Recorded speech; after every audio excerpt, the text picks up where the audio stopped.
Hello everyone, welcome to Rod's Gaming Table. I'm Rob. I'm Mel. And we're playing some Sword and Sorcery, getting back to the table, continuing our campaign playthrough, which if you're curious about any of the other episodes in this series, check out the playlist link down in the video description.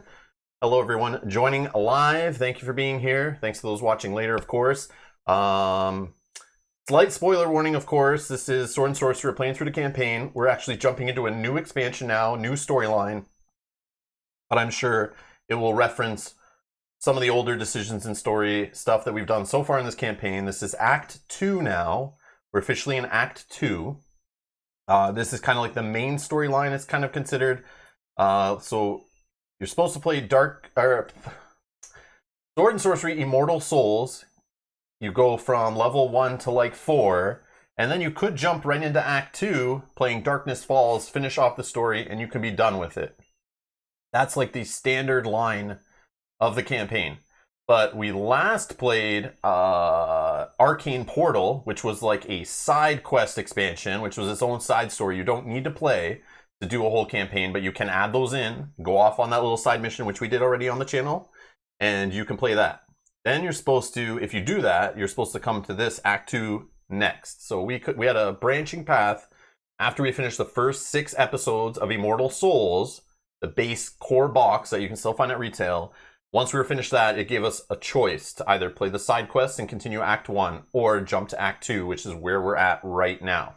So we're doing Act 2, Darkness Falls. But once we're done that, we also have the 4th box for Wave 1, for like the first wave of content for Sword and Sorcery, Vestarius's Lair, which is meant to be played, I think it's when you're at soul level 5 to 7.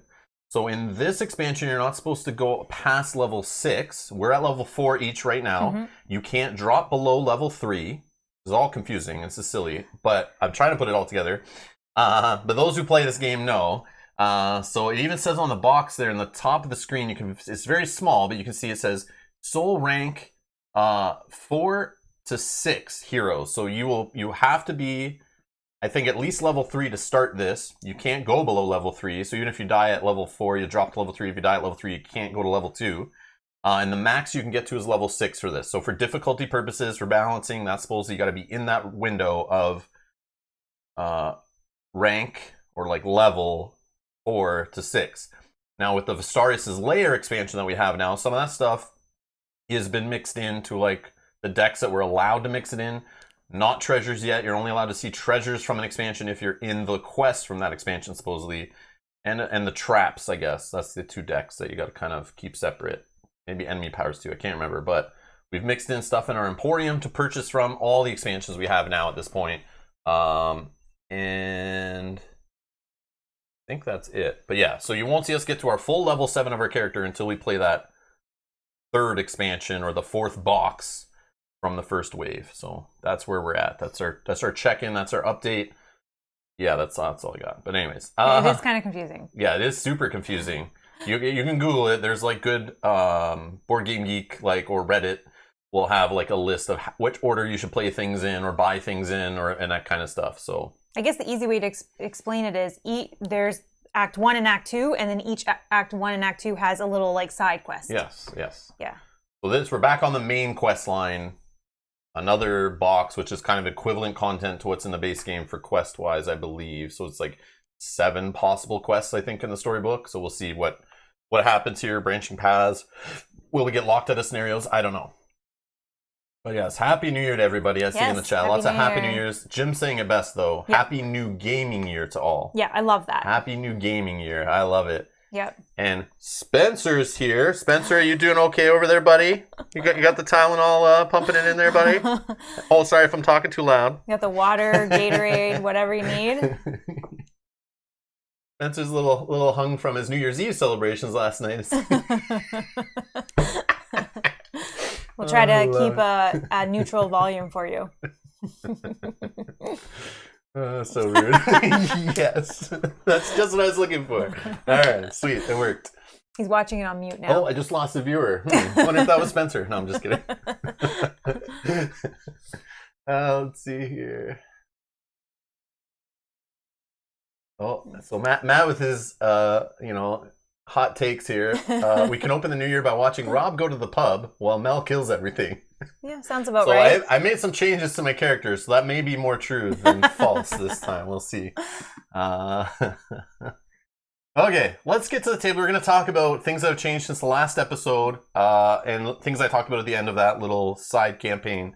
That we were talking about what I want to change with my character, and we can kind of update on where we're at. So let's get down to the table. All right. So Sword and Sorcery, table hog here, taking up a bunch of the space, but there is Act 2, Quest 1 is what it's referred to as, also known as the name of this thing.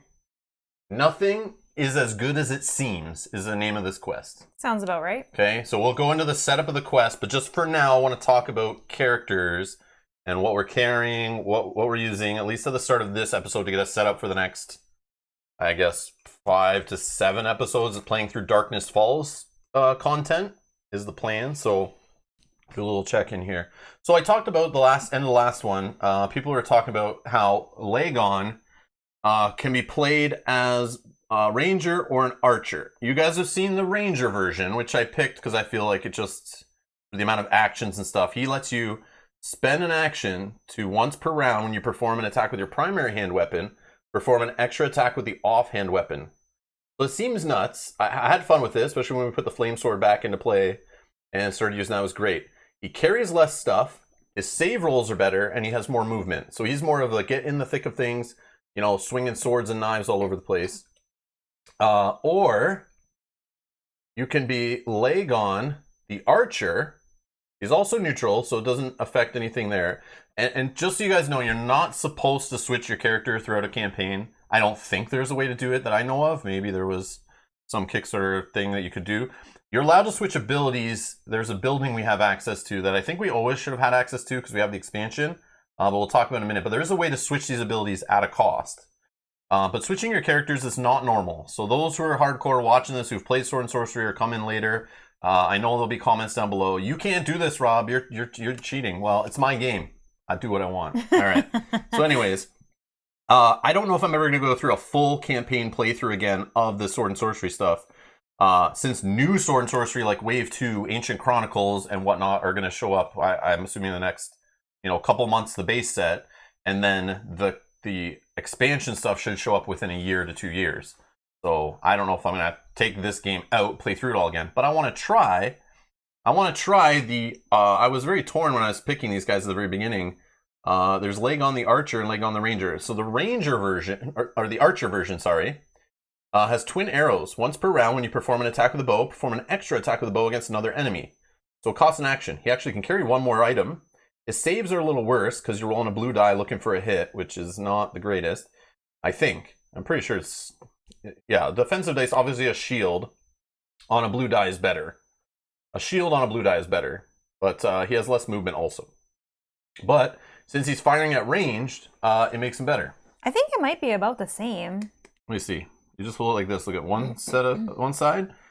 So, hits are actually... Yeah, what I was thinking? Lightning is the rare. Yeah, lightning is rare. Yeah, you're right. Actually, hits are better. Yeah. Okay, that changes things. Yeah, because lightning is the rare. So I'm looking at this. Yeah, so see on one side we got 2 shields and 2 hits.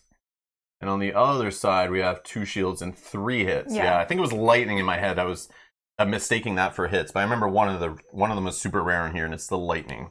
Yeah. Yeah, okay, that yeah, helps. So that's not terrible. All right, so what I'm going to do is game breaking. I'm going to do it, and I'm going to take the Archer. For this quest right here, I'm taking the Archer for now, because we had some stuff that I've been finding, treasures and things I've been saving. I also spent a bunch of gold between episodes just this morning, and bought some projectile stuff. So I may have wasted a ton of money here buying things I may not end up using further, but that's fine. We had lots of money. Yeah, so what I'm going to do is try the Archer today, but if I just want to feel it out and see how it is, because switching to just the Archer is not just like a one ability flip. I paid at our new little building here that we have access to, or we may have always had access to. I just know it's from this expansion, so we're going to start using it now. is the Wizardry Tower, building a magic circle. You can recharge an artifact with all its charges for 75 gold in the bottom corner there, or you can replace one of your power cards with a new one. Unused though, unused. So doing it between playthroughs is fine, but you can't switch out one if you're in the middle of a playthrough and you have something cooling down flipped over and you hit up the Emporium. You can't switch out one that's in use. But between scenarios, you can go crazy at 75 gold a pop. So I did that, and now I've switched to this ability, which is I can use now. I'm at level 4. It's for the archer only. It's called Called Shot. And my next bow attack inflicts +1 hit for each unspent movement point. I can also use lightning to bash or another lightning symbol to KO the enemy, and it cools down for 3.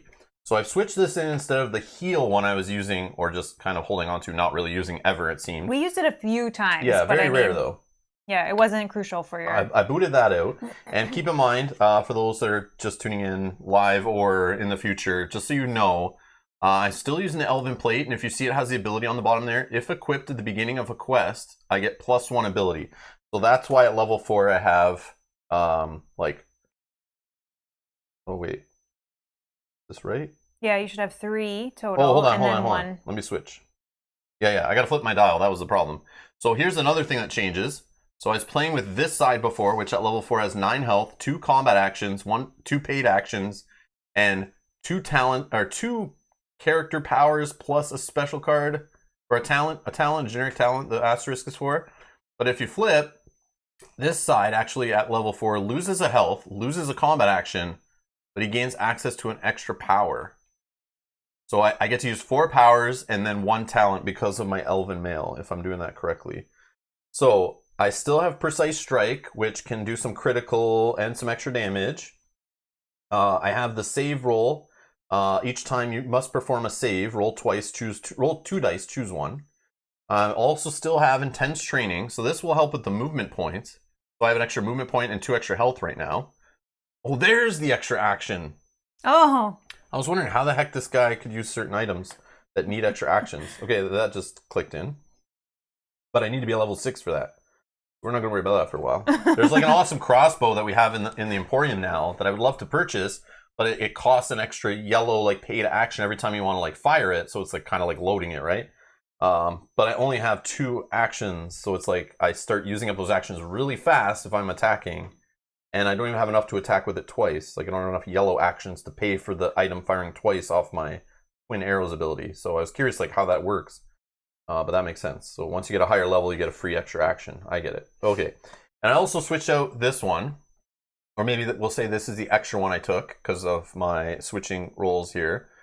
So my next bow attack inflicts AoE 0. So that means it hits every enemy in the same space with a cooldown of 3. So I don't know how often I'll use that. It costs a yellow action. This is the problem. And in my weapon, this is one we got a while ago. I threw it in the stash. So we've been carrying this along with us. We found it in a past scenario. It's a treasure. It's an Act 1 treasure. So maybe there's an Act 2 version that's better now that's in the deck. So now we actually have the treasure decks probably like 50% bigger, full of Act 2 treasures that we've thrown in now. And more Act 2 treasures will come once we start playing quests from the Vistarius' Lair expansion. We add those in, so that deck may not even fit in this card holder. We'll see. But yeah, loot everywhere. This is the Eagle Wings Pierce Bow. Yes, I know it's not as good as the Flaming Sword.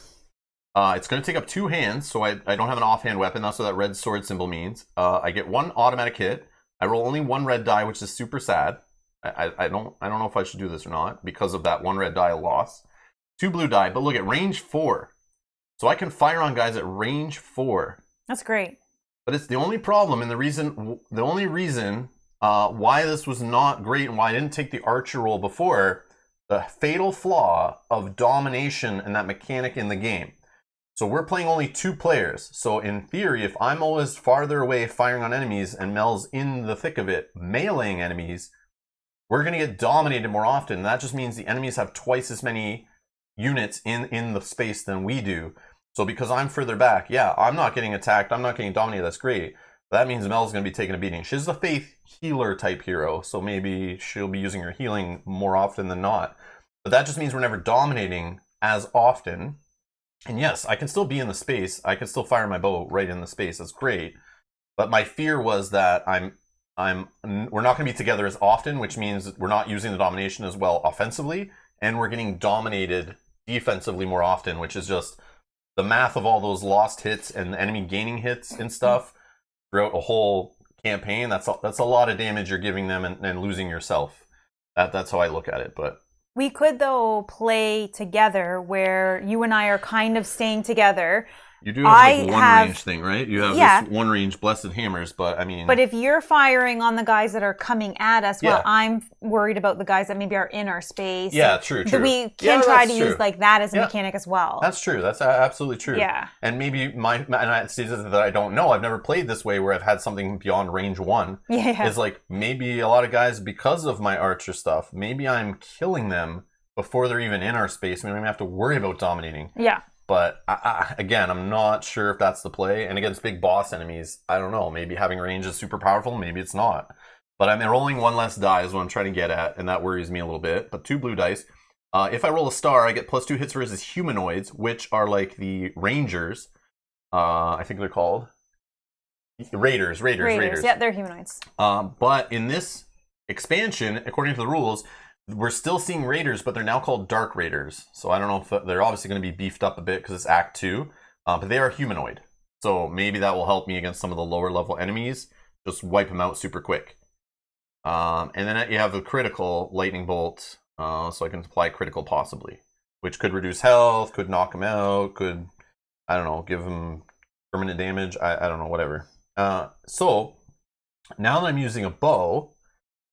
we had some of this stuff in our stash. Some of this stuff is now in our emporium, and I bought it.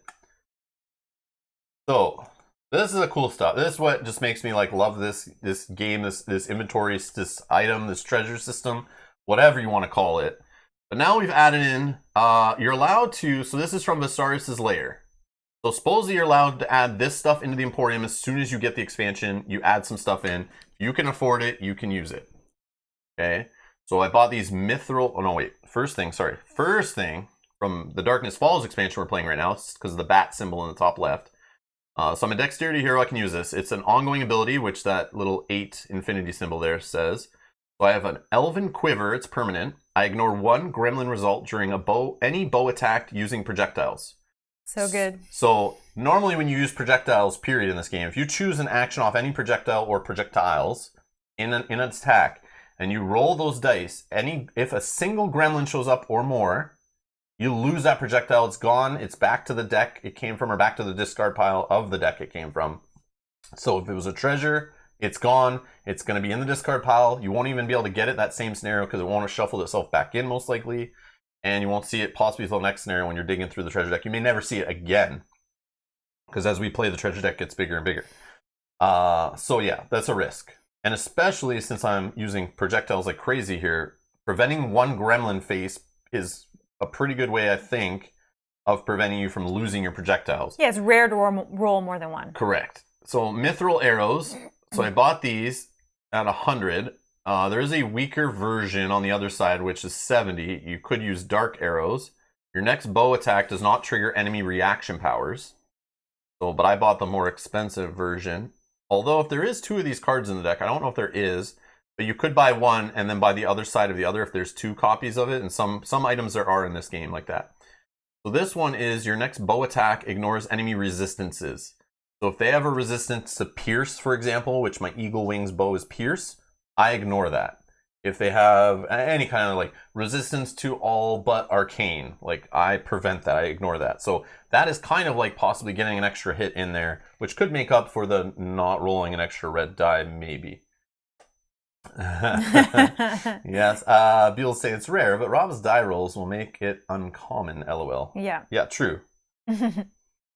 Anyways, so I got that those arrows. So again, when I use those, they're free.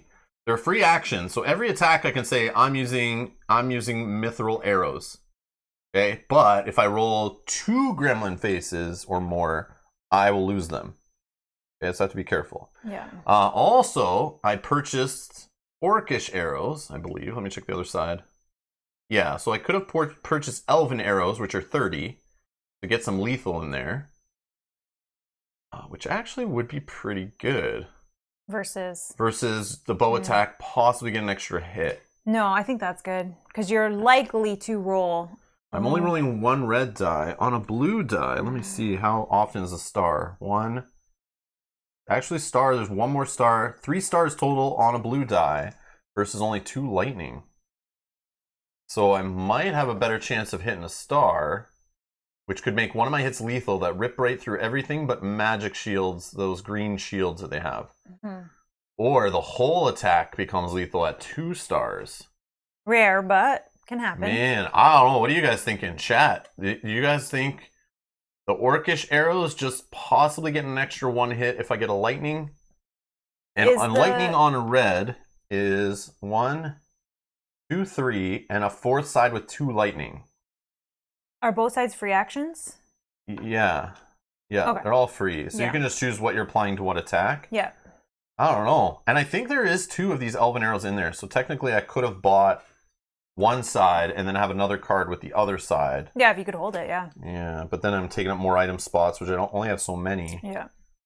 I don't know. What do you guys think in the chat? Would you throw orcish arrows down where you spend a lightning? I'm rolling 1 red and 2 blue, which lightning is go orcish, or if I get the camera to focus, or I go elven arrows, which lethal, I mean, most likely I get the 1 star and just 1 hit goes right through armor, right through defense. It hits the enemy right away. It's like having true damage from too many bones. And if I get 2 stars, which I'm sure is probably rare, but again, I'm more likely to get stars on 2 blue dice than I am to get lightning bolts. That's a very split decision. Yeah, throw an elven or an orcish in the chat. Get your vote in there. I'll go with whatever you guys pick as a majority. I'm kind of torn. I feel like the elven would be better, but again, I have to see it in practice. Yeah, I mean, I guess it also depends on what are you using other stars for and what are you using other lightning bolts for. Yeah, that's true. So actually the star is kind of open because a star I could use against humanoids, which might be good, but humanoids are only 1 enemy type. We're going to see undeads. We're going to see, I don't know what else, dragons and whatever other type enemy types. And the lightning bolt, I already could use it as a critical on my main weapon. So it kind of has something to use it for. So getting the 2 lightning, maybe that's great, but then... And nothing that you haven't shown has. I also could spend lightning on this once every few attacks when I actually use this attack for like a more serious enemy. I could spend lightning on these. So it seems like you have less to spend stars on if you roll stars. Yeah. And nothing in your hand that you haven't shown yet has stars or lightning that you're going to be thinking about? It does have a star. Oh, so, okay, let's look at this then too. So the other one I bought, or no, we had this in our stash. This was a treasure we got before. Your next bow attack inflicts +1 hit and fire 1, which is like a delayed 1 damage. If I do get a star, I can make it fire 2. And I think it's fire 1, they get a fire 1 token, and also in addition, a fire 2 on them. So that's like getting 2 damage on their next activation, and then 1 more damage on the activation after that. A little slow, but it is extra damage. That gets right through, and I don't have to deal with blue dice blocking it or anything. Go lethal, says Bob. Yeah, I think Bob's the tiebreaker. Well, Buell says, with that knowledge, I changed my vote to Elven. Elven? Okay, we're going Elven. And we'll try it. I mean, I can sell this back and buy the other side. So you get a refund, right? Because you overpaid? Yeah. 20 gold refund, please. Okay. 20 gold refund. All right. I returned. These arrows are not what I wanted, all right? I bought them as a gift for a friend. They're not what they wanted. I'm returning them, okay? What's your return policy on orcish arrows? Okay, so the quiver I'll put down here with my bag and my backpack that are helping me hold extra items. So I can hold up to 8 items with this new archer version of Lagon that I'm using. So I have the 3 arrow types we just talked about. I have the backpack, the bag, making me hold extra. I have the elven quiver helping me keep these projectiles in play. I'm still holding our Shiva stone that we earned to give me an extra health. And if you're in the same area with another Shivan stone, you ignore fire effects. You can only keep 1 Shivan stone. This is a quest item we got in that side quest. So you wouldn't have this if you didn't go play Arcane Portal, I believe, and do those side quests and find those. So you'd be starting off a little different. So it's kind of fun. It's like a memento that we have from that little adventure. Yeah, and it gives us additional health. So. And then I'm also just rocking this a treasure we found of heal 8 HP, which is just in case. I don't know. A backup plan. I debated taking the Orcish Blades, but they cost a paid action to fire at one range away. Like, I don't know if I'd really use that with all these other yellow actions I have. But yeah, that's what I'm going to try for this scenario. If we feel it's not working out with these new enemies, this kind of situation, or the weapons I have, or the actions I have, the level I'm at, all that kind of stuff, if I don't feel this archer guy's pulling his weight, he'll just unlearn all that stuff he learned between scenarios. And what I'll do is keep this stuff that I've kept, unless I've lost half those arrows because I rolled double gremlin heads. I will roll back to the ranger version. I've thrown the other stuff I was using into our stash, so we can grab that. And if I have to switch back talents, I'll pay the money to switch those back using the wizard's tower. So if I don't have enough money and we lost it for some reason or spent it, and I go back to the ranger version and I can't switch my abilities, I'm stuck with crappy. Well, I guess I can't use this one, the archer only one. I'd actually lose one, right? Because of your dial. Yeah, so I would just lose that one, and then I would have to pay to get the other one switched out. Yeah. Yeah, so if I had a next bow attack inflicts AoE 1, I'm stuck with this until I can afford to get rid of it, is how I'm going to treat it. Right. So that's my gamble. That's my little house rules. I've decided to switch my guy. In theory, I could have done everything else, no problem. It's just switching your role is not supposed to happen throughout a campaign, at least that I know of. Maybe there's a story event or something that happens where you get asked and you can do it and switch, but you'd have to switch your whole party because most characters go from lawful to chaos. Yeah. And you can't have multiple types in the party. I'm neutral, so this makes it kind of easy to do this with Lagon because they're both neutral, so I'm not breaking anything. So that's why I'm doing this. But I just want to try the archer version, see how it is. That was one of the things that drew me to this game, was this whole archer and bow and range attack stuff. Seemed neat, but then when I started reading the rules of the game, it seemed like it wasn't as strong. So yes. Okay. That's it. Just so anyone knows who's playing Sword and Sorcery, that's the only reason I'm saying it. Like, I don't really care. I'm still going to do it.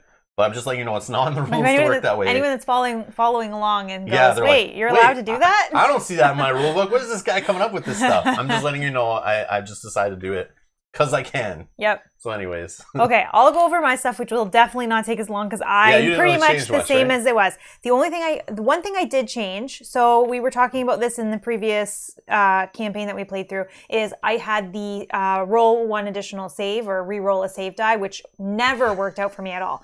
So I looked in the stash, I found this one, which is the Compass to Nowhere. So it has 2 charges to start. I can spend 1 charge to apply the otherwise effect of an encounter card just drawn, ignoring its main effect. I love this one. I've used this one in the past. The only problem is I use it till it's out of charges, and normally the rules let you charge 1 back before a quest. So if Mel were to use that twice in this playthrough, at the start of the next quest, she would start it with 1 charge on it, not the maximum 2. But now, because we have this access, or we maybe had access before, but now that I put this in the deck, we can recharge an artifact with all its charges. You just have to pay 75 gold between scenarios. So if you choose to, you can fully come back in with that ready for 75, 2. Yeah. Or you just wait 2 scenarios and it's fully charged up anyway, or just use it once a scenario. Yeah. I think this will depend. We can see how it goes. And I can do this on my turn or your turn, or does it matter? I can only do this on my turn? I think it's only during your turn. Like, so on my activation. I'm pretty sure. And I'm wondering, do I have to... Now that I'm reading it, do I have to do it before I pull the encounter? No, or I can see it? You get to see it. And if it's like very not favorable that happens, you can say, nope, I ignore the main effect. Let's do the otherwise. Okay. And then its fine print says, if the effect cannot be applied, simply discard that card. Yeah, so you can make a card do nothing, possibly. Yeah, so that's good. Which is why I like that one so much. Because there are situations where you're like, man, if we flip and this guy activates and I'm in his space, I get 1 hit on me, I'm dead, and we're like trying to recover. It's going to screw the whole scenario. We only have 2 rounds left. Yeah. You know? So at least this card is going to do something, whereas the last card I had did nothing. Yeah. But I like it as like an insurance policy. Like you hold it until those moments when you feel like, no, it needs to not be the main effect. This could kill us. Yeah, this, like, depending on, it's these encounter cards. So, like, you flip this one, activate all engaged enemies, could be like the one that kills us. But you could switch the otherwise to all enemies move 2 towards the closest hero. That one would be huge. Yeah. Like, you just prevented them all from, like, attacking and stuff. Yeah. Which is big. It depends. If they're very far from you, it's not that big a deal. But they're not attacking. Engaged. So that it could be the... make or break. So, for example, I just showed that one, but yeah, there's plenty of ones in here that you may be just in the situation, but some it may not matter. That I've had that before where it just sat there and I'm like, I didn't feel I need to use it. Right. It was never necessary, but you're right. It is like an insurance policy to have that there versus the re-roll a save die that never worked out for me. Like, I don't think ever. Like, I know, it could have, but it never did. Rare, yeah. So, what's your save? A star? Yeah. Which we know is 3 stars on a blue die. Yeah, but I guess you got to roll them. Yeah. The other thing that I did was, and I've done it pretty much each playthrough that I can, is I've forged my battle hammer and my scale armor, so I get a magical sword. And then everything that I have here was the same things that I had. I have my blessed hammers, which is again a attack that I can do for an action at 1 range. My emerald is a permanent gem, which is free action once per round. Your weapon attack inflicts if I roll a star bash. I have my vortex, which is like my flying carpet, which is a one-time use at 3 range. I can roll 4 red die. And AoE 0, it hits everyone in the space. Can do some other things. My backpack, again, I have a Shivan Stone as well. And my sapphire permanent gem also is once per round, your next weapon attack inflicts with a star KO. So I could put them both together and then decide based on what we need to happen. So. Okay, another new thing to this expansion, now that we're in Act 2, is you'll see these cards are now going to be used upside down. Because on the other side, I'll show an example here. Before we were playing with these enemy power cards, and they come out and they slide and they attach to enemies, we use the Act 1 side. So for example, Arcane Spines would be attached to an enemy that gets a power. If an attack deals damage to this enemy, the attacker suffers 1 HP. Now we're going to be drawing from this deck and using the Act 2 side. So this is how they're using components from the base game to level them up to make them stronger the further, deeper into the campaign you go. So now we use the level 2 side. If an attack deals damage to this enemy, for example, it suffers 2 HP now. So they're all like that. They're all slightly worse. So we're going to have a whole bunch of level 2 versions now. So these cards are going to be... I already hated these cards. But now, because they like sometimes come out and they make an enemy like unstoppable. Yeah. Or overpowered. Just way overpowered. But it's fun. I like the randomness to it on that. But now they're going to be a little beefier, which makes sense. We should be getting leveled up. We should get more actions. We get stronger. Yeah. We're going to be finding Act 2 treasures, which I assume will be better. Hopefully. But we'll see. That's the enemy powers. We also had 20 souls that we were only allowed to bring over 10 each, right? From our previous. So we have 20 souls. We are both on level 4, so we need 5 more souls. We need a total of 25 to level up one of us. And there's also new traps, a couple new traps that were shuffled in from this expansion. So those we'll see, which I'm sure are going to step up the difficulty a little bit if we run into them. It also means less chance of seeing the ones that do nothing. Oh, yeah. Because you have more bad ones in there. This is our stash. A treasure deck. Shuffled it a bit. But yeah, like I said, there's a whole bunch of Act 2 treasures in here now we're going to see. Hopefully we see. Hopefully they're good. Because I haven't looked at any of them. But some of them we won't be able to equip, I'm sure. Like when we saw before. We'd see like armor we can't wear because we're not using those. We're not the correct heroes. Yeah. I'm still dexterity, so nothing changed with my hero of what he holds. Like my fighting stance is still the same. So anything dexterity-wise I can hold. And Bob's saying something that I joked about earlier. It's true, though. The whole joke about how I'm just going to stay at the inn or the pub while Mel goes out and fights. Is switching to this archer, yes, has that advantage of it's definitely pushing me in that direction. Of I'll stay back here. You go fight, and I'll chill over here, and then I'll fire some arrows when I'm nearby. And yeah. Happy anniversary to the calendar, says Sean. Nice, yes. Hey, Sean. And range 4 also helps with looting. You don't have to choose too close before attacking. Oh, yeah, true. Yeah. So, yeah. Does it, though? Here's the problem. So, looting at, like, chests that are far away from enemies, yes. But the problem is you can't interact with a chest unless the area is empty. So, hopefully I'm not in the same area as the fighting. But, if I'm killing guys further away... I have to move into the space, spend the actions to get the loot and stuff. So I don't know if that really changes much there, but... We'll find out, won't we? We'll find out, I guess, yeah. It just depends where the loot's coming from. True. I also don't have my keys, and I'm still debating.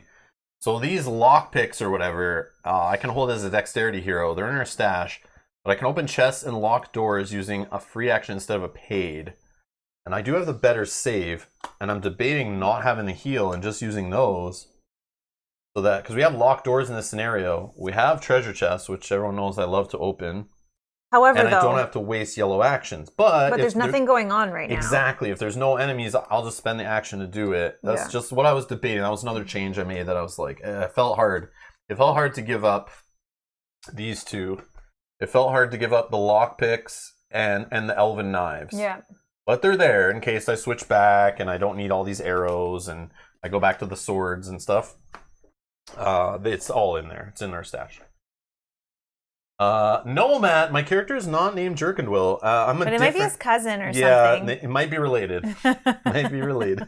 That's a whole other IP, Matt. That's a whole other IP. There's copyrights and stuff, Matt. We can't take characters like that out of other IPs and use them in a different IP.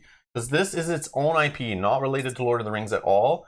100% zero inspiration here from Lord of the Rings. Right. Obviously. Our characters look nothing like characters from Lord of the Rings. There's nothing here to even be mistaken from Lord of the Rings. So using Jerkindwill in this game wouldn't feel right. So that's really the other reason. I don't need lawyers. I don't need lawyers contacting me for any copyright issues. Taking it from a Lord of the Rings playthrough into a Sword and Sorcery playthrough. Don't want to cross that line. Healing versus looting. Who are you? What have you done with Rob? Yeah, I know. I don't know. Well, I did get rid of a heal ability over here to take a better bow ability. He'll still loot. He just has to use an action to do it. Yeah, don't worry. So it's fine. I'm gonna loot away. Don't you worry.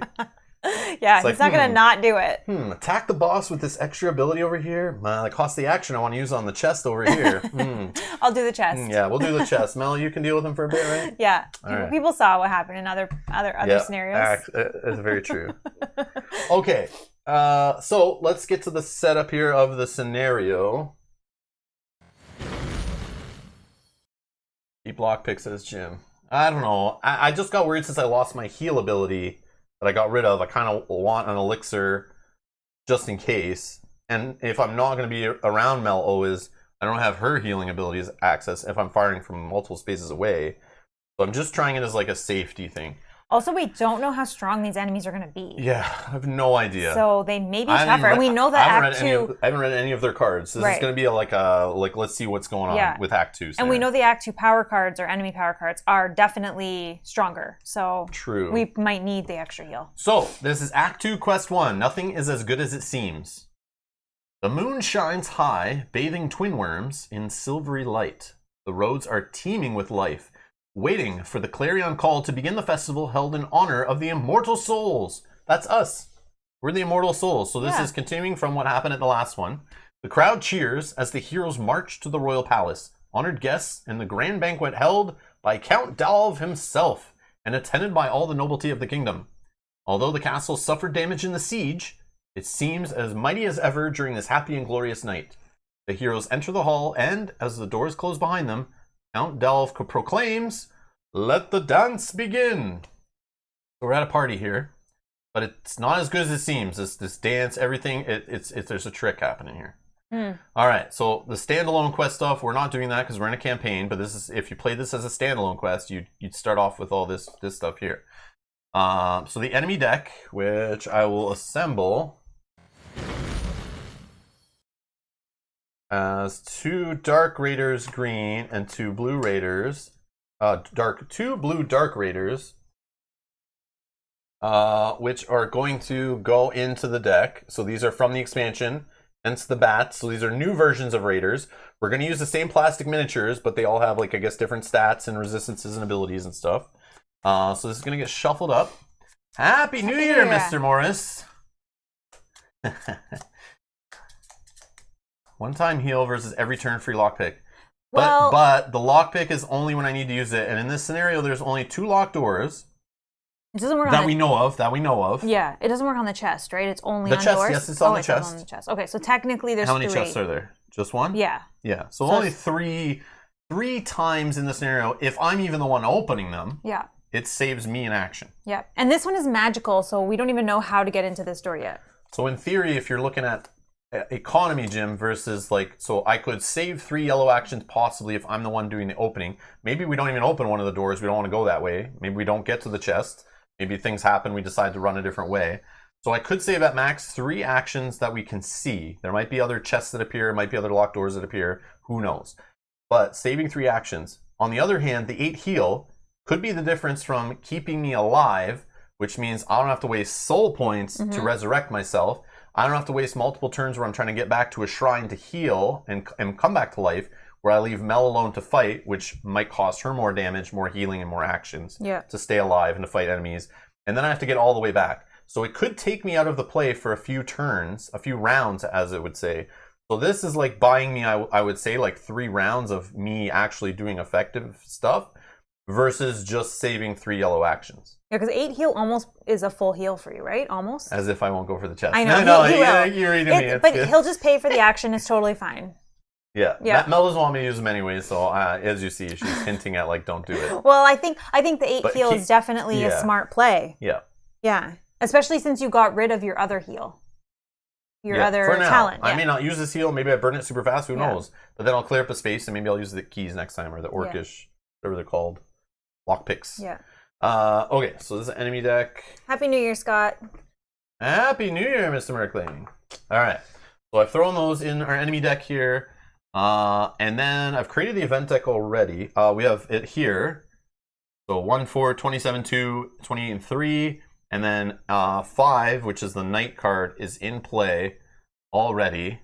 So we don't do the reveal effect because it's just sitting out here. So thematically, it's nighttime. And card 4 is daytime. So in a few rounds, the daylight should come after this. We're partying all night, I guess. We're at this dance, having a good time. How fitting. Celebrating our recent victories. So yeah, the quest begins with event card 5 in play. The day event, when it enters play, we need to grade paragraph 115. Okay. The night has no additional effects. And this is interesting.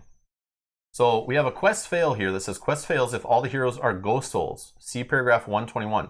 It does not talk about failing if the event deck runs out, which is normally what it says here, which I believe is a game rule, but maybe it's not a hard set rule. It was only in every single scenario we've ever played. Yeah, I feel like that is the case. In fact, I'm going to cheat a little and look at the next one just to see if it says. Yeah, see the next one that we'll be playing hopefully tomorrow, unless we have to replay this one. Says if the quest fails if the last event card is resolved. So I feel like this one's is going to the last event card may just stay in play, and we're allowed to take our time with it. Yeah, that's what I'm maybe thinking being too. Gentle. But maybe the rules change as we play, so we'll see. Or just other events are going to come on top of the deck and... Yeah, maybe it never ends. Yeah, exactly. So quest setup, we have all our tokens here. We have a closed spawn gate, another closed. So 3 closed spawn gates. Yeah, nothing is open right now. 4 search areas. So we have a search area back here in the corner. We have another one here in this large room. We have another one down here in this hallway. And then we have another one here right one space away from us. Those are search areas. Could be traps, could be goodies. Could miss and there's nothing. We have 1 chest, 2 locked doors. Oh, one of the locked doors has a magic lock on it. Mm-hmm. So we need to find the magic little key that goes inside that circular magic lock to even get out. And that's the one that's on the left of us here. So we're stuck in this like 3 tile area here until we can open this lock and get out this way. So I'm assuming all these waypoints. We have 4 waypoints here. Waypoint 1, 2, 3, and 4 are all out in this room. I'm assuming we have to interact with those. Or maybe the magic lock is in this chest at the end of this hallway through this other locked door to find it there to be able to get out here. Who knows? Or it's like an event, maybe the day event. I'm assuming. Or something, because you have to read paragraph, and that's not far away. True. So. But somehow we have to get a magic lock unless the game removes the magic lock from there automatically for us. Oh, yeah, based on a story event, which could happen. Just opens the door? So for setup, it says you're putting 0 enemy shadow tokens out for 2+ heroes, but we've built the shadow reserve because we're playing 2 to 3 heroes. We're playing 2, so we get 4 enemies, 1 quest enemy, and 1 quest token. That's interesting. I've never seen it where they don't start on the board any. Yeah, that is weird. That's so some event. Something is going to bring. We have story events, a day event. So maybe it's a day event that makes them come in, and we have a whole bunch of waypoints. We'll need to go to the Book of Secrets. To deal with. Yeah, we do have our pool right here already. And as you see in the middle room here, we have like story point A, B, C, D, and E, all in the main room. So things are going to be happening here, enemies spawning or things changing. So this is what we're looking towards here. We've obviously rotated the map from the book. So if you're looking at this, it's not the exact same. To fit it on camera, we put it kind of long ways, just like width ways, I guess. I don't know how you say it, but yeah. So let's get down to the board. There's only one other thing that I can think of is that in the Emporium, we were going to visit that one. Can't remember what the place is called. Oh yes, this tower. It's the same. But no, yeah, on the other side. Okay. We just want to do this one on camera. Another thing we now have access to, playing Act 2, they've given us another building you can interact with at the Emporium, and we also have a new action, which. So if we look at the Darkness Falls reference sheet, so they give us a whole giant reference sheet. You can put the other one if you want. So we have another giant reference sheet that talks about the new stuff added in from Act 2. So we've already seen hindrances because we've played with the... If you didn't have Arcane Quest and played those side quests we played recently, you wouldn't know about some of these hindrance tokens or whatever, but we've dealt with this already, so we know how that stuff works. We already, from that expansion, had Bleeding and Exhaust, I believe. Mm-hmm. That already was in play. But if you just bought this expansion and didn't have Arcane Portal and you didn't want to do those side quests, totally understand if you didn't want to. They're long. You would get that new stuff in this expansion also, so you'd still get a taste of it. But we've already dealt with that. But the buildings are new. So we got the God's Altar Temple. So at this building, once when you visit the Emporium, so we could do this before the quest starts, when you're in between quests, and you can go to the Emporium, like we did to forge our weapons. You can gamble at the Rinsing Pony, and switch out equipment and all that stuff we just did. You can also visit the God's Altar Temple. And you basically spend the 10 gold. You get to roll 3 red dice. Mel's a faith hero, so she'd roll +1 extra red die. If you get at least a Sword and Sorcery, so you could miss, is like gambling here, of course. It's church, right? You're spending money, you're gambling. It's donations. We're offering a small donation. It's donations, yes. So anyways, I'm just kidding. So you could get the God's Blessing little power card that's related to your soul nature. So those are... so as myself being neutral, my little God's Blessing, so we can show them here. So this is the God's Blessing that I could get, assuming I roll at least 1 Sword and Sorcery off 3 red dice, paying 10 gold, once per visit to the Emporium, or once per prey action, which we'll get into what a prey action is, which is new now to our arsenal of paid actions. So this one, I basically as a reaction effect, I ignore all the effects of the next encounter card drawn. So I guess I have to do this before we draw an encounter card, and you have to discard this after use. So once it's discarded, there's only one of these in the game. So once it's discarded, I could go back to the God's Altar and try to donate and get it again. But to do the pray action in a scenario, it has to be an open shrine. I have to be in a space with an open shrine, and I could spend the 10 gold to interact and try to do that once per turn, I think it was. Yeah, and I think you cannot be engaged either. Oh, yes. Okay, we'll check what the prey action is all about. But Mel's lawful one, so if Mel were to succeed and get a Sword Sorcery symbol, she could get Anera's Gift, which is resurrect. You spend a combat action to resurrect target Ghost Soul hero without spending soul points. Discard this power after use. Yeah, it's huge. So if I were to die, you could bring me back to life. We don't have to waste the I would come back at level 3 right now. I'd have to waste 3 soul points. You could prevent that. That's what it does. But you basically take this as a power. It doesn't affect your limit you have from your dial, your level you're at. And you just kind of put it with your other powers. And when you use it, it's gone. It's also gone at the end of a quest. So you can't hold it for future quests. So if we got one now, we just hold it. And you use it when you feel you're ready to use it. But you have to have... Yeah. You have to have the actions for it. Yeah. And there's also a Chaos one, but we won't go into that because we don't have that in our party right now. Yeah. So let's look at the prey action. Back here. Here. Oh, we also have other soul weapons that we could see based on the story that have been shuffled in or added to that deck. There's also new quest items from this expansion we may or may not see. So there's also the Slaughtering Lamb, which is just a different place you can go to gamble. So you can go here, spend the 10 crowns, roll some dice, and you could gain money based on results or lose money based on results. If you don't have the money to pay, this is kind of funny. So if you lose money at the end of your roll, you have to suffer 1 HP for every 10 crowns of debt you can't afford to pay back. That's hilarious. So the bookie beats you up. Yeah, if you don't pay your debts. Break a finger. We've already talked about this Magic Circle Wizard Tower option, and we have a new forge, new blacksmith, where there's these things called break tokens. Your armor can break, and in a campaign it's permanent. So if we're wearing a certain armor, it breaks, it loses armor. If it ever breaks even more and you're wearing it, you'll start to suffer damage. So you can repair the armor at a forge at the cost of 25 to remove 1 break token. So if your armor has +1 armor value, so I have an elven plate that has 1 armor value, I can get a break token, goes on that elven armor, the elven plate, and it stays with it. Even if I unequip it and we keep it in our stash, I'm supposed to remember that. We're supposed to write that down or something, that it is permanently broken until I go get it repaired. If you're playing just standalone games, it's just for that quest. It goes away when you're done, kind of thing. But if you're playing a campaign, now our armor can officially break that we have. We may have to switch out to different armor if we can't afford to repair our armor as the play goes on. So, yeah, you can remove 1 break token for each armor card. But again, if I have 1 break token on my armor already, and I take a second break token, it doesn't go on the armor. I now have to suffer an HP because my armor's already fully broken. Now I'm getting direct hits, basically, is how it works. What else do we need to know? We already know what Airborne is. We saw it before. There's these legendary powers we don't have yet. We'll deal with those if we get to like level 6 or 7 or whatever. So the Prey action... you can do it, like I said, at a shrine that's open, 1 action, not engaged. We know it's not engaged. And I think that's all we really need to know there. There's something called, I don't know what the deal is with these, if we'll see them or how they work, but you can become additional forms. You can turn into a wolf form, which you get a whole different card and different rules. Don't know how that works.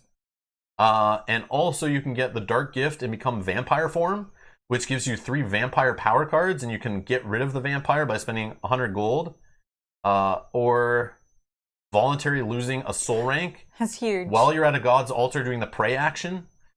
I don't know what the deal is with all this. I didn't look at it really, so we'll deal with it if it comes up. But it is something new in this expansion. We could possibly turn into werewolves or turn into vampires. We'll see. I hope not. Yeah, I don't know. I feel like it's bad. Yeah, maybe. I don't know.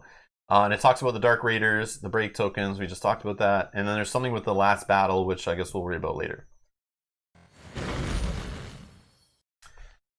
So yeah. If Rob dies, are you sure you want to bring him back? Just Depends how many enemies are on the board. Controversial. Mel will have a decision to make. Hey, you guys. Remember, this cannot go on without him. No, you just gotta like hide this little image in the bottom corner here. It could be Mel's gaming table. It's no problem. Yeah. They already have it planned out. Because I already know how to do all of this. Yeah, I know Matt's already designed a playbook of how you switch the channel to Mel's gaming table. He's already designed images. He's got Adobe After Effects graphics all ready to go. It's all in a zip file ready to be sent. And we're being told, less chat, more splat. I agree. Okay. But it's just because we came back to this scenario, or back to the game. We took a little break. We're starting a new expansion. I just want to get everyone leveled off, but we won't go through all this in the next episode and a few after that, as we're still playing this expansion. We'll just get right into it after we just say, like, here's what we bought, here's what we sold. Let's play. Yeah. The only thing that I want to do is, when we were at the Emporium, but we're going to do it on camera, is I'm going to do that God's Blessing, or the God's Altar. So I will spend 10. Okay. I will roll 4 red die, and we're looking for a Sword and Sorcery. Oh yeah, I might as well do it too, yeah. Yeah, I have the money, so... I got it. One. Yes. All right. So you now have an Ares gift. So you could... I can bring... This also could bring myself back. Yeah, It just says target hero. Are you allowed to spend combat actions, though? I don't think you're allowed to use any of this stuff when you're in Oh, you're right. I won't have a combat action. I only will have... I don't think so. Yeah, yeah, because you can only spend these actions. That's what part of Ghost Soul is. So it is only you. I think. I'm going to spend 10 and roll 3 dice. I got it. One. Whoa. Wow. Okay, this is going to be a good start to the game. We'll see, though. I mean, never even used this thing. No, but I just mean those were good rolls. So I got... no, this is the wrong one. Mirror's Gift. I have Mirror's Gift. Chaos... No, this is the wrong one. This one's the right one. Enomis's Gift. Neutral God's Blessing. Ignore all the effects of the next encounter card draw and discard after use. I mean, that's a good one. I'm just going to put this right here up in my back weapon slot. I can't even hold an offhand weapon anyway. Yeah, that's a good call. Just to keep it like... Just so that it's separate. It's not part of your powers. Yeah, we have to get rid of it at the end of the scenario if we don't use it. And yeah, if you use it, you just discard it anyway. Yeah. Okay, cool. Oh, Buell might be right. And now all the rest of our rolls will be meh. Oh, yeah. We wasted our good rolls. Used up our luck on the God's Blessing. Okay. So first round. Do you want to go first, or do you want me to go first? I could go start with the waypoints, or did you want to do the chest? I don't know. I don't know if we even need to do this locked door, but like, yeah, I could just to pop it open. The trap could hit us both though, and make it so you maybe can't even move on your next turn or something. Who even knows? Who even knows what it does? But I could, if we started the waypoints, that could also be bad. Could also open some of these doors. Who even knows? Okay, what then? It's your choice. I don't know. Whatever you want to do. Okay, I'll go first. I'll go first. Okay. Okay, so I can move up to 3. Yep. I will. I'll go first, so Rob can shoot twice. Mm-hmm. Oh, yeah. That's true too. That's true. Okay, so I'll move here for 1, and that interrupts my movement. Okay, so waypoint 1. Get to the storybook again. Is 1.1 in the Book of Secrets, which is one of these books. Last series we only had the PDF because for some reason they screwed over Kickstarter backers, I guess. But when you buy the retail versions of any of these expansions, you get a Book of Secrets that's specific to the expansion. So this is Darkness Falls one, so a whole new book of fun. So we're starting off with, what did I say, 1.1? The castle's main hall hosts a crowd of people, many of whom seem interested in the heroes who just walked in. Each time any hero moves over this waypoint, roll a blue die and apply the result. So with the shield, you go to 1.2. With a star, you go to 1.3. With a lightning, you go to 1.4. With a gremlin head, you go to 1.5, which I'm sure is not great. So yeah. So I have to do that now? I think so. Okay. I got a star. So we'll go to 1.3, which is dancers and jugglers run before you and in your honor perform for several minutes. The active hero's turn ends immediately. Oh! That was terrible. Yeah, wow. What? I haven't done anything. I moved 1 space, that's it? I just blame Jim. Jim said you go first, so I don't know. Okay, you go. What the? Jeez. Okay, so no encounter. You went into the party, so this is the party. This is the dance and the celebration. Distracted by the jugglers. So while they're all dancing in there, wow. I'm gonna go try to loot. Rory's here. Hello, everyone. Happy New Year, he says. Thank God for 2021 finally being here. Now, I was a little shocked. Everyone was saying goodbye to 2020, and we're all excited for New Year's, getting rid of this horrible year. But I woke up today, to my surprise, COVID is still a thing. We're still under pandemic. We're still locked down. I can't have friends over to play board games. And no conventions have been scheduled that I can attend. So to me, 2021 sucks so far just as much as 2020. So I don't know what everyone was saying. This year is gone, this crappy year. So hopefully at some point during 2021 it gets better. But so far, I've been let down by 2021. The hype was not as good as everyone was saying. So far. My review on 2021 is a big thumbs down so far. Yeah. So I don't know. I was let down. Don't believe the hype. Be patient. Okay, yeah, we have to be patient. That's true. I know, I'm just trolling. But yeah. Rory's saying, be patient, Rob, new outlook. Oh, okay, I get it. Yeah. I mean, I do understand why some people are saying it. Yeah. But. Shut up, Rob. You're ruining it for everybody. You're ruining it for them. I'm just kidding. All right. And Brian is here too. Rob's Gaming too. Hey. Happy New Year. Dropped in to wish everyone a happy 2021. Let's hope it doesn't become 2020. Yeah. 1.1. 2020.1. Yeah, that's where we're at. That's my worry. Yeah. That's my worry. Yeah. So, board game related, my worry is the whole like vaccines and stuff don't happen quick enough and roll out and are approved and results are great and everyone's getting them enough that governments decide to allow large gatherings and conventions early enough so that places like Gen Con, companies like Gen Con, who need to plan months and months and months in advance to plan that whole in-person convention. I get this feeling that none of that stuff will be greenlit until it's too late. So I have a feeling they're probably all still working on online conventions this year, which kind of sucks. Just on the whole idea supposedly that the vaccines won't be widespread enough in North America till like September. So that's like too late. So this is why I'm thinking 2021 might still be super sucky until like Q4. Yeah. That's based on like the news and stuff I've been seeing from real like professionals, not celebrity presidents and that kind of thing, but like real news. And real professionals have been saying like that won't be widespread enough until September. But I don't know when governments will start like relaxing and letting large gatherings, and when people, and even if the large gatherings like Gen Con, Origins, Essen, all these kind of these gatherings, if they're allowed, will anyone even want to attend? And I mean from the consumer side, if consumers and attendees don't want to attend, or are scared to attend, or not buying tickets, or not wanting to go, or they're not going to show up, that means a lot of the vendors might not want to go, and then they pull out, and then the convention just makes like no money, no one shows up, and it's just a sucky event in general. So yeah. So this is... NBA told to shut up again. You're harshing my buzz. Yeah, so this is just my worry, is like based on this timelines, like it's fun, everyone's like all excited for 2021, but man, I'm excited for just like when the vaccine spread enough that like restrictions roll back. I just want restrictions to go away, and I hope that happens in 2021, but I'm worried it will happen too late in 2021. But I could be wrong, but that's what I'm looking at. So here's looking forward to 2022. Woo! Yeah. That's what I'm looking forward to. Yeah. Hopefully by then everything's back to normal, but we'll see. I think what's scary too is even with the vaccine, it hasn't been tested enough to know how long it's actually going to last. Yeah, that's just... This Which is another thing that, you could get the vaccine, but it could only last for 6 months. Sorry, Bob. I'm sorry. But it's true, though. Yeah. Take politics out of it, because a lot of politicians are using this vaccine thing to try to like set up re-elections and new campaigns and stuff. So careful on what you believe and what you know, but rolling out a vaccine is slow, especially when a lot of people don't even want to take it. And until enough people get it, they're not going to start rolling back restrictions and allowing 60,000 people to ascend on a single convention center to play board games and buy all the new hotness. And that's really what I want, is that to happen.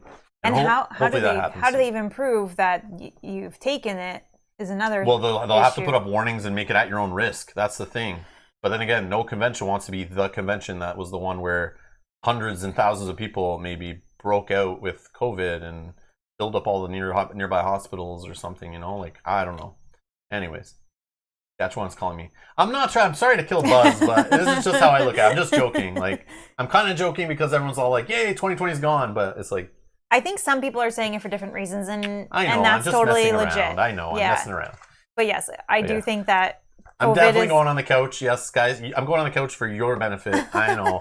I'm being a dick right now. No, I agree with most of what you're saying. So yeah. If you don't see me being excited about 2021, this is why. Because like I need to see results. Not yet.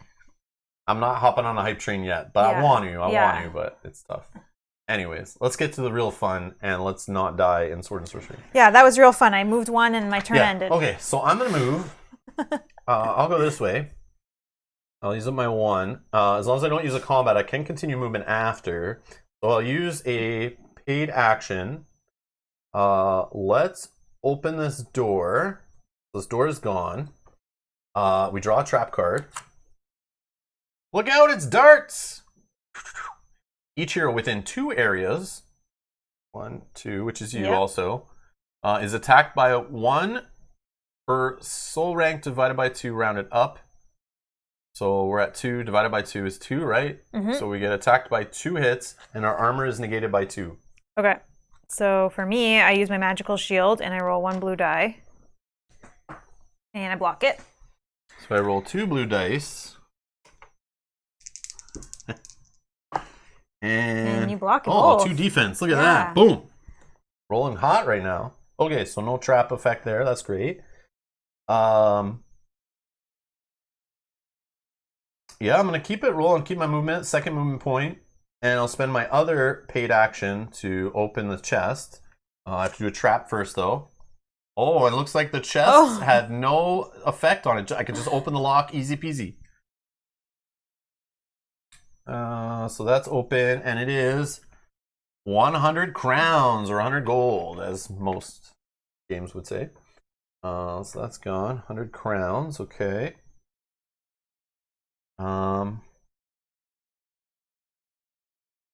Guess I'll move here. So the magic lock was not in the chest. Because it didn't. Yeah, nothing. Well, we knew that it couldn't be. Yeah, sorry. That's okay. Forgot. Yeah, it's only waypoints and story events that would trigger stuff. But I would use your last action to move on to that waypoint if you have movement. Sorry, do you have movement? I do have 4 movement total. Because in case it ends your turn. Yeah. So I don't have an action to still interact with this, right? Because that costs an action to search. So I'm just going to move in here. We're going to do that. Rolling a blue die. Waypoint 1. Yeah, 1.1. Rolling a blue die. Let's see what happens. I got a shield which says go to 1.2. One of the veteran guards steps in front of you, salutes, and says, "It has been an honor to fight beside you, sir. Glory to you and my fallen comrades." Then he vigorously shakes your hand and takes his leave, bowing deeply. That is all. Oh, wow. Okay. Okay. And I think that's it. I don't think there's anything else I want to do unless you want to trade or something. No. But I feel like trade is a paid action. Yeah, I think it is. Exchange. Yep. All right. So enemy turn. There's no enemies in play, so that's done. And then time phase, right? Mm-hmm. So I will get my shield back. And I didn't do anything, so no refreshes happen.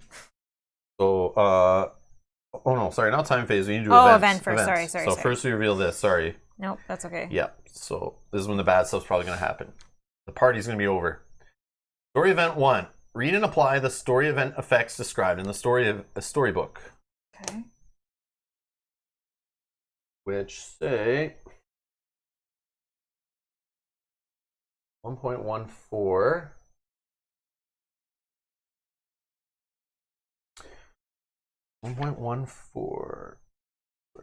Story event 1.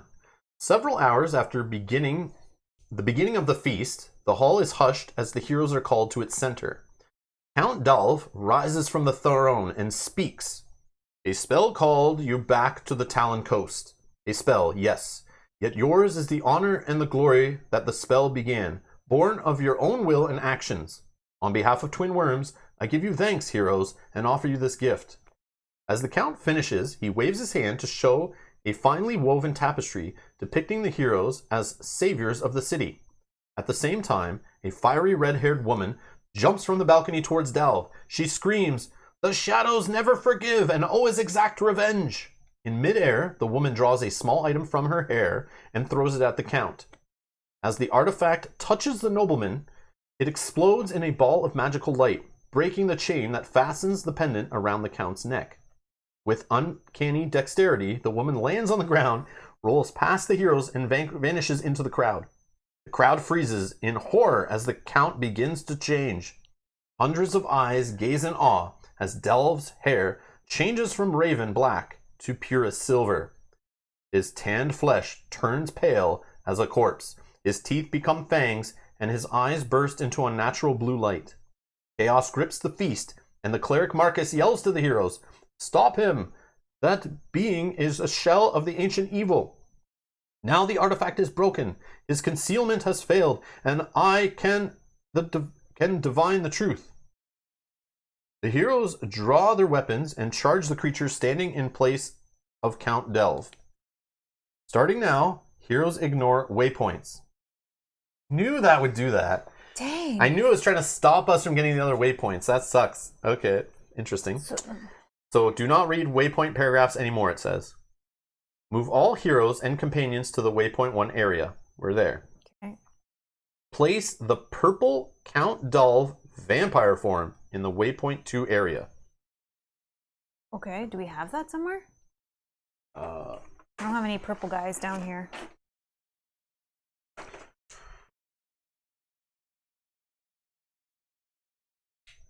Who is this guy? That's the thing. In the book, I don't think it lists like what who the miniatures actually are. Oh yeah, that looks like a vampire. I assume that's Count Delv, purple. Okay. Sure. Maybe if you find if he has an enemy sheet. sheet. Yeah, I never thought to look. Okay. I don't know. I don't know that I have any purple ones though. These are all red and green and blue. Waypoint 2 area. Yeah, these are all red, green, and blue. Purple. Oh, maybe it's a boss card. Jeez. Wow, what a great start we're having. Oh, the other guy's the Undead Lord. Oh, yeah, Count Delv. Yeah, it's him. I see. That's him. Yeah, for sure that's him.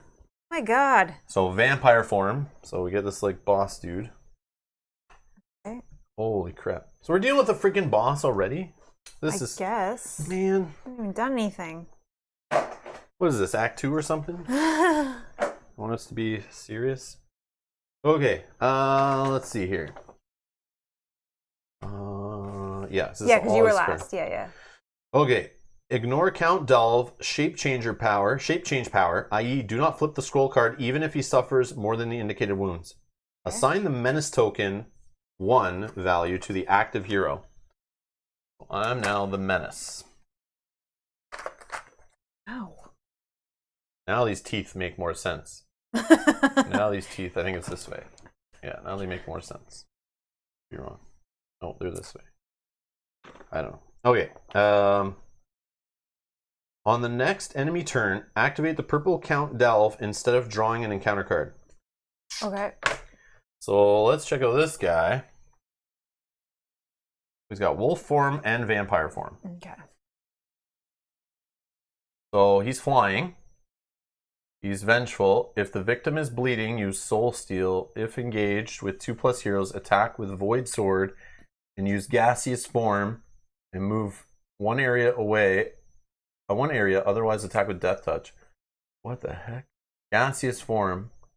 Remove all of his body conditions until his next activation. This enemy ignores all non-arcane attacks. So he's resistant to everything. He's reducing by 1 hit. He has 2 armor. He rolls up to 3 blue dice on defense. A star will give him a single extra shield. He can't be stunned. At 2 to 3 heroes, he's 46 health. Jeez. He's going to drop 2 treasures if we kill him and 16 soul points. So back to his attacks. That's at range 0. Range 1, if nobody's in his space, he'll move to engage. If the victim is bleeding, attack with Death Touch. Otherwise, attack with Void Sword. So he's got Shape Change. At the beginning of any of his activations, if he has between 15 and 34 wounds, flip his card over, so we ignore that, to Wolf side, keeping all wounds, powers, and tokens, and continue activation. He has Soul Steal. Roll a blue die and then reply the results. So a lightning, the hero suffers 3 HP. A star, the hero suffers critical. A shield, he heals 3 HP to self. A gremlin, he'll recharge 1 charge. His soul drain, which needs 2 charges to spend, so he starts at 2 charges. So he's got to spend 2 charges to do it. The party loses 1 soul point per hero. The victim becomes exhausted, and this enemy gains +1 Act 1 enemy power, replacing an existing enemy power. So sometimes you'll still use Act 1 powers. That's cool. Okay. And we already talked about Gaseous Form. He also could Soul Steal. Yeah, for 2 to 3 spaces away, he could Soul Steal on all heroes in the victim's area. Roll individually. Or if he's out of range of us, he'll move to engage and then use Soul Steal. And then use Gaseous Form. So he's got a Void Sword and a Death Touch. So Void Sword is his primary weapon. Excuse me. You can see Void Sword doing 2 auto hits, 2 red die, 2 blue die, lethal 1, bleeding, AoE possible. Excuse me. And BRB.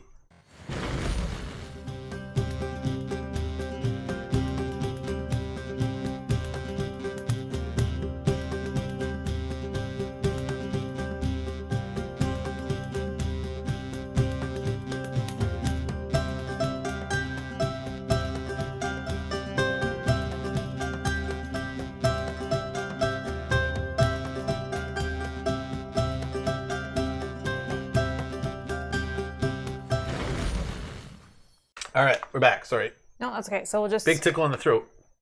So Death Touch, offhanded weapon. Yeah, 1 hit automatically rolls 3 red, 1 blue. For 1 lightning, he can ignore armor. And for a star, he does Soul Drain, which was, again, the party loses 1 per soul point per hero. Oh my gosh, and the victim becomes exhausted. So Kanji's saying, just story-wise, so you went to a dance and someone got turned into a vampire, or was someone revealed to be a vampire? It got turned into a vampire. Some crazy cultist lady jumped out of somewhere, pulled something out of her hair, threw it at the guy, and then vanished away, turning him into a vampire. Yeah, and now he's against us. Basically punishing us for trying to prevent the darkness, I guess. And yeah so she's now turned Count Delve, who was hosting this party, I guess, has now become a boss fight, basically. Right off the bat. That's crazy. Yeah, that's nuts. That's crazy. So does he start with an enemy power or no? So I wonder, like, I don't know if we could have changed. I guess that all would have still happened. That all would have still happened. The only difference would have been... I don't know what these waypoints would have done. Maybe they would have helped us set up a bit better. I don't know, but... Fuel says it more sounded like it got revealed. Yeah, maybe it was a vampire the whole time. Oh, I see what you're saying. So that person was good? I don't know. Well... She jumped out screaming, "The shadows never forgive and always exact revenge." Yeah, I don't know. And she drew a small item from her hair, threw it at the Count. As the artifact touches the nobleman, it explodes into a ball of magical light, breaking the chain that fastens the pendant around the Count's neck. Oh. The chain around the neck. So he was preventing from turning. I get it. And the priest says... Stop him. That being is a shell of the ancient evil. Now the artifact is broken. His concealment has failed, and I can divine the truth. Yes, you're right. I get it. Okay, we got it. Yeah, he was bad the whole time. I was reading and not really paying attention to what I was reading. Yeah. Okay. Interesting. Wow. Okay, that's cool. That's a lot cooler. Yeah, and Sirhan says, I hope Spencer's New Year's Eve party went better than this one. Yep, this is terrible. This is a terrible party. Awesome. Okay. All right. Yeah, I wonder what those waypoints would have done or how they might have helped us in this fight. Okay, so now we'll go in the time phase, because that was the event that did that. True. Okay, I have nothing to cool down or anything. Same. Flip that. Get my magical shield back. Definitely going to be needed. Can't believe this guy's got 46 health. Does this menace token switch in the time phase or anything? No. I thought there was something that did that. No. Won't hold it forever. I don't have the book though, but... Old vampire staying in human form by wearing a chain around the neck trick. Yeah. Yeah. Classic. Classic trick. It is true though. That's cool. All right. So who goes first? You? Because you can shoot from farther away? Yes, this is true. I don't know. Yeah, we're basically because I have to go in.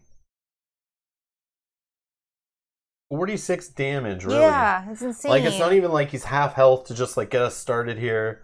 It's, like, full boss fight in this area. We don't interact with waypoints.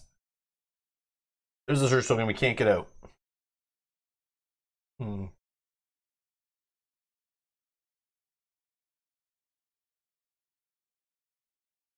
we're stuck in here. We gotta fight him. And we can't even read the waypoints. Yeah, if I go first, I just attack him. I wonder. No, that wouldn't make sense. I was going to say, I wonder when the day event, because these were not shuffled, right? That's it. That's it. The day event is not next round, the round after. And we have to read something when it comes up. Right, because vampires don't come out in the day. So we're just fighting this guy to buy us time. We're not trying to kill this guy here, I'm sure. Yes. Yeah, Smells the detective here found out that daytime's gonna come soon. Yes, we just have to survive this. Yeah, so like we're because we didn't shuffle that, right? Yeah, no, okay. no, you don't shuffle. It's always in an set order. No, but sometimes it takes two and shuffle them together. No, okay, okay. So then I think we just have to survive. I mean, maybe we get a bonus if we do kill him, but. Well, we do get 2 treasure and 16 soul points. Yeah, but there might also be another bonus but I think based on the story. Gone. I think he'll be gone before. Well, it didn't say to read anything. No, based on him leaving play. No, but day it does. Oh, so it might say like if you've killed him X, Y, Z. If you didn't, A, B, C. So yeah, okay. Right, like if he's on the board, we'll see. But so Imi's in the chat saying, Rob, have you heard that the comic book Fallen Lion is out there? Is it at retail already? Oh, had you heard about this before? Yeah, it was in a Frosthaven update or something, or an email from. I had in my email thing about it, but I didn't. I just marked it as unread after I opened it because I was like, oh, I'll look at that later. But physical or digital? Yeah, they're doing like a physical. You can obviously get all comics digital now too. Yeah, but it will be physical. Yeah, I would assume so. Yeah, cool. Cephalofair Games working with some comic book company to make a Fallen Lion comic book series based in the Gloomhaven universe. Cool. But yes, I knew about it. I just don't know any other detail other than it exists. Okay, we'll have to look into that. So, is it already in retail? I mean, do you know, or is there a date on that? Oh, you see ads for it on Facebook already? Oh, wow. Okay, we'll have to look into that though and see. That's cool. I didn't know that. We'd have to. I don't know. We'd have to call an order. Like our comic book stores, we can't just go in and shop around. So, Janet has a pre-order. It arrived a couple days ago. Okay. Okay. Huh. We'll have to go to our local. We'll have to call our comic website. book store, see if we can buy it, and then go pick it up. Unless we can just order online. Oh. Okay. Oxide Media is the company. Wow. Okay. Cool. I've never heard of Oxide Media. Hopefully, they're bringing that comic to Canada. That's the other thing. If they're not like a normal comic company that has distribution in Canada, I would hope they do. Buell has their website hot linked. I love it. I love it. Okay. All right, I'll look into it after. Yeah, hopefully our local stores are getting it, or there's a way in Canada I can order it and not pay crazy shipping. But we'll see. Or maybe I can get a subscription to it. That'd be cool. Cool. Thanks for the tip. Awesome. All right. So I guess we just decide who wants to go first. I think it should be you because I have to go in. Yeah, true. So I don't know. But I also could move in with you, and then domination happens. But I could attack him now. He moves in on me, and then we're already dominating. Yeah. So. But he doesn't count as 2 figures or anything crazy. He didn't say that in his persistent. No, he's just a little dude, man. He's not the big purple. Like this is. Yeah, you're right. Okay, here's the comparison. So here's the last big purple guy we fought. Okay, here's Count Dolph. Oh yeah, okay. He's more reasonable. Yeah, he's like one of us. One of us. Okay. He's more reasonable. Okay. All right. Okay, so I'll go and I'll just attack this guy. I'll start using some of my new tools here. See if we can figure this out and get used to it. I'm very used to using swords and daggers and stuff. Okay, so up to 4 range away. I could move back.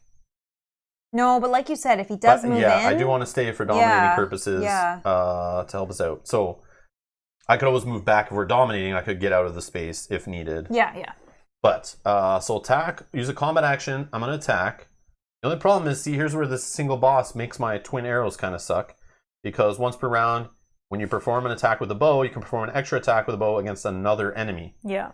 I'm assuming it has to be a different enemy. Yeah. But I don't know. So. Maybe there's like rules text or something on the forums that might say that it can be any enemy. But I think it must be a different one. So yeah, because it says another, right? Yeah, so I'm just going to treat it like I can't use it against this guy on the same turn. But I have other ways of spinning actions to buff up this single attack I'm going to do. Yeah, just make it huge. Yeah, so let's try it all in here. Let's see.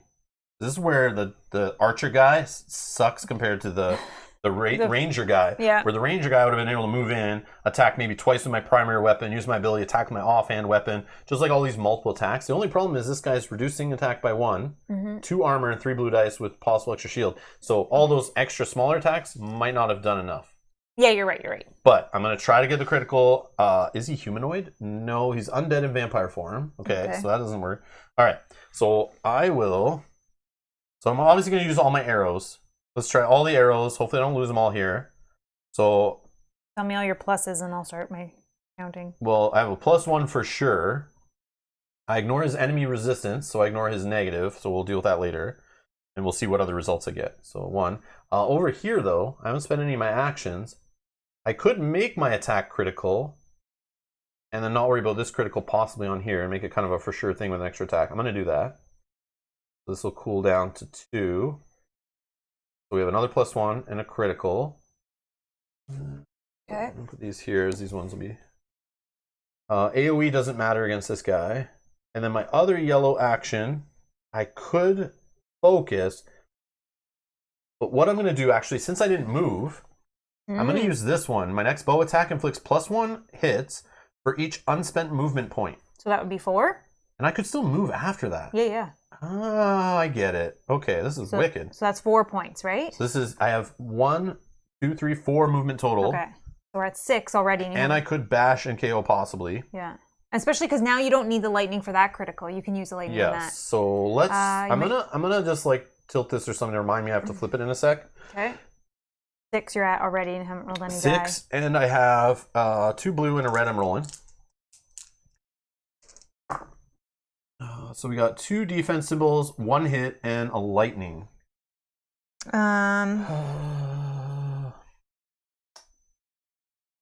Okay, so what I'm going to do, we're going to KO him. That ignores his armor too, right? Mm-hmm. I'll spend the lightning to KO. So add another hit to the total if you didn't already, off the stud. Oh, I did. Okay, so we're at 7. Mm-hmm. And I'm going to cool this down on 3. Okay, you're going to get a critical in there. And we get a critical. I get to apply first, actually. Oh, thank you so much, Buell. I'll probably forget. I appreciate the reminder. I was going to say that, too, because after the stream in like 4 hours from now or whatever, I'll be like, what was I supposed to do again? So this guy can't spend lightning for the rest of the game. Anything that is a lightning, so he can never make us bleeding. That's good. And or he lethal, cannot ignore our armor. Okay, that's good. That's good. So that we don't have to worry about for him. That's okay. Not the greatest one, but it's still fine. So we're still at 7 hits. 7 hits. I got no stars, unfortunately. So that lethal stuff doesn't work. No, unless fire 1 happens. Okay, fire 1. Unless we unless I let you re-roll. I can let you re-roll 2 die. You could technically re-roll those 2 blue die. It's all your choice. This is my only attack. It's the only time I'm doing it. You can save it for defense, though. No, it's fine. Go ahead. I don't think we're going to die in one shot. I'm re-rolling these 2 blues? Yeah. All right, add 2 more hits there. And 2 more stars. No stars. I mean, lightning. But the only other thing is bash. So I could knock him further away. I'll bash him here, I guess. And the lightning, see, this is where if I was using orcish arrows, I would have an extra hit. But that's okay. That's okay. I didn't get the stars. Well, you're at 9. Okay, so 9 coming through. I ignore his resistances. Yep. Still at 9. Yep. I ignore his armor because he's on his ass. Yep. Okay. Now he's going to roll 3 blues. And he blocks 2 and gets a star, which he can use for a +1. Okay, so he's going to take 6. All right, so he's down to 40 left. Woo! There's 6. Okay. We're getting him there. Woo! All right. And the fire will burn him 1 at the start of his turn, so I technically did like 7. I think I spent all my yellows. I spent my combat. Oh, and you have to tick that up because you hit him. Yes. I'm now the target level 2. That's it. Okay. Enemy? No, you don't draw. I didn't say in the book, I think instead of drawing, he just goes. Yeah, because this is the next enemy. That was a while ago. Yeah. On the next enemy turn, activate purple count dolph instead of drawing a counter card. Done. All right. Wait. Oh, there's no otherwise on his, so yeah, I can't do that. That's too bad. Yeah. Okay, sorry, go ahead. So he's definitely getting up. Yeah. But he takes 1 damage, right? Because fire happens. Yep, fire happens. Oh, is it now or in the time phase fire happens for him? Time phase. Yeah, not yet. Yeah, this is different games doing different. Shoot again, Rob. I don't. He can't. Here's the thing, this is the issue. Jim, this is what we were talking about at the beginning. This is why I may not play with this Archer version going forward. It's a little rough. So at level 4, I only have 1 combat action. Even if I look ahead at level 5, level 6, which we can get to this playthrough, I'm only ever doing 1 combat. Eventually, I'll get some more yellow actions. But the Ranger version, he's the guy with 2 combats, 2 yellow actions. So I lose that. Yeah. And because of the extra twin attack of bow, it has to be at a different enemy. Yep, so with only 1 enemy, it is a little bit more... This is why I'm I don't know. I was spending almost an hour sitting here before the stream, do I change? And I was evaluating everything, and I'm I don't think I should. But I didn't think at the time either. I'm we won't probably face a purple enemy for a while. And not right off the bat, first event. But yeah, I think the Ranger guy in generally is better. I just want to try this guy out. Yes, it's probably making the difficulty a little higher for us, but that's fine. That's okay. I'm just gonna try him out, see how he works. Already so far, it's kind of but this ability over here is amazing. But I'm only get to use that once every 3 rounds. That kind of sucks. All right.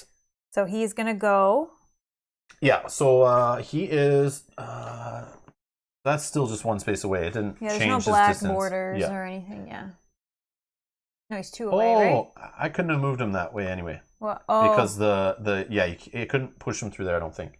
Because it's up a balcony. Don't they ignore hindrances? He's flying. True. Okay. Doesn't matter. Yeah, All right. He's flying. So he is 1 away. So he's going to move to engage. He's in our space. We'll that's good. That's better for me. Okay, that's good. I'm hiding in the back. You're in front. Okay. And he's standing here in front of you. Okay. If the victim is bleeding, attack with Death Touch. Otherwise, attack with Void Sword. The Void Sword, he's going to roll 2 red and 2 blue. He gets 2 hits already. And you got 3 more. Okay. And it's going to be AoE, so it's hitting both of us. And also lethal 1 happens.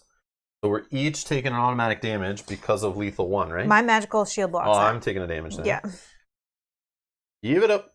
Okay. All right. So I got 1 health loss. Okay. He ignores the lightning. Yeah. So it's just a star. That's the star is the AoE. So we're both going to do rolls against this. Okay. So he's got 5. Yep. You want to go first? Do you have any armor?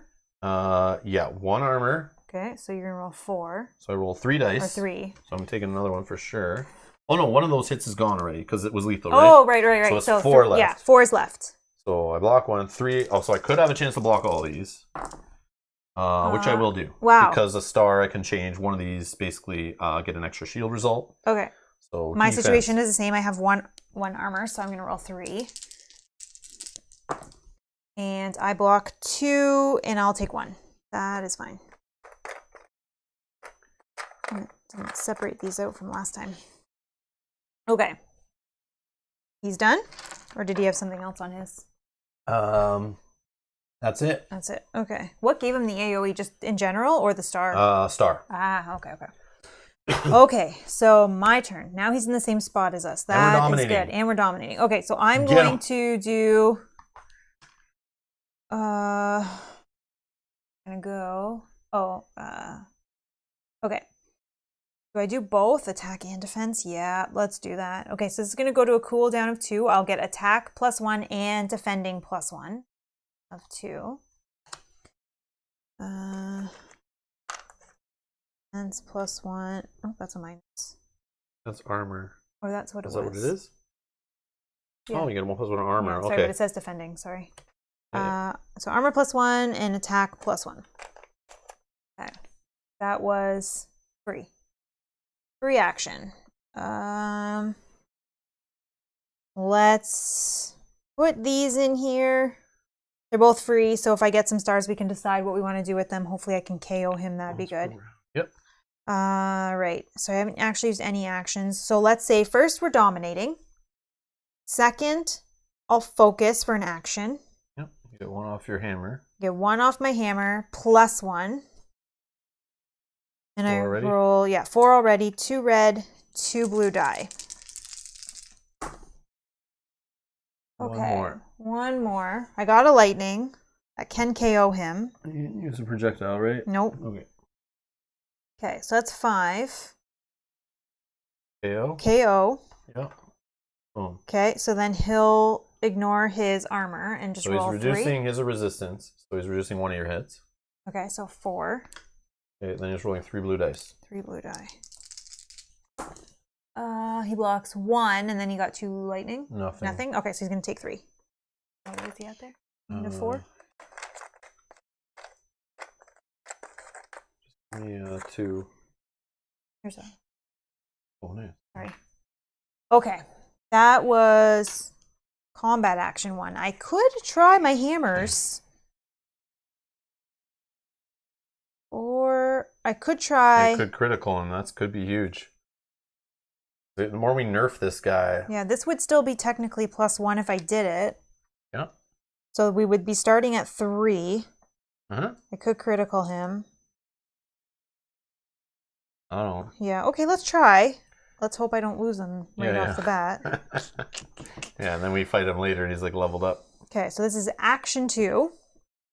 Starts with 2 hits off the bat, beats on the card, plus domination. I roll 1 red, 1 blue die.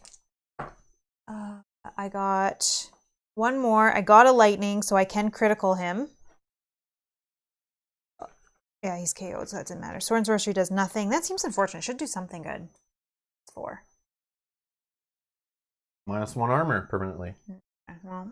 Well, if he's not KO'd, that means 1 more hit's getting through. Okay, so he blocked 1 resistance, so 3 is getting through. -1 armor. 3 gets through. He rolls 3 blue die. He blocks 2, so he gets 1. So here's a 5. Oh, here's a 10. Do you want a 10? Sure. That 10 damage. So 36 more to go. Oh my gosh. Okay. So then it is me done. Enemy? Yeah. Or encounter. Dexterity blow. Activate all dexterity enemies, otherwise activate one enemy. So obviously is this guy activating. He stands up. He's in our space. So it says if the victim is bleeding, use Soul Steal or not. Nope. If engaged with 2+ heroes, attack with Void Sword and use gaseous form and move away one area. Otherwise attack with Death Touch. So the sword, and we'll just move him away this one area. So the sword is 2 hits already.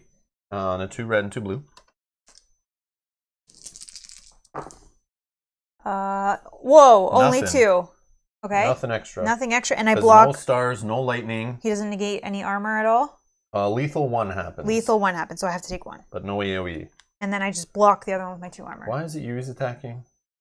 I'm closest. Oh, I get this because I hit him. Sorry, that's why. Because on my turn I hit him. But so. Wasn't that 2? Oh, it was. So it should have went to 1 when I hit him. No, I hit him twice. Okay, yeah. I hit him twice. So you do have it at Sorry. level 1. Okay. That's in my head. I was like, I knew I took it, but I just didn't actually take it. Yeah. So he's going after you. Yeah. Yeah, because I'm in his token. Yeah. All right. Okay. So you dealt with that? I dealt with that. I didn't take any. Or I took 1 for the lethal because my magical shield was gone. Okay. Okay. That's not bad. Event? Yep. This just gets discarded? Mm-hmm. Okay. Time. So this guy will take a damage from the fire. Fire will go away. And 11 damage now. Okay. Right. This will turn. This will turn. Flip this. Okay. So. Oh yeah, and I heal 1 in the time phase. Yeah, because of my troll ring. Nice. All right, same plan. I go first, do the same thing. Yeah. Okay. So all my bows. Yeah, my other stuff's cooling down, so it won't be as good.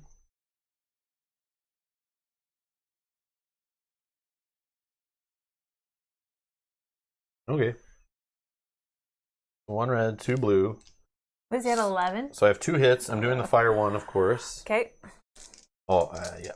You want to focus at all or anything, or do you need the other? Yeah. Let's focus. Okay. So you got 3. Yep. And we got 3 more. 2 lightning and a star. So one of those will be lethal. Okay. I'm just going to take that away because you've already done it. Yep. Do a star. Wait, it was only 1 star? Yeah, 1 star, 2 lightning. Maybe I do fire 2 instead. That's more damage. Sure. Yeah. Just give me a fire 2 token. Other side. No. I need another token for the additional fire 2 effect. Yeah. Sorry, because it's 2 separate. Yeah, sorry. So fire 2 on them also. Okay, then the lightning. Critical. Yes, the critical. Huge. Come on, critical. All right, we reduced his attacks against us by -1 for the rest of his life here. Okay. So we're weakening him slowly, offensively, which is great. Couldn't KO him, though, eh? No, okay. I don't think. No, that was on this card. Okay, that's fine, I think, because we already have him -1 armor. So we're coming in with 5? Coming in with 5. He's going to -1, but you ignore that? I ignore resistances. Okay. And the armor, he only has 1 armor, so he does block 1. Blocks 1, so we're at 4. And he rolls 3 blue dice. And he blocks 2. So he's going to take 2 more. 13. Okay. One other action.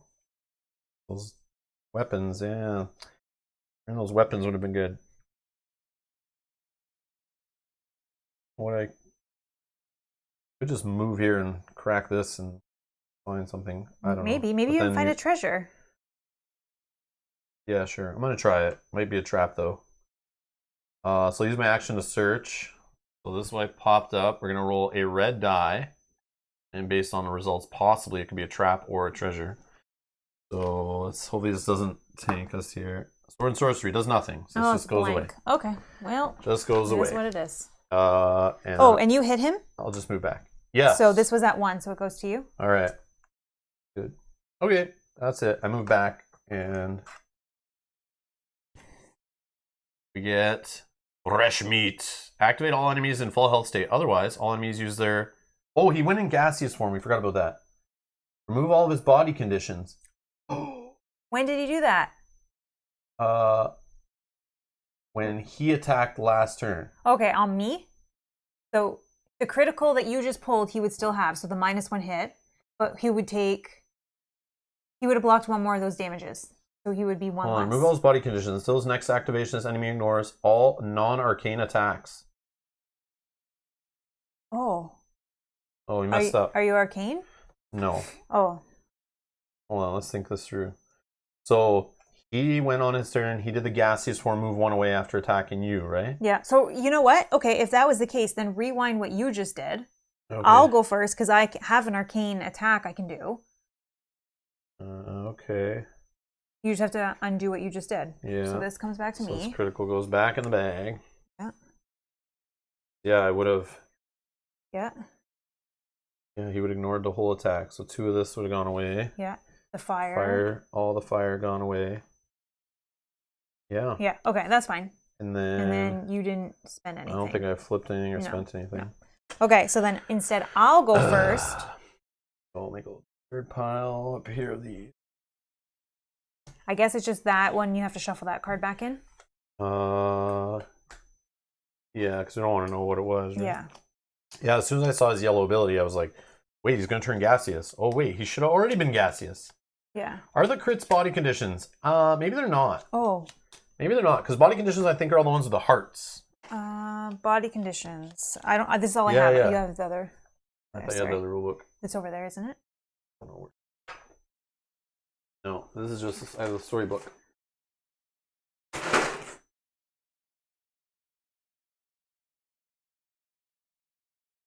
Yeah, I thought body conditions were only things with the stars. Oh, like the hearts on them. Yeah, you're probably right.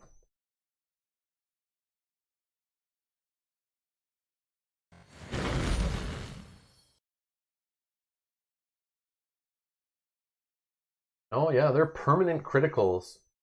Oh, look.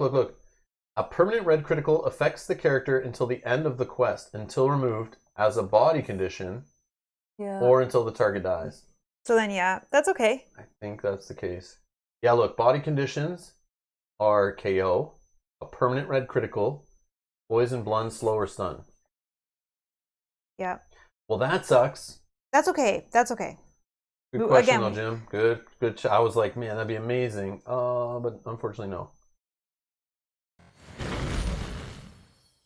Okay, so then rewinding that because we didn't read that. Yeah, because we want him to activate and come out of gaseous form. Yeah, so his next arcane, he's immune to anything not arcane for his next. Yeah, he ignores all non-arcane attacks. So my attack would just have been ignored. Okay, so why would I even do it? Yeah, I can go first because I have arcane. So I'm going to then use my consumable. This is arcane. My vortex is a combat action. I can do it at 3 range away. I'm going to roll 4 red die. I can bash. We can do some shenanigans there. I'm going to use my once per round. Yeah, once per round and once per round. I don't think we need the bash. So once per round, I'm going to use my sapphire. So if I get a star, I could potentially KO him. I'm not going to focus this one. I'm going to, maybe I do. Yeah, I'll focus this. So focus and 4 red die. 2, 3 on there. So 4 total. I got 3 lightning. So I can lightning and star. I didn't get any stars. I could re-roll, but just re-roll the gremlin head.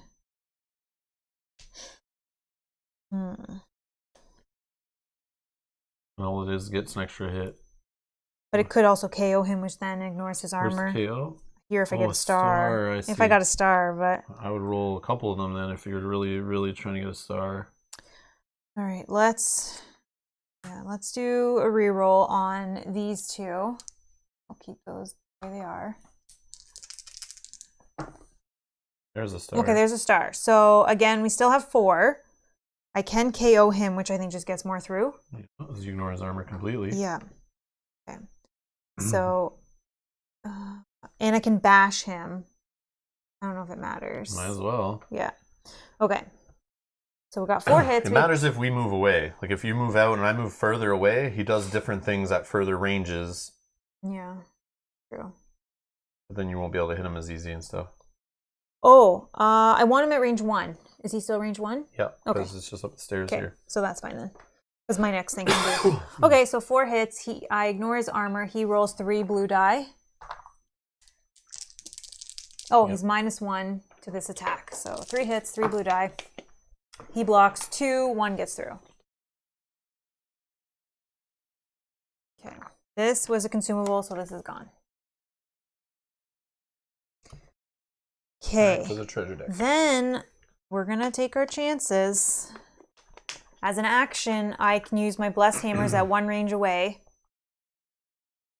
We can maybe critical him on this one.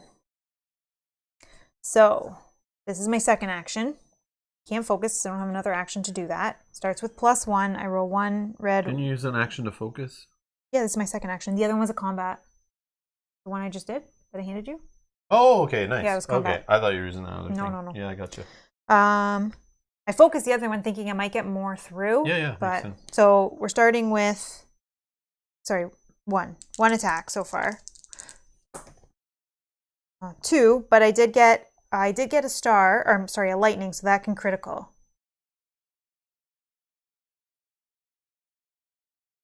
Hopefully that's good. All right, you KO'd a KO guy already. Oh my Boom. god. Okay. Didn't do anything. He blocks when he rolls 1 blue die to see what happens. Get 1 through. And he blocks it. And I did not get a gremlin, so I didn't have to discard my projectile. Okay. And can't do that. That is me done. Go ahead. He can enemy card and get out of gaseous. Activate 1 enemy. Otherwise spawn an enemy? Can I not do that? Yeah, let's do that. And then nothing will happen? Yeah. Okay. So I'll use one of my charges to do the otherwise effect, and if the otherwise effect cannot be applied, simply discard that card. Okay. Spending a charge. Because I'd rather... You can't spawn because there's no open spawn gate, so that just fails. Because then he can stay KO'd for you. Sure, yeah. Yeah, I think that's helpful. I mean, not that... Okay. I attacked him twice, sorry, so this should have flipped to a 2. Okay. So, Brian is here. Hello. Hey, Happy New Year. Brian. Happy New Year, Brian. All right, I'm going to attack with the Eagle Wings Piercing Bow. And fun stuff to add. So I'll do all this stuff, obviously. 1 red, 2 blue. I will focus.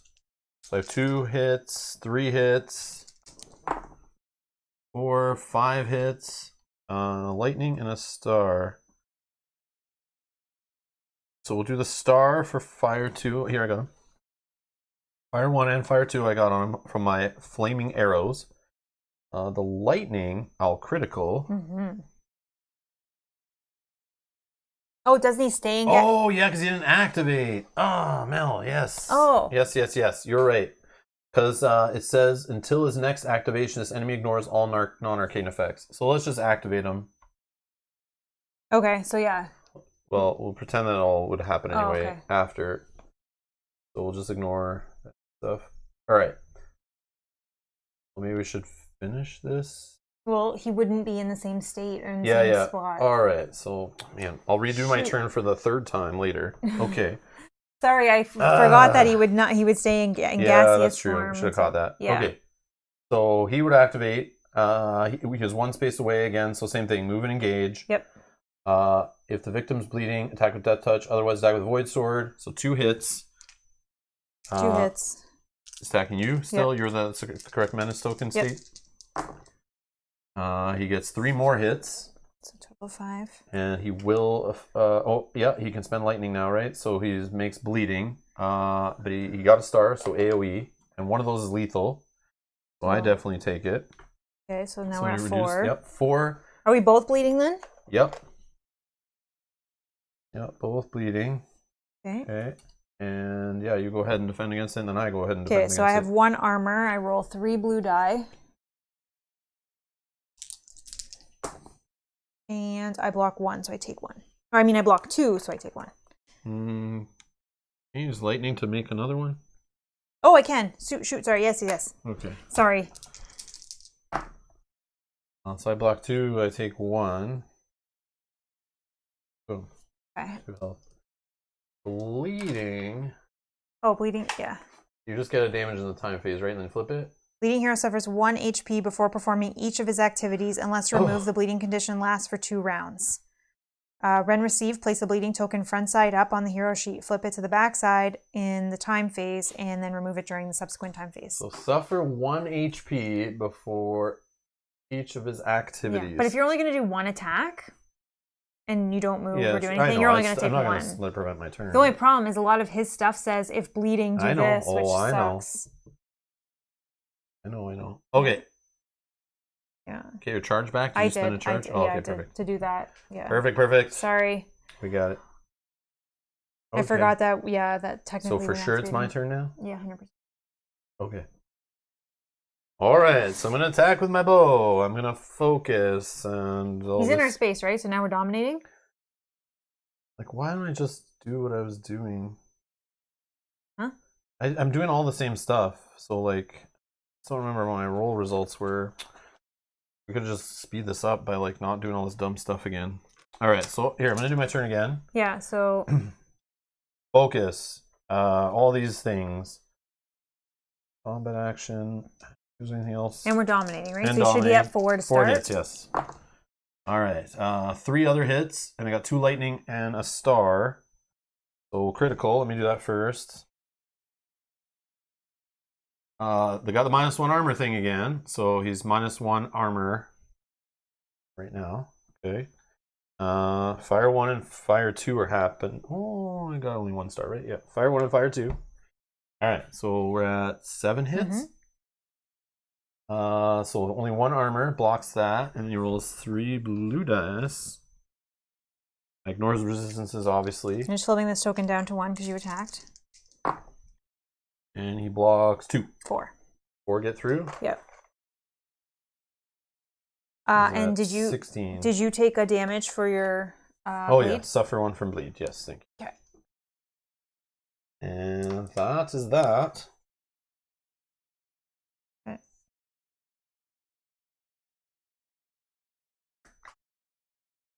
Activate all S enemies, otherwise activate 2 enemies. He is any type enemy, so he is going to get activated. Okay, he's attacking me because I'm still -1. Okay, so if victim is bleeding, use Soul Steal. Soul Steal, he's going to roll a blue die. And he gets a gremlin head, so he'll recharge 1 charge, is already maxed, that's the best roll. Awesome. Nice. And then if engaged with 2+ heroes, attack with Void Sword and use gaseous form and move away 1 area. Otherwise, attack with Death Touch. I really hope he goes away in the day. Yeah, I need to be not in the space. This dominating is dumb. It's not worth it from him to keep doing this. So yeah, I should have moved back and just been firing from a distance. We shouldn't be in the same space. I don't know, we keep falling for it. Okay, so he's going to attack with the Death Sword thing. So 2 red, 2 blue. He's got 2 hits already. 1 of them's lethal. He gets 2 more hits. And he will be bleeding. You're already bleeding. So you'll take a suffer an HP because you're taking the same condition you already have. And it's AoE, so it's going to do the same thing to me. Okay. And then I'm going to lose 1 for 1 because of his lethal 1 hit. Okay, same. Because I don't have my shield right now. So he's got 3 hits. So 3 hits coming in. But 2 only now because 1 of them was lethal. 2 hits. Well, 2 blue. No, 4 hits total. Because he had 2 and he had 2 in there. He did have 2 in there? Yeah. Okay. Only 1. I have 4 like this. So. Oh, okay. I'll take your word for it. So 3 hits. Okay, so armor of 1. This menace token doesn't even matter with this guy because this guy just always gets AoE attack every time he goes. It seems. Yeah. Okay, crazy. So armor -1. So it's 2 hits left. Yeah. There you go. And then same. Same. Nice. Okay. Oh, yeah. All right. Oh, I didn't flip that. Sorry. So is it time phase? Event phase. Event phase? Please, let him go away. All right, it's day. Read and apply the day events in the storybook, and then shift all powers forward one. So we actually get to speed up our cooldowns, which is nice. So story is, day is 1.15. The first rays of the drawing sun streak into the palace from the high Gothic windows. One of them caresses the vampire's skin, eliciting a scream of pain from the creature. Terrified by the light, he waves his hand and casts a charm spell on several palace guards, turning them against the crowd. He wraps himself in his shadowy cloak and dissolves into mist, disappearing toward the palace dungeons. After several attempts, the cleric Marcus manages to open the palace doors, allowing the guests to flee for their lives. Then he turns toward the heroes. We must find the red-haired woman before she leaves the city. She must have more information about Count Dalv. Remove the purple Count Dalv from play. It is not considered killed. That's what I thought was going to happen. Okay. Okay. I don't know if he keeps that stuff or not. I don't know. I'll just do that. Probably not, though. Just in case. Spawn one Dark Raider in Waypoint 1 area and another Dark Raider in Waypoint 2 area. You went green Dark Raider. Green is for you. So I need a green Dark Raider in 1. Did you get a single or a double? Double. Double, okay. And he gets an enemy power. So he actually gets 2 extra armor. He is armored. Okay. Would you like tokens, or do you just want to remember? 3 armor, wow. What? No, that's fine. He's got a card. Next, we're spawning a blue single Dark Raider. Okay. Okay, and spawn number 2? Waypoint 2 in the main throne spot here. Do you need any shields or charges of any kind? He gets 2 2 charges over here. 2 charges. And 2 green shields. Wow. And 1 charge for this guy. Okay. If there are more than 3 heroes, spawn 1 Dark Raider in the Waypoint 3 area and another Dark Raider in the Waypoint 4 area. Remove all Waypoint tokens on the 4B map tile from this quest. We missed them all. Well, not the 1. Not the 1. That's crazy. Yeah. Well, whatever. Part of the fun. Add some replayability. Discard the locked door and its magic lock token from the 4B map tile. Open the shrine in the 2A map tile. And then open the 3 spawn gates on the map. Oh, the shrine.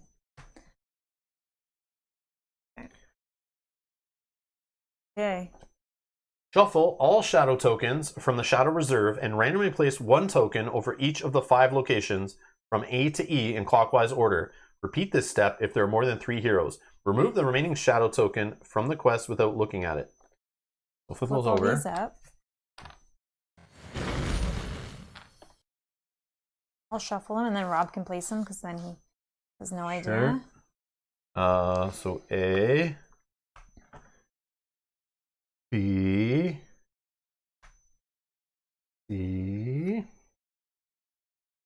D, E. Nope. Where's D? D is this side. D. Nope. This way. B. Sorry, C is the bottom corner here. E is right in front of us. E is over here. And this last one, removed from the quest. Okay. Okay, perfect. All right. Oops, sorry, wrong side. Okay. And then these shadow tokens represent escaping citizens. Oh. A shadow can only be revealed at 0 range by a hero who spends 1 action while in the same area with the token following these rules. If the quest shadow is revealed, discard it along with all other shadows in play and go to 1.17. The Book of Secrets. If the quest enemy shadow is revealed, discard it and spawn 1 enemy in the area. If another shadow is revealed, discard it without effect, i.e. no enemy spawn. In each of the next event phases, move all shadow tokens in play one area toward their closest spawn gate. Once any shadow token reaches a spawn gate, discard the shadow token without revealing it.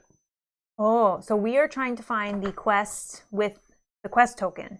Yeah. Okay. Which could be not even in the freaking game. Right, could not be. And then the other ones are going to slowly disappear. This is cool. All right. Wow. And then we have these guys wasting our time. And we're bleeding. Okay, awesome. But we're going to time phase now. Yeah. So bleeding flips over. Yep. So we're still bleeding for one more I don't need this round anymore. at least. I heal one in the time phase of my troll ring. This flips over. Got all my abilities back. Yeah. Whoa. So I don't know who goes first, but we are dominating, and I definitely would just boot it out of here if possible to try to deal with some of this.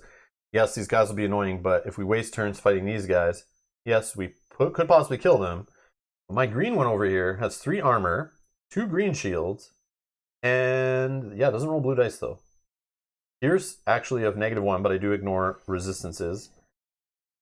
So knowing he has 3 armor is crazy, but I probably would try to do the KO attack on him. Yeah. We know the KO from critical is less likely to happen because there's one sitting there. I don't know if there's more in the bag. You could possibly KO, which would be huge, taking away his 3 armor advantage. He's 7 health. I could go first technically. I could remove my condition so that I don't have to. I would just lose 1 health. This one. Oh, it's free. So I wouldn't lose any. Okay, so I would heal 2 and I could remove my body condition. So then I could do all of the actions without bleeding. Then you would have, potentially I could KO him. I'd have 2 options to do that. Well, you just remove 1 body condition, cooldown for 2, right? Yeah. And then you would be able to then move. You would still have to use 1. Well, I might still fight him if the situation, because he'd be dominated, maybe lying on his butt if he's not finished, and then I move. Yeah. But we don't know what activates in between our turn. Maybe he gets right back up. Maybe the other guy moves in. Maybe, I don't know. Oh, and Scott says, maybe good to use the skip encounter blessing next so you can chase the shadows. Yeah, true. Yeah, and then, because then they won't move. So in this game, when we're trying to evade, we just activate them, right? And then you, continue moving. Unless you're dominating.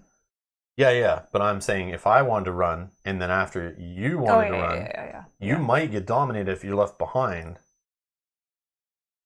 I don't know if that's... But I'm hoping that I could either take him out or KO him. I don't think I can take him out. He's 9 health. These guys only roll 2 red and get a hit, and they could bleed us too.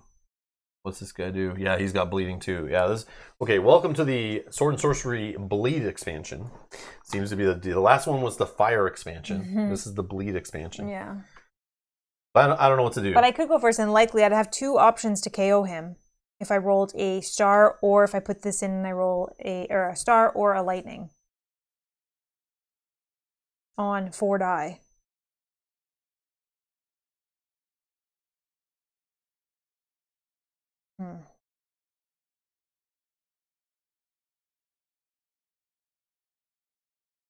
You want me to do that or no? Hey, it's up to you. You can if you want. Okay. I don't care. It's fine. So I don't know. 1, 2, 3. I can't get to either of these. That's the only unfortunate part. 2, 3, 4. What if you went first? Yeah. Actually, because while we're dominating, you don't have to even worry about that guy. You can just run from him. I think the activation would happen, and we wouldn't. It's fine. All right, I'll go first. 1, 2, 3. Difficult actually to get in here. Oh, both are. Yeah. But you could spend a dash action with your last move action. True. But I could also just go and then go to one of these. Those are going to end sooner. I go to any single token. Yeah, these ones are going to move in this way. So if you went to this one, these one will move into you. Why? Because they move to the closest shrine. So this one leaves this way. This one leaves this way. Yeah. This one leaves this way. But these 2 have to move this way. way. See what you're saying. So, I mean, if you stopped on one of these, you'll get 2 tokens for the price of 1.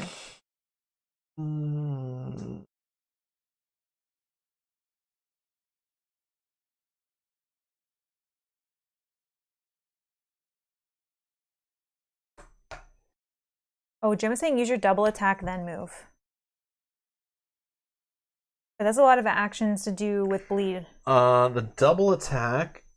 Okay, I have to interact with these guys with an action, right? Right, that's what it was. You have to do a paid action to interact with one. So that leaves my dash and the interact with these guys. I wouldn't even have I wouldn't even be able to do the double attack. But yes, I should probably spend my combat ability at least. But what my fear is that I actually get an enemy over here, and then I have no way of dealing with the enemy in my space. There's only an enemy if on one token, right? The quest with the enemy on it. All right, so sure.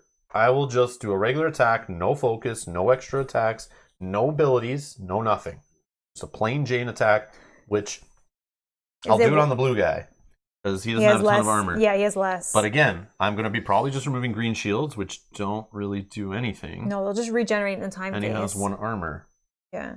I mean, you don't have to even bother. I just think it's going to be useless. This one attack with no extra fluff is going to be crap. But I could throw fire on him. But you're also bleeding, so every action you do is going to make you take damage. That's true.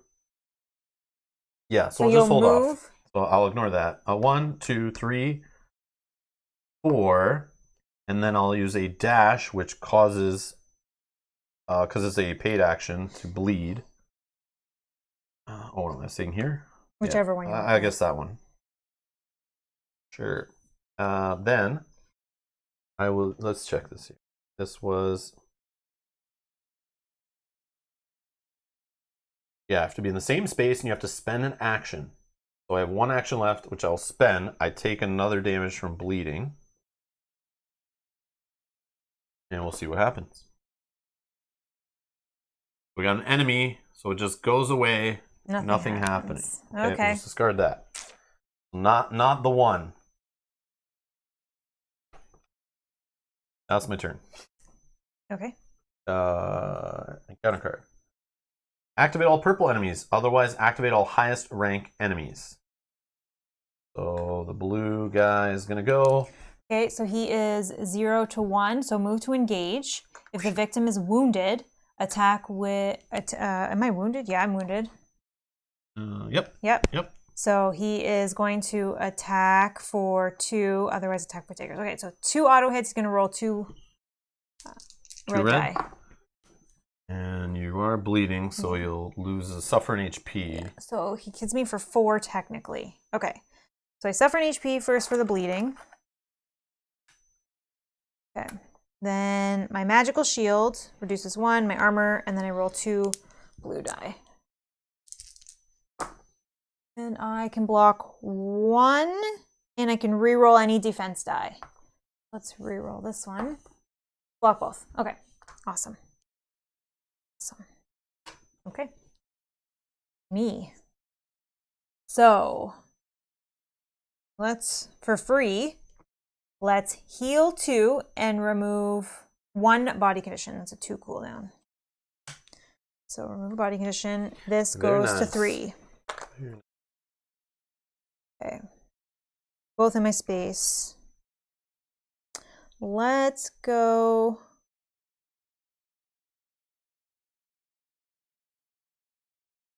Okay. Oh. He would have been dominating me. So I would have had to roll 1 more. Right? Oh, yeah, true. Yeah. And I block it. Okay, good. Yeah, okay. True. Yeah, so, there's 2 of them now. Yeah. Uh-oh. So let's do... Who do I attack? Let's attack the blue one. He's a little bit easier to maybe potentially get stuff through. Okay. Let's give +1 to the attack. This is a 1 cooldown. +1 to the attack. Let's do focus, and then 2 automatic, 2 red. Do you not refresh the bleed token instead of taking damage? Maybe with bleed might be different? Oh, yeah, maybe. What does bleed say? Because it's still only 1 condition. Oh, I guess it would be the worst case, right? So no, but it's not like a level 2 of it. Like, it's not like Fire 1 and Fire 2, I don't think, where it's like, if you take the higher one, Or poison 1 or poison 2, I guess would be the better example. How does poison work? Because I would do it like poison. I don't have the paper. Where is that? It's probably upstairs. I thought it was down here. Okay, let's see if I can find it here. I can go get it. Yeah, see, poison has a 1 and a 2. Yeah, so poison specifically describes if you already have poison 1 and you suffer a poison 2, it's flipped to the poison 2 side and you suffer a wound anyway. So we could have said... No, let's read bleed. A bleeding hero suffers 1 HP before performing each of his activities unless removed. The bleeding condition lasts for 2 rounds. When received, place the bleeding token front side on the hero sheet. So yeah, maybe you do just flip it front side. Same as poison? Because then it would just last longer. But you don't suffer an HP because it doesn't say for this one to suffer an HP when you have to flip it or whatever, like poison 2 does. See what it says on the reference sheet. Poison. Yeah, see the reference sheet's poison just simplifies it here. Yeah. Well, bleeding is on here. But again, it's the same. Yeah, it's just... Look at, a character can suffer more than 1 body condition at the same time, but cannot suffer the same condition twice. If this would happen, the second condition is discarded, and the character immediately suffers 1 HP. That's what's down on this text here. So based on that's the rule I'm following, is you get the same 1, because you're getting bleeding again. Mm-hmm. You're definitely going to suffer HP. Mm-hmm. But it says the second condition is discarded. Yeah. So it doesn't change the token or flip the token or anything. No. I don't think it interacts the token. So you're definitely going to suffer an HP because you definitely got bleeding again that you already were bleeding. Yeah. But I don't think we changed the level of bleeding. Yeah. Yeah. That's what I'm following there, Scott, is this little note here. Because even on here, it does say, these new body conditions follow the same general rules detailed in the Mortal Souls rulebook with the additional details below. Yeah. So I feel like it didn't put any kind of like text on here to say flip. Yeah. Yes, we did it right, says Scott. Yeah, that's just why I did it the way I'm saying is just suffer damage, throw away the new token, keep your bleeding the way it is. Because you're not like gaining it again. It's like kind of like your punishment for having it again is you just lose an HP. Yeah. But poison works a little differently where you'd flip it to the worst one and you'd still suffer an HP. Horrible. Poison is horrible, but so is bleeding too. Yeah, suffering damage or wounds each move. Yeah, it's all bad. Yeah, so the heals and all that stuff is more important, I think, in this Act 2, I think. Okay. So, sorry, I focused, and then I have 2 auto on my card. Okay, that's good. 4 hits and 2 stars. Oh, sorry. Oh. Yeah, whatever. Yeah, I was putting that one in. Sure. Sorry, because I wanted to KO him. Okay. So... Do you want to bash him too? You could normally use all this together. You could bash and KO. Yeah, I could. Hey, you always do this together. Yeah, I do them together. Would you want to bash him out so you're not dominated? Yeah. Yeah. This is what I'm saying. Well, he's going to be KO'd, but yeah, again, yeah. Okay, so we are attacking for, for 7 on the blue raider. He has 2 magical shields. Those will go away. He has 1 armor, and then he has -1 for slash. You're not a slash I'm not a slash weapon, so 4 get through. No blue dice, right? No blue die. Nice. Okay, then... So he's 9 health, so he has 4 damage, 9 health. Okay. 5 more to kill him.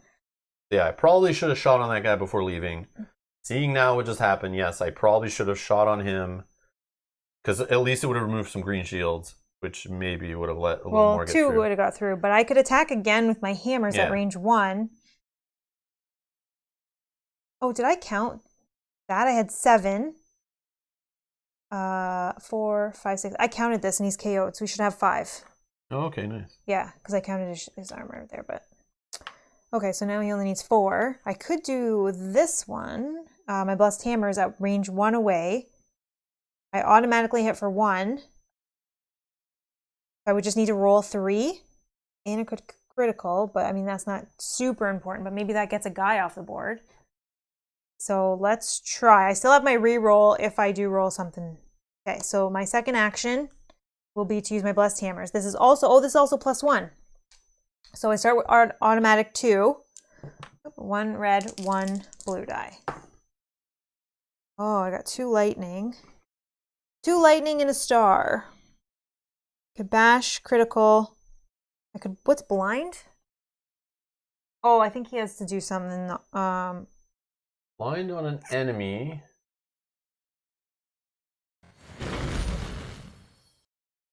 A blinded enemy, if activated, must apply his I'm not in range of you rules as normal by moving and using powers, but without performing any attack that requires line of sight. At the end of the activation, discard the blinded token. Okay, so I'm just thinking. So I've hit for 3. I'm 1 away. I feel like I re-roll that red die. I feel like taking him out is better. Yeah, we're going to re-roll this, and we are fingers crossed, no gremlin. Yes, I got it. Okay, got it. So that's 4 hits. Boom! So I'll get through. This guy's gone? Yep. Okay, so he's going to drop 2 soul points and 20 crowns. We also want to get leveled up, so we need to get to 25 here. Oh yeah, we can level up now beyond 4, so I care about soul points again. Yeah. Other than just healing us when we die. Oh. Okay. So that was, sorry, all my actions. That is me done. Yes. So before we activate the enemy, Jim's just mentioning, so just to clear it up, I found in the rule book where it states that, not on just the reference sheet, but more fully, I guess, it probably says the same thing. A character can suffer more than one body condition at the same time, but cannot suffer the same condition twice. If this happens, the second condition is discarded, and the character immediately suffers 1 wound. So the second bleed, so Jim's saying it doesn't say you take damage for a second bleed token. Yeah, it says, yeah, you got to suffer, and you can never prevent suffering in this game. Yeah. Whenever it says suffer, it's like true damage from too many bones kind of idea. It's like unpreventable. Yeah, because that is a body condition that I can't weaken. Yeah. So Mel taking the second bleed token, she ignores it. She just throws it away, doesn't even take it, doesn't touch her existing bleed token, just suffers the damage. Yeah. And boom, it's a con. So enemy activation on your turn. Yep. Close combat. Activate all engaged enemies. Otherwise, all enemies move up to 2 areas towards their closest hero. Here. So you can stop this guy from going by spending a charge. What would he do? He's just a little green dark raider. Yeah. He would attack with his rapier and move away 1 area. So the rapier, if I'm saying that right, the rapier is 1 automatic damage, 2 red dice, and if he gets a lightning bolt, he bleeds you. Keep bleeding, because then I can do my turn. Your call. You can always pay to put those 2 charges back on for another scenario later. Yeah, I'm going to say that he just moves to the closest. Count Delve is not dead, mind you. I know. We may have to fight the boss later, and you could stop the boss from activating. No. And healing himself, or making us suffer 3 HP and stuff like that. Yeah. I don't think he's coming back this round. Or this quest? This quest, no. I don't think so. Okay. But we'll see. Okay, sure. Okay. I have a feeling in this church building over here, we're going to see a little Count Delve again. No, look at the light shining in. Yeah, I don't care. Okay. Night could come back. Oh, yeah, this night's gone. Sorry. Day replaced night. Yeah, so this guy doesn't activate. He's already there. He doesn't need to move. Oh, I can pick. Oh, I'm engaged. Can I pick up that money? No, not when you're engaged. I'm engaged. Okay. So that is that. Event phase. Okay, so we'll draw the next one. Fog. Until the next event phase, heroes' range attacks have range reduced by 1 to a minimum of 0. Now we're going to spawn heroes minus enemies minus 1 enemy. So none. 0, yeah. So it's 2, minus 1 is 1. We already have an enemy, so we're not spawning anything. Nice. And you're not worried about range right now, because... Oh, sorry, were these supposed to move in when we drew an event? Yeah, that was the... I forget which phase.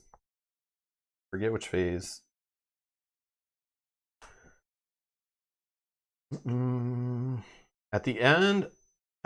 in each of the next event phases, move all shadow tokens in play 1 area towards the closest spawn gate. Once any shadow token reaches the spawn gate, discard the shadow token without revealing it. Okay, so...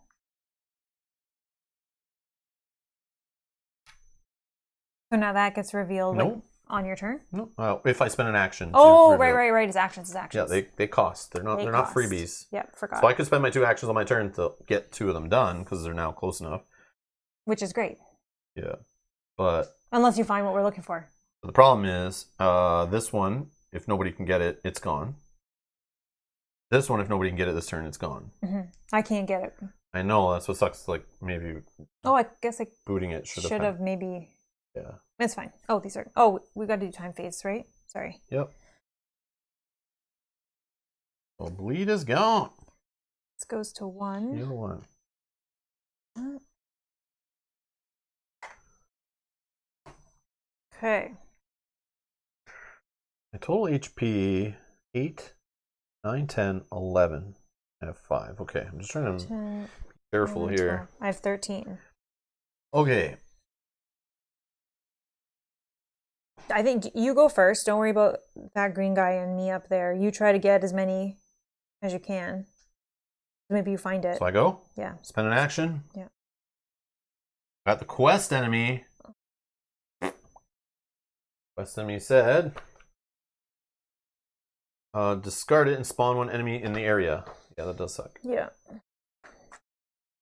Dark Rada. He doesn't get a power. Okay, cool. Does he has shields, right? Got 2 green. 2 green shields. Okay. I guess you could evade him if you just want. Yeah, I'm gonna evade free action. He's gonna attack with his rapier and move away 1 area. So this is 1 hit, 2 red. No Nothing. extra hits, but bleeding. Yeah, I'm bleeding, so I got it. Got it, and 1 hit, Boom. But I think you block it, right? With your armor blocks. Okay. So. Oh, wow. So now. Yeah, now I'm. But I guess if you just. Oh, he moves away 1 area that way. If you just did stuff and then So just. move. I'll take suffer a wound from taking an action. No, this is just movement. Yeah, movements. Yeah, you don't have to do. Which one do you want to go to? Chat. I want to vote. Well, yeah, I'd probably be closer. Yeah, it's like if you can get to this one will just move into your space again. Yeah, I probably should do that. This one's going to be gone. Yeah. Like I'm saying goodbye to that. Yeah, instead of you'll have 2 more that we can see. 1, 2, 3. Action. I suffer a wound because I'm bleeding. Yeah. Enemy. Nothing. So it's either 1 here, or it left the game without looking at it. So it may not even be here. This may be all a big waste of time. Hopefully it's not that one. I'll be sad. But it's okay. That's my... Oh, I could have fired on him before moving, right? Oh, yeah. Go ahead. Yeah, I probably should do that. You don't have to. Just do it from there, but it's fine. We know. 1, your range? 2, 3, 4. Oh, no, your range is -1. So you would have had to do it from here, but just... Yeah. We'll just say I was here, did it, and then I moved into that. Yeah, so you would take 1 more wound. Yeah, so... You have a 3? Sure. Yep. Okay, so we'll just do combat. So nothing fancy, because I spent all my actions to interact with tokens. Although...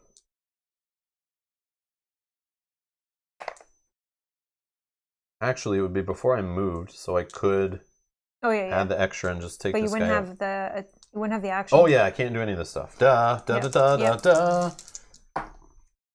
So 3 more hits and a critical. That's for 5. 5, sure. 5 total. And fire 1. Fire 1. And he's -1 health permanently. Fire 1. Okay. I ignores resistance. What am I at? 5. So 2 green shields and 1 armor. 2 get through. So he's 6 health total. He's got 4 left before he's dead. Okay. And then I would have moved here and dealt with that. Yeah. Okay. But does that make you want to do something like that? Or no? Wait till next turn when you take more bleed? I don't know. 4, 5, 6, 7? Yeah, because you're going to take bleed next turn. Yeah, but it could also get hit by guys. I don't know. This guy. I don't know. Will you? He's going to move towards attack close to your line of sight within 2 areas. Yeah, he can get me with handbow. But are they? Oh, hero's range is only. Yeah. Yeah, you know what? I am going to do this. Consume this. Yeah, let's just get rid of this. This is back in the treasure discard pile. Gone. Fully healed. I wish it removed conditions, but it does not. Alright. Enemy.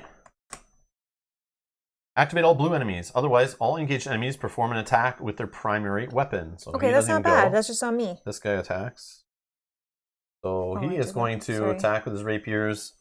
2 red, 1 hit. Oh, were you first? Yeah. Sorry, I haven't even gone. 3 lightning and a hit. So I'm bleeding. Yep. And 1 hit? So 2 total. 2 total. So 1 is blocked by armor, and I roll 1 blue die. And I block it. Alright, your turn. Okay. 2, 3, 4, 5, 6. Yeah, there's no way you have what? 3 movement and a dash? Yeah. Now, if you would have last turn moved at all, you could have possibly dealt with one of those this turn. Yeah, I should have. You're right. Okay. You're right. Do I just fight this guy then? The guy in my space? Morning, Reese. Happy New Year. Happy New Year. Yep, I think I do. Let's just fight the guy in my space. And then move closer into the middle probably is a good play. All right, I'm going to take attacking and defending for a 2 cooldown. Attacking, if I use that, and +1 armor. Okay. Let's do a combat action. So that will make me... Oh, was this free? Yeah, so that didn't cost it. Combat action will make me lose a health. 4. Maybe want to do this. So can you double move and activate it? No dash? No, you only get 1 movement. 1 movement activity per turn. Yeah. And you can move up to whatever yours is 3 movement. Mine is 3, yeah. Mine is also 3 movement, but I have a bonus from this. You don't have any bonuses? Yeah. So you get 1 movement activity per turn, whether you spend it or you don't, but that's it. And you can't interrupt it with combat actions, but you can interrupt it with any paid actions or free actions or whatever. So you still can't move an attack, but that attack can't be used with a combat activity. It has to be used with an action activity. Yeah. This game, man, it's not simple and streamlined, that's for sure. Okay. Well, I'm not going to do a focus. So right now I'm hitting for 2. 2 red, 2 blue. I'll put in my bash and my KO if I roll some stars. I did. So I rolled another 4 hits. So total of 6. I didn't get any lightning, so we're only dealing with stars. So I can KO and bash. Boom, boom. And then 6 hits. 2 are blocked by this guy. Yeah. 2 taken away. He's KO'd, so I block all of his armor. Yeah, so 4. 4 go through. Oh, did he No, he just took away shields. Yeah. So 4 gets through. Okay. Now... So he has 3 left on him. Movement doesn't make me lose health, so let's just do 1, 2, 3. What? Is bleed activities or actions? The word bleed. Check. Performing each of his activities. Yeah, so movement activity is... Oh, okay, so I take 1 more. I should have lost, but I healed for 8 anyway, but... Yeah, so I will take 1 more. It's activities, not actions. So even a combat activity, yeah, an action... I did for the combat, free actions are not activities, right? Yeah. Okay, and then... Oh, pick up the crowns before you leave. Yes. I want to do that. Yeah, because you weren't engaged. Yes. Because I bashed him out of there. Then, for my last action... I'm debating healing for 4. So it'll put me up to 6, then I'll heal for 4, heal me down to 2. Yeah, so let's do that. Let's heal 4, which puts me to a 2 cooldown. So that would have caused me up to 6, bring me back down to 2. Because I think I will get this, which lets me heal 2 in a body condition. Yes, I'll get that back next turn. Okay. That is my turn. Fail an encounter and let's see what happens. Yeah. Activate no enemies. Okay. This becomes our new discard pile. It's no longer in the deck. And then we shuffle all these cards.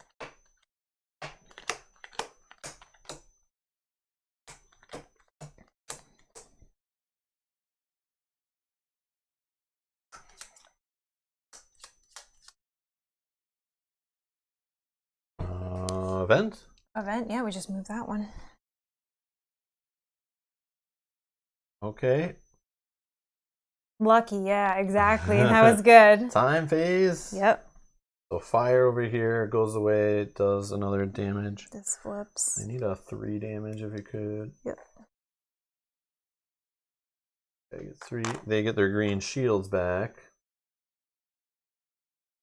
Fortunately.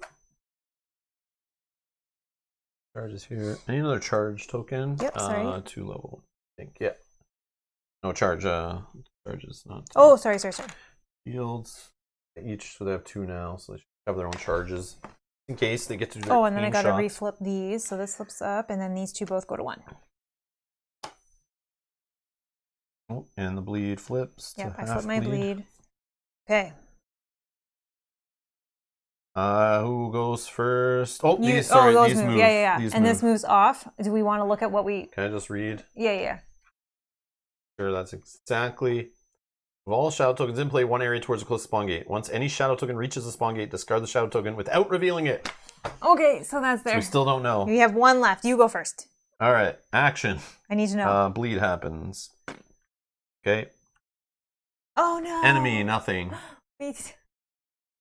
Now you can reveal it. That was... Oh! So the one that you just threw away, I should have went with my hunch, and it would have been the right one. Oh my god, I'm so sorry. Yeah, that's okay. I'm it so was sorry. in play, we just lost it. Oh my god. Yeah. That is I understand so terrible. here, just look, it's like more odds looking at tokens, but it was really, I still would have been able to get this one. It's just like, did I want to see the one that was closest to this spawn gate or the one closest to this spawn gate? Yeah, that's tough. Yeah, and that's my bad, because you're right. Had I moved last turn, yeah, we would have been able to cover all of them. Cover it last turn. Yep. Oh, that's terrible. I'm so sorry. It's too bad. So what does it say? That's it. It doesn't say anything. Oh. We just don't get to read that quest story stuff to save somebody probably. That was probably the red woman running away. Yeah. So we didn't find her. So Dang. we probably would have gotten an advantage in the boss fight. That's probably going to happen this quest by finding the red woman to get more information, but we didn't. So based on that, we just have to wait till story events and stuff come. So I'm going to do a... I can fire because fog is no longer in play. That's in the discard pile. So I don't need to move. Yeah, there's nothing really other than search tokens, but I mean, I'm not... Yeah, the less actions that you don't need to do, Yeah, so the because less... I'm bleeding, Yeah. I will just do combat. I'm going to take a wound for this, but I can fire on this guy that far away. So I will... I don't think the quest is over, but I think that would have given us a benefit if we had done it. I'm thinking the same, man. I'm thinking the same. Are you thinking it's over? No, it should give us another... There's 2 more story events in the deck, but we're going to get punished. It's going to say if such and such is not in play or out of play. Yeah. We're definitely playing like garbage today. This is for sure. We've made some poor choices, for sure. This is like a warm-up game to get back into Sword and Sorcery. We're back tomorrow, where hopefully we play better. But we'll see. Maybe we can still pull this one out. We may have to replay this one. We may get to see some of this stuff happen differently if we lose. If it tells us that's what happens when losing. Yeah, we don't know. Yeah, it might tell you still move on. It might tell you replay it. Who knows? That's part of the fun. We're going to find out. Okay. So I am going to spend... I don't know if it's worth it. I probably should just to get rid of this guy. What else? But then the cooldown's happening for like 3. And I don't really want to do that. Maybe I'll just do the +1 in critical. Yeah, because remember, you don't want to take unnecessary damage either. I know, but I also want to take this guy out because that could lead to me taking unnecessary damage. Yeah. All right, maybe I don't add anything to it. Or we don't even worry about necessarily taking... Well, you're still here too. You yeah, maybe we don't take him out, but maybe the next event says spawn and then minus and he's still here. And he's still here and he's damaged. I think about that every damn attack I do. I also have this thing to ignore the effects of an encounter card, so at some point I should probably pop that to like, but I'm not going to do it with these enemies. If the purple guy comes back, we'll do that. All right, I'll just fire on him. Ignore his resistances. I give fire 1. The fire. Oh, sorry, I moved it. I'm sorry. But this is the weaker guy. Fire 1 again. Okay, 2 hits and 2 blue dice to do nothing. So 2 of the hits here. No, wrong guy. 2 of the hits here. I have 2 hits coming in. So you had a total of 4? But he has armor getting blocked. Armor blocks 1. So 3 get through. You're 1 away. How did 3 get through? Well, I'm attacking with 1, 2, 3, 4. He's reduced 2 of them. Oh, sorry, them. reduce 2 and then 1. So 1 gets through. Yeah, sorry. Yeah. I flipped the 4. So he's 4 out of his 6. Gonna take 1 from fire eventually. So I still need to do 1 more damage, unfortunately. I didn't get any lightning or any stars. Wow. A reroll. I could do a reroll of up to 3 away. Is it worth it? Well, what am I doing? I'm not really worried about anything. Yeah, go ahead. Reroll 2 die. It might just prevent him from even activating because he might be dead. Nothing different. Oh, okay. Not a single different. It was meant to be, I guess. Yeah. Okay. So. Oh wait, he's humanoid. I keep forgetting about that. But these guys are humanoid, so stars matter. But you didn't get stars. Didn't get stars. Didn't get lightning. But yeah, I forgot that extra damage is. That's what this is. Elven Wings is for. Is taking out humanoids. Yeah. All right, that's cool. Okay. I'm just gonna stay where I am. Yeah. So let's draw a card. Activate 3 enemies, then shuffle the encounter deck and yada yada yada. So that's the other bad one. So that becomes a discard pile. The Dark Tranquility gets back in the deck. So I'll activate, I guess, this guy first. Who's he looking for first? Most wounded. 2 wounds, and you have 2 wounds? So hold on. So first, there's no one in range. No one in 1 range. And 1, 2. You can draw a straight line. So within 2, you are obviously the only. 1, 2. I'm 3. Oh no, it's a 2 or 3. I'm 3. 1, 2, 3. 1. Yeah. 3. Either way, it's the same. Use aim shot. Then attack with handbow. So aim shot. It is. Holy crap! It's this guy. He's gonna spend 2 charges. He's going to use aim shot. The next handbow attack inflicts +2 and a critical. Okay, so now he's using handbow. So 3 hits already. Critical, we'll just do the critical. Well, oh yeah, because one's already got hits. Yeah, one's going to get critical. You are just going to suffer a wound, and this goes to the discard. Okay.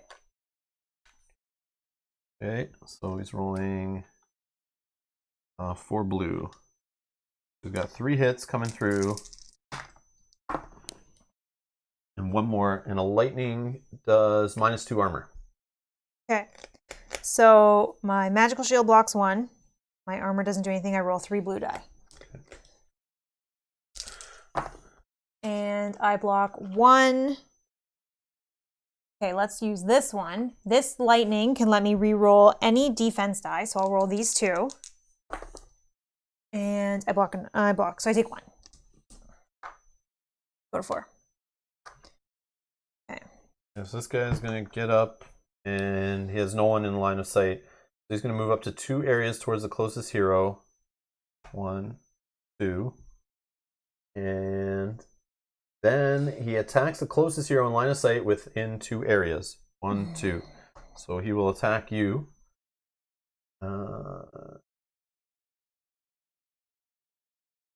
With handbow. Okay, handbow. Yeah. But he doesn't get the plus, right? So it's just 1? No. Yeah, it's a different guy. Okay, good. So 1 hit, 4 blues, 1 more hit, and that's it. So 2, I block 1 with armor. I roll 1 blue die. And I block it. Okay, that's good. Whoa, okay, so me? Wow. Yeah. All right, let's do for free, heal 2 and remove 1 body condition. This is just keep happening. So that was free. So go up and down 2. Okay, then, oh, which guy's worse? The one guy doesn't have shields, or did he not regenerate? I took him out. Oh, you took him out, this guy. Okay, so this guy's easier to take out, right? Does he drop 3 soul points? 1. Oh, man. This guy drops 2. Okay, actually, this guy's easier to kill, so let's do a movement of 1, 2, 3. And then let's do combat. Nothing here, so I used 1 free action, or that was free, yeah, I didn't use action yet. So focus and +1 for my card. Let's just use the KO. I don't need the bash, I don't think. All right, plus 2 more, so it's a total of 4. I got 2 lightning. With this one, I'll use to do 2 more, and then another lightning can do KO. So he did 6 with KO, I think he said. Yeah, because he ignores armor, he's got no green shields, yeah. Yeah, right. Perfect. Okay, what does he drop, sorry? Drops 15 crowns and 1 soul point. 15 crowns, which I will just pick up. I'll trade this in a second, and 1 soul point. Okay, we are 2 away. 2, 3, 4, 5. Okay. I think that's it because I already moved. Yep, that is my turn. Dirty Blow. Activate all dexterity enemies. Otherwise, activate 1 enemy. So either way, he's dexterity, and he's only 1 enemy, so he'll activate. We're both the same. No one is in the line of sight because definitely there's no straight line from this X to any of these X's. So he's gonna move 2 areas, 1, 2, and 1, 2, 3, 1, 2, 3. So he can't attack anyone with handbow. Okay, good. So he's chilling. Okay. All right. Event. Story Event 2. Read and apply the story event facts described in the storybook. Uh-oh. Which might be bad.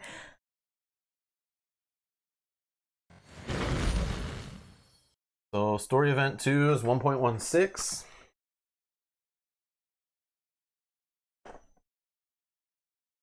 A screech heralds strange creatures flying in from the south. Sensual, yet demonic winged women soar above the city, weaving a dark spell. As soon as they stop singing, the charmed guards die along with nearby citizens.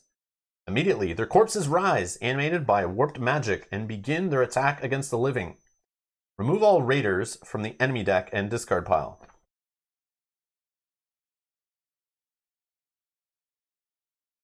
Okay. Sure. We're going to need to pull more enemies, but... where was that? Shuffle the 2 green skeleton enemy cards and the 2 blue skeleton enemy cards into the enemy deck. Oh, that's cool. Okay, so these guys are just... green skeletons? So we don't do this anymore. We're seeing another new enemy here from this expansion. So green skeletons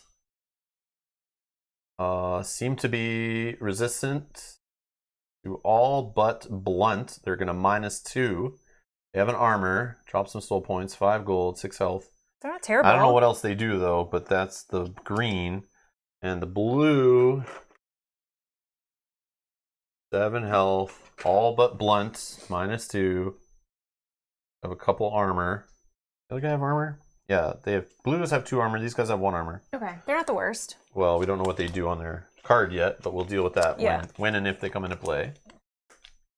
They are not humanoid. They are undead traded. Undead traded, yes. Okay. Let's see what else we got. Remove any raider in play from the quest and replace it by spawning a skeleton of the same color in its area. Alright, so green skeleton. Okay. Oh, does this guy go to the discard pile? No. Yeah, because it was all from the discard pile. Oh. No, see now he's being removed, but we'll just remove from the quest. Yeah, from the quest. Yeah. I'll give you that. Take that one. Single green skeleton, please. Oh yeah, you need the body. Yeah, we need a mini. We need a skeleton mini. Okay, so we'll take the one without the crossbow as the single. They have like a little tombstone. I'll show you. Do you want to see the other double? What? Little tombstone on the back of the mini here. That's cool. And he has a crossbow. Oh, crossbow instead?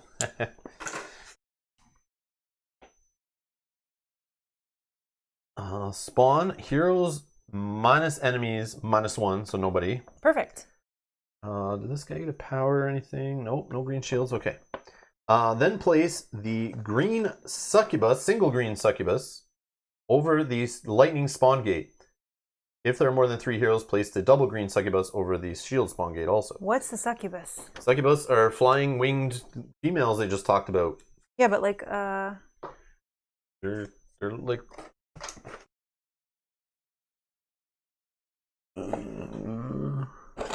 they're not up here. Oh, I pulled right here. Oh, okay. Okay. Oh, I see. Single green. Single green. So let's say the fire is a single and the big sword is a double. So here is the evil succubus. Oh, we need a card for her. Okay. Matt, trying to help Mel find it in the tray, which miniature it is, says the tip is think demon whores. Sorry, right, so I was not on the. They right were all like page face down. All you could see was this. Yeah, it was like they were all like laying like this, so all you could see was the wings on the back. Yeah, I didn't realize it was another person. Okay. And sorry, did it say spawn one? Yeah, she's got like the devil tail, devil horns. Oh yeah, she's trouble. The lightning gate. So I get this one. Woo. Lightning gate, I think it said. Yeah, and I think that if it did another one, yeah, lightning symbol and spawn gate. That's it.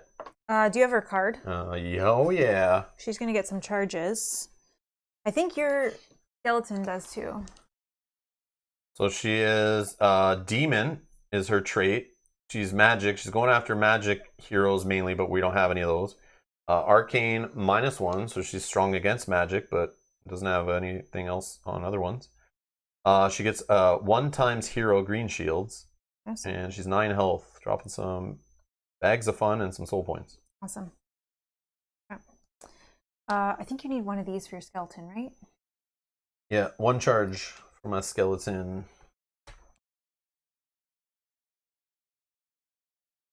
Okay. Oh, okay. That was that? Yeah, it was the end of that chapter.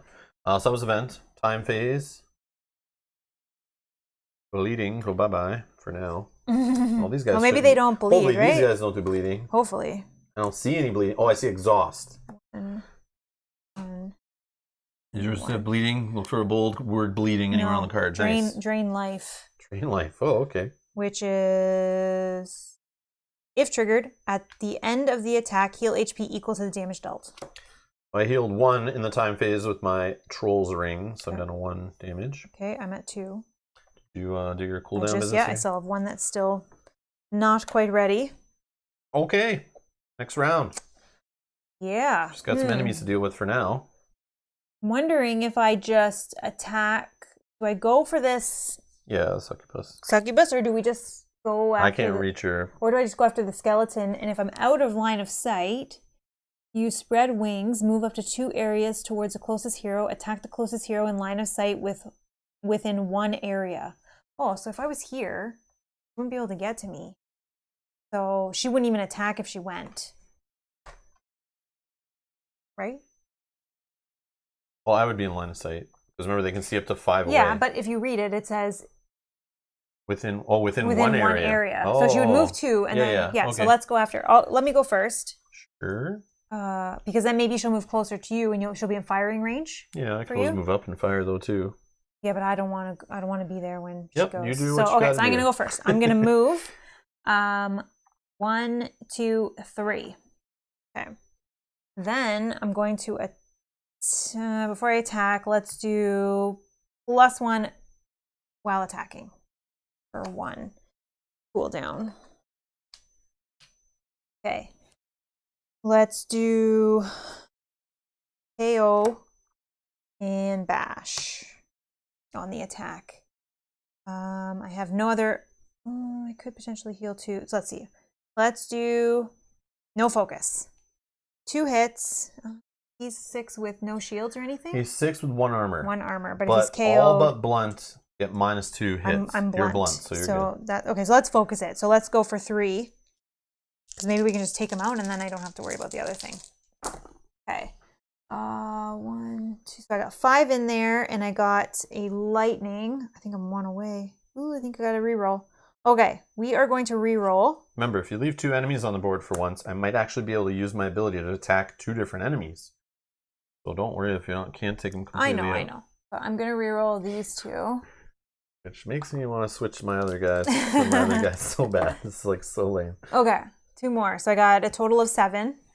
I got 2 lightning, so I can do a total of 9. He's just dead. I don't need to kill him or do anything. I hit him for 9. Well, okay. Still don't get to use my Twin Arrows ability. One of these times I will. He's going to drop some soul stuff, right? 15 crowns. Yeah, 15 crowns. I'll just take it. Ding. Thanks. And 1 soul point. 1 soul point. Right. So we are 1 away. 1 away. Okay, this guy's gone. And then for my last action, as I focused, I moved into combat. For my last action, I will just heal for 2, which is a 1 cooldown just to get me back to full. Okay. Move anywhere? Or you moved. Did move. I did move, yeah. Okay, that is my turn, and I'm just going to trade these 2 5s for 10. Activate 2 enemies, otherwise spawn 2 enemies. So we have enemies to activate, we'll activate them. So she does a move 2, okay. And then attack the closest hero in line of sight within 1 area. Nope, nobody. Okay. Go ahead. Oh, and now she's perfect for you. She is, eh? She's perfect for me, you say? With the wings, the devil horns, and the tail? Yeah, she would have the hand of fire. Yeah, sure. Perfect for me. I see what you're saying. That's not what I meant. I see. Good old succubus is what Rob needs. Yeah, okay. That sounds great. All right. Sorry. Where's Sajat to quote that one? That needs to go on a t-shirt. Oh my god. I thought you'd be used to Malachir and the Weight, Rob.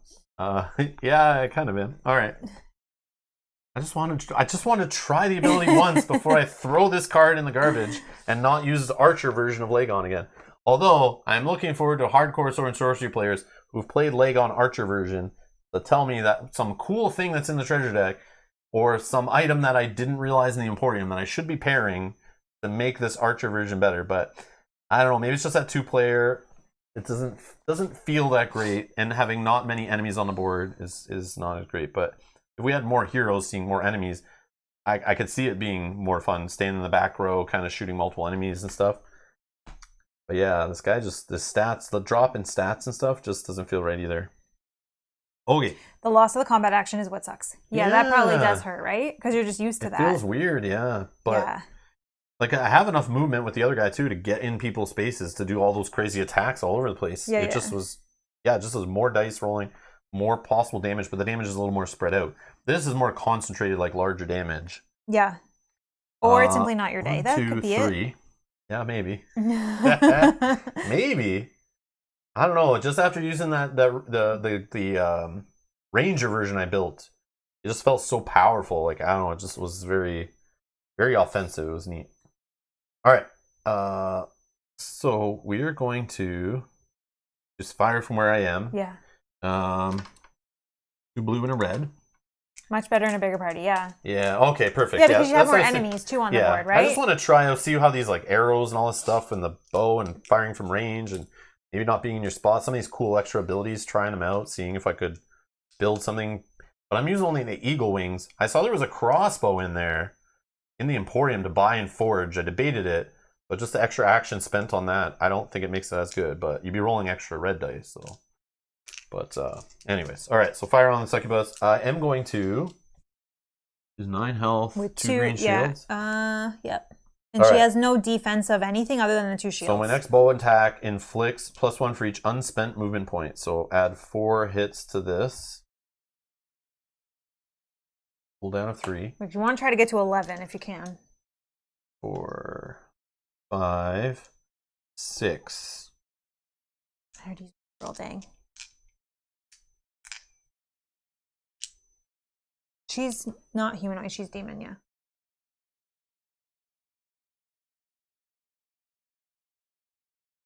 Seven, 8, and critical. Okay. Whoops. Okay, so you're almost there. You need to get 11, and she'll be dead. And you're at 8. So 1, 2, 3, 4, 5, 6, 7. 4, 5, 6, 7. Oh, focus 8. Focus, yeah, 8. Yeah, I think we focus because I'm not going to use this to attack another enemy. Yeah. Oh, no, wait, I've just used 2 yellow actions. Oh, so no focus. Okay, so we're at 7. That's critical. Okay, critical. Yeah, let's But the critical could be the one you need. So 7. 7. Critical.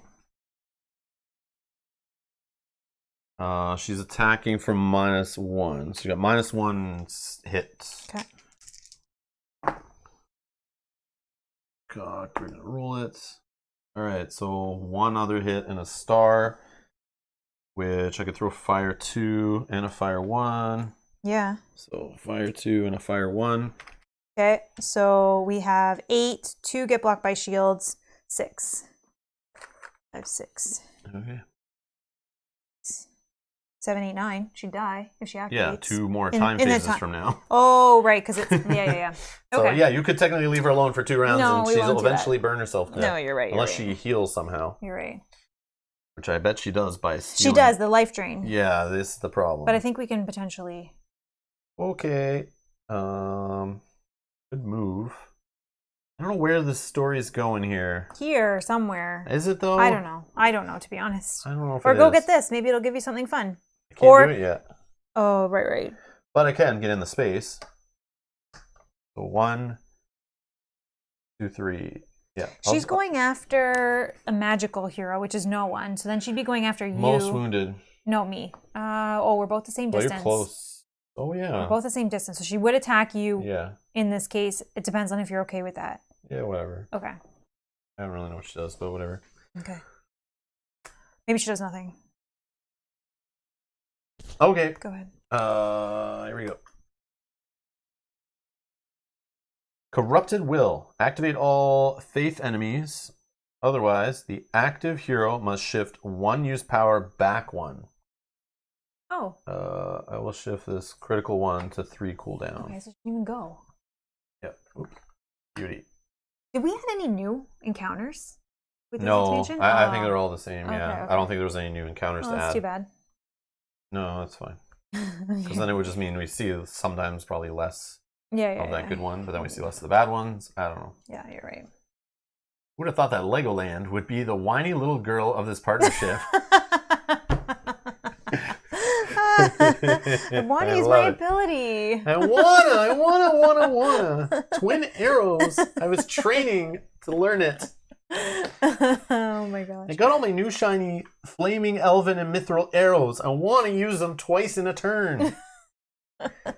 Damn you. All right. Okay. He still gets you.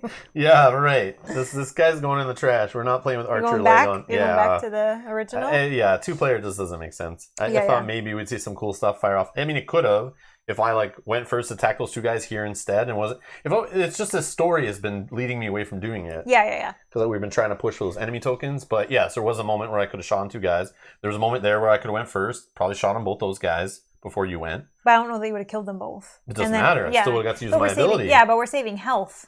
I know. I understand, but it's just funny. It's like, come on. That's true. If we do kill her, we will get somebody to level up, though. So we need you to level up to get your 3rd action. Well, so leveling up, and I'll play as my other guy. I think your level up is still better than mine. I would get another talent and another health. If I level up just the archer guy, Same.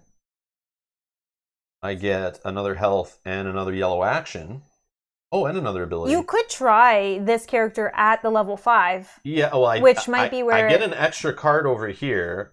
I would also get an extra yellow action, which means I activate more things. Yeah. Or I could focus and activate 2 abilities. Yeah. I haven't done this yet either, but this is what I was hoping. The bow inflicts AoE. So just the fact I could soften up multiple enemies in the same spot. It's just, again, we're playing 2-player, so seeing a bunch of enemies in the same space is a more rare thing. Yeah. And then on bosses, all this stuff kind of sucks because it's I'm concentrating 1 attack per turn. Yeah. But man, when I was playing that ranger guy, I'd be attacking the boss 3, 4, 5 times sometimes in a turn. Which was amazing. And depending on how heavy the defense of the boss was. Yeah. But yeah, so I think I'll still switch back, but if we're gonna do that, I'll just level up between scenarios. Oh, yeah, instead of, yeah. So we don't deal with this level up, and then it's like, I gotta flip it and undo what we did. Yeah, and... that's true. What was the bridesmaid? Never the bride. Yeah. Hi, Pickle. Oh, hey, how's it going? Howdy, Rob, Melon, everyone. Welcome. Okay. Vent? Yeah. Let's just I went discards first. Off. Yep. Time. Yep. Oh, I get to flip everything. Sweet. That ring is so powerful. I love it. I know it's only one, but one every round. Yeah, as long as I have it there, yeah. I like that. But it's not enough to avoid spending healing sometimes. If I stay out of damage range most of the time, yeah, it's nice. It just keeps me clear. Yeah. All right. Okay, she's going to get her 2 shields back. Yep. In the time phase, she will suffer 2 damage, though. Yep. Get rid of the 1 fire and flip it. Or just pull away the 2. Yeah. It's the same. Okay. So she literally will just burn herself out in the next time phase. Yeah, but we don't want her to activate for no reason. I know. I don't know. All right. Unless, do you want to go first and finish her? Finish her. Yeah. Unless you want to do this, because if that's going to... both. Okay. I was going to say, if that costs too many actions. I could possibly do both. All right. So I will attack first, though, just in case the search leads to a trap that stops me from doing actions, ends my turn, moves me 17 spaces away, throws me back at a shrine, whatever the heck those traps do. There's so many dumb things in there. So we'll just attack. I will... I don't know if I focus... I have a yellow. Yeah, I'll just focus. So I'll fire on her. I got the fire arrow, so I have 3 hits already. And 2 more. Okay, so 5. You only need 3. So you got it. I could make 1 lethal to go through, or it hits a green shield anyway. Yeah, so yeah, I could. But you got it with 5. That's fine. She's dead. Yeah. Okay, so she's gonna drop a treasure bag and a soul point and 2 soul points. Treasure bags, I see. Yep, I'm just getting those 2 soul points and then treasure bags. Just grab whatever one. We'll just keep pulling from the tray, as long as you don't flip any over. Nope, they're all face down. 20 crowns. And let's just put this 5 and do. Okay, so now we have enough to level someone up. But if you want to wait, we can just do it. We can do it between scenarios. So that as long as we don't... Also, if we do spend all that, it gets rid of our buffer for if somebody does die. Yeah, you're right. I know you have an ability, if you keep getting this, to bring someone back for free. What's this? Yeah, true. But yeah, you're right. It is nice to have a little bit of a buffer. So we're not feeling forced. Okay, so now I'll interact with the search. Just reading the... Off topic, but why is Rob having exactly 1 dislike on every video, but always that 1? Whoever's doing it, just say it. If it's for fun, if it's funny, I love it. Keep doing it. I want to know who that... If it's somebody doing it for fun, just to get a rise, it's probably Ime. No, probably not. No, it is. Who's asking about it. To see... Somebody who's asked about it is the one doing it, I think. You think? Because we've been asked before. But maybe they want to see what our thought was on doing it. But then again, if they keep doing it, it's probably Rado. Yeah, it's Rado. We don't know who it is. Rado's so way funny. too busy. I almost wish it was me. Says, yeah, we don't know. It's funny. But they help the channel. But yeah, it's fine. As long as you're interacting with the video, supposedly we've been told on YouTube, if you're getting people disliking, liking, sharing, watching, commenting, all these things counts as like kind of interaction points to show people are interested enough with your video that YouTube was more likely to share those videos in search results and in front of other viewers who watch similar videos and that kind of thing. So like, yeah, that's why you'll see some big YouTubers will be like, if you like the video, like it. If you dislike it, hit that dislike button. They'll encourage it because the more interaction they get out of you, the more the algorithm on YouTube will throw your video in front of other people. So if you dislike my videos, you might get recommended. What is it? How would that work? It's like, well, they wouldn't get people who watch similar stuff to you that dislike other things might get recommended my videos. If you, I don't know how it works. It's something like that. There's something there with the dislike. I forget what it was, but anyways, it's funny though. I think it's funny. It's funny because it's usually just 1. Some of our higher viewed videos have more, but my theory, I don't know when it started, but my theory is it's somebody who watched when we did something on the channel at the time that they came to the channel to watch, which happens, you know, someone will search the internet or find on YouTube, they'll find that, oh, Rob's playing Game of Thrones, the card game, showing lots of tournament videos, and they subscribe. But then I stop playing that game, or maybe it's Too Many Bones they like, or something. But then every other game I play that they don't like, I'm assuming it's a lifestyle game. That's something somebody's following. So like maybe it's somebody who came from Marvel Champions. And I played a bunch of that. And then I stopped playing Marvel Champions. So they started disliking every game until I play Marvel Champions again. It's something like that, which is fine. We asked for that. We asked for people to dislike stuff you don't like and like things you want to see more of. That helps. So yeah. Because it helps us see what gets more likes. It helps us see what gets dislikes. It helps YouTube decide what to put in front of people based on the more likes and stuff. So the funniest thing is, do you think it's the same person on every video, or I do don't you think know it's if literally like? I don't think it's really the same person. So it's weird. Yeah, I don't think it's the exact same person doing it. It might be a couple people that just like dislike certain things, so they're like, oh, because there's one on this one. Already? Yeah. So someone who's just like, or they popped in. Maybe don't say anything. Yeah, just come in. It's fine. No, it's just so funny. It is funny. And it's only one. I don't think it ever goes higher than one, right? No. On some of our higher up videos, like our higher viewed videos, there's a few, but yeah. So Clever Swine says, shouldn't you apologize to the thumbs down, Canadian style? Well, yes, I'm sorry if you don't like the content. Yes, sorry, no problem. Sorry about it. Sorry about it. Yeah. But if it is somebody, like, let us know what you want to see, so we can maybe give you one video you'll like. I don't know. But it is funny. Oh, no. It's okay. At least I don't think it's Rado. Rado, I mean, he took my whole format of the overhead camera and all that, got rid of his handy cam. So I'm assuming he found my channel at one point and went, look, I like what Rob does. I'm going to start doing it. So I feel like he would like my channel based on doing a similar style. He even did the green screen card thing that I've done in the past too, that I stopped doing. So yeah. It's funnier because they click into every video. Or it might be Orbit, who's a Leaf fan. I did talk bad about the Leafs. Yep. Yep. Yeah, we are Pittsburgh I've been fans. banished from my family for not liking the Leafs, so that makes sense.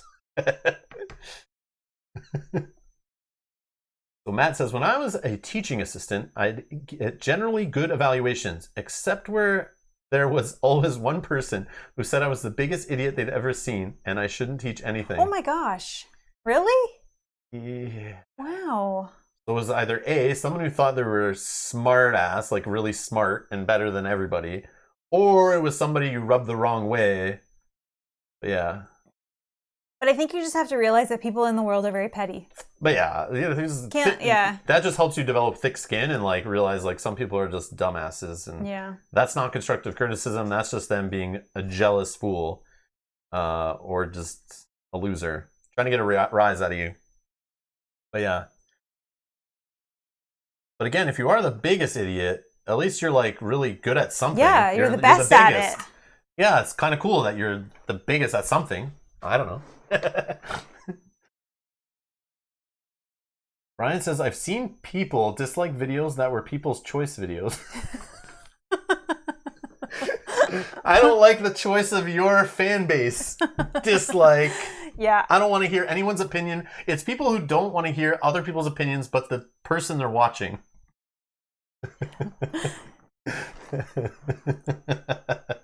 Well, I'm just joking, man. I love you. I wasn't trying to be a dig that you're the biggest idiot at something. No. I just mean how you could troll them back and be like, oh, thanks. I appreciate to be the biggest at something. Yeah. Well, hopefully this one person that does it is a subscriber so that they know when we're live and they can go in and dislike it. That's the worst part. They're 100% a subscriber because they subscribe, so when my videos pop up in the feed. Yeah, they see no way they're going on the internet every day and going, Rob's channel, and is he live, and is he playing right now? They'd have to be subscribing. It would be too much work if they weren't. Yeah. So I thank you for subscribing. I appreciate it. I love it. I just want to know, like, what's the theory behind it? Someone needs to leave, like, whoever's doing it, leave an anonymous comment or something. And just, like, or I guess it wouldn't be, it'd be anonymous. Well, you could create, I don't know. Create whatever account and just let me know. We don't know who you are, personally. I doubt. But there are people in the chat that want to know, so it's funny. Anyways, back to our regular scheduled programming. So I need to roll a red die, and it's good or good. So okay, unless you get a. This is not one with a trap. But unless you get a sword. I could miss, but that's fine. Gremlin Head or Sword Sorcery. I got the star. Oh, so you it's got a little loot bag. Another one of these loot bags, and it is 50 crowns. Okay. So I'll just pick it up. Boom. Money, money, money. I'll need to spend that to get my abilities all back and switched out. So yeah, I have use for that gold. Yeah. That's move still, right? Yeah, you could. I just don't know where we want to go unless you think something is going to happen here. But it definitely has to do with the story. I could just go for search tokens. Like they're way out of the way, I think, on purpose to get like worst thing is something just spawns near me or away from me and we just deal with it. I think on my turn, I'm not going to do much except for move maybe more into like this area. Here you go. But 1, 2, 3, 4. I don't think you have an extra. No, I don't. No, that's too bad. Okay. Yeah, I'll that's go fine. over that way. I mean, I'm not in range of anything, so I can't fire at an enemy if they spawn anywhere. Well, the only thing that's going to do anything is the event. That's what I mean. I think it will. I think I'm going to stay in this area. Maybe I'll like pick up the money and then just kind of hang out. No encounter. No encounter card. I'm done my turn. Okay, so as I said, not much that I can do. I will move. Go for one of these. Well, I'll go get this money. 1, 2, pick up the money, and I can keep moving, right? Yeah, as long as you don't interrupt it with combat. 2, 3, and then I'll do 1 action to dash. You just go for this other one, like start working your way over there. Oh.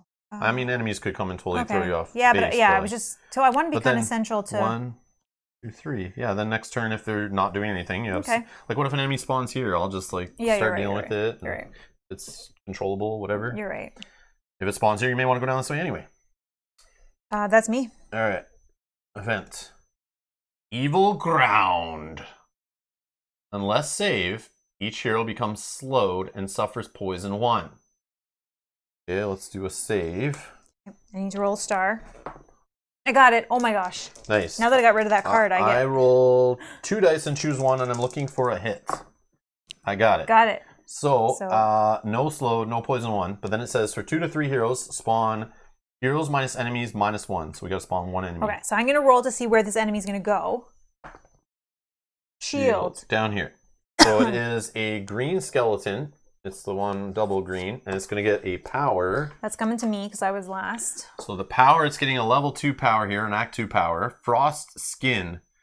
Oh, there's a new one to the new expansion. Nice. Okay, after defending, unless save, the attacker and all other heroes in the same area become slowed. Oh my god. You're going to get frozen. Okay, he was easy to one-shot though, so that's not the worst.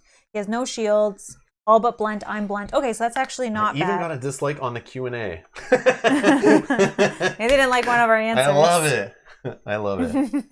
The other person it could be that I thought of before, there was a person who came in and trolled one time during a stream right after I started doing this full time and left my job, which a lot of people didn't want me to leave.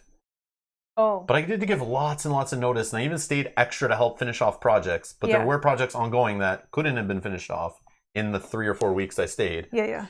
But I have a feeling it's someone I used to work with, maybe at the last job, that like didn't like that I left. And yeah, because there was a person who came in and was saying, go back to your job or do real work or something like that. They were trolling me about by doing this. And they were saying like, something like that. What did you do? Rin says, what did I do where I worked? My last role, I was like a consultant in IT, like cloud security. Working as like a consultant for like a Microsoft partner. Working on like SCCM, Intune, managing servers and cell phones and stuff like that, doing security. Just like that kind of all different stuff, depending on the project. Just like all different stuff. Kind of a little jack of all trade, like kind of system administrator. Mainly cloud stuff though. Yeah, that's what I did. But yeah. So anyways. And working from home doing it too. That was a cool part of it. But switching over to working from home, I mean I would have been working from home based on the pandemic eventually anyway, if that was the case. But yeah. Alright. That was the event. So time phase. Stuff. I didn't do anything, so I'll just flip that token. And you have some cooldown. Nothing to heal. Right? Yep, cooldowns to 1 and 1. All right. I'm going to go first, if that's okay, so I can take care of this business here. I'm going to move 1, 2. So my next job, according to Matt, is recommending to take up farming in Saskatchewan and let Mel take over. Oh my gosh, I can't do half of what he does behind the scenes here. Yeah, that's true. Any of it, actually. Keep it that way. I can't do any of it. So stop you telling her in Discord how to run a YouTube channel. I see you doing it. No, I'm just kidding. No one's doing that. No one's doing that. You could. I mean, I'm sure. You could create your own channel, but it's like, then we need... why? We can't, I know, I'm just saying. Like, yeah. I know Matt's like half joking, but probably not anymore. Because it seems to go on too long. But if you want to see more Mel, it's like Mel would have to create her own channel. You couldn't stream at the same time because of our internet connection. Like, as we've seen, like we've tried to do we tried to do 2 cameras at once on a similar internet connection at our old house.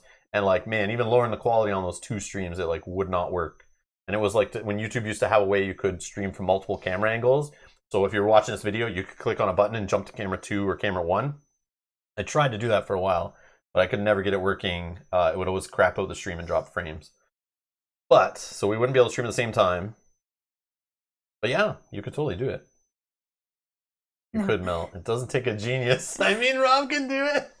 But it... Correct. I don't know, because Rob is like my support person. Yeah, that's true. Not technical, like emotional. So when I stream by myself, I'm like panicking. But when he's here, I don't feel that same panic. Like when we're streaming together, I don't even feel nervous at all. Like this is your But after you do it for a while, you shake off half that stuff. Maybe. I don't know. But when I do it by myself, the few that I have done is, it's very nerve-wracking.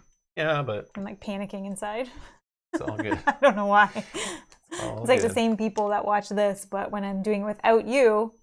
Get a dog. No. It's not the same. Yeah, like on it, you see those streamers with like a little dog camera in the corner. And like, it's just like the dog's under the board game table with the camera shot on it. Yeah, that would work. That would work. Oh, gosh. Okay. I'm going to give myself +1 attack. What grows in Saskatchewan?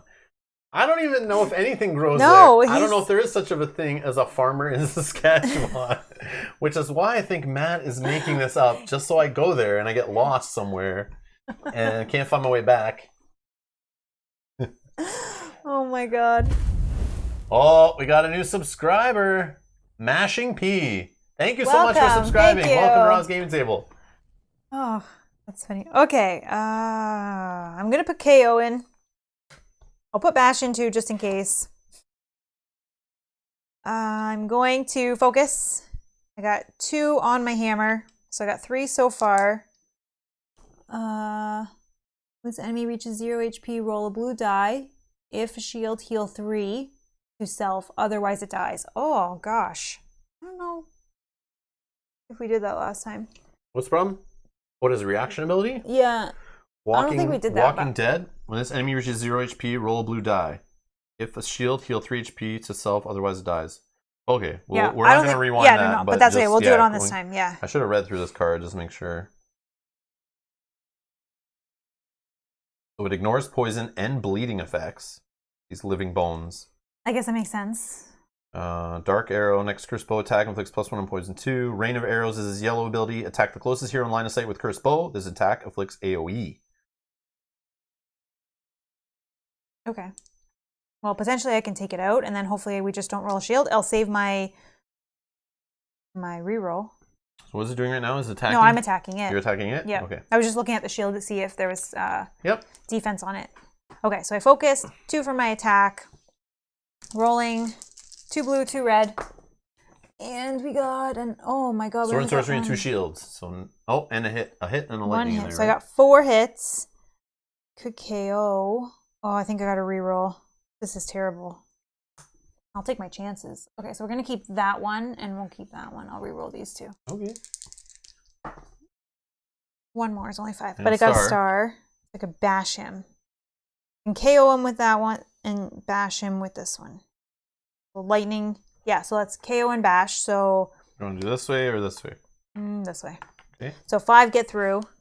That's unfortunate. Oh, maybe I actually do this one next, just in case. Okay, so he's not dead. All's good. Okay. Well, Matt's pulling out his other career he has of a real estate agent here and trying to sell me on this Saskatchewan thing. So he looked up on Wikipedia, Canada's production of wheat, oats, flaxseed, and barley come mainly from Saskatchewan and the prairie provinces. Meat processing is the largest industry here, followed by dairy production and then breweries. Okay, we don't have anything to do with the meat processing. Yeah, and we don't not a fan of the meat processing work. Yeah, but, and we don't drink milk.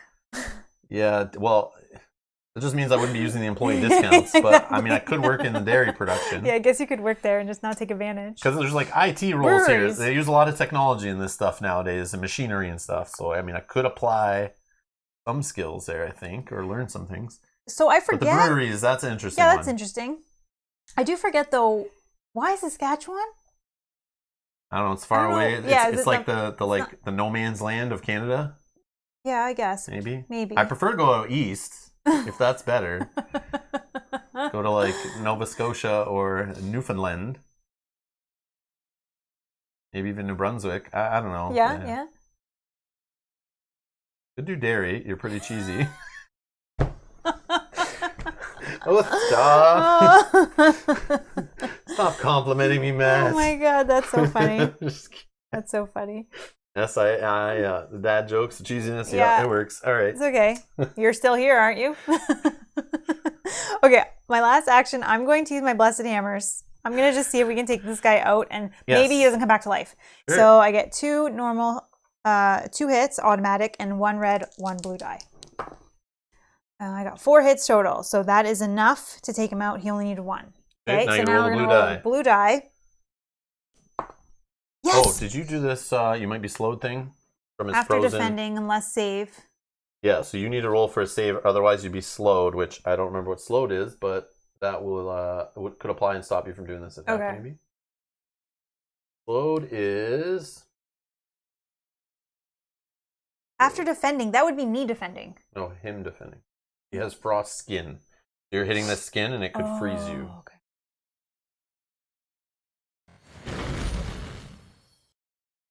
While slowed, a hero can only perform free action activities and only 1 movement or 1 combat or 1 action activity. Okay, so it won't matter. Yeah, because you still would get to attack. But I'll still do it to see if I am slowed. Discard the slowed token at the end of your hero's next turn. Yeah, so... But that would affect you on your next turn. Okay, so I didn't get the slowed. Or I didn't block the slowed. So I am slowed, but it didn't affect the last action. So you could have still done it. So I could have still done that because that would have been my one activity. He's dead. See if he dies, though. We did. He didn't. I did roll that first. Yeah, he didn't. I rolled. Okay. So then you have to roll a save again. Why? Because you attacked again. Okay. After defending unless saved, the attacker and other heroes in the same area become slowed. Okay. Okay, yeah. What do I need to start? No, so I'm slowed again, so I can't take that, so I take a damage. HP, Okay. Right. Okay. This guy's gone.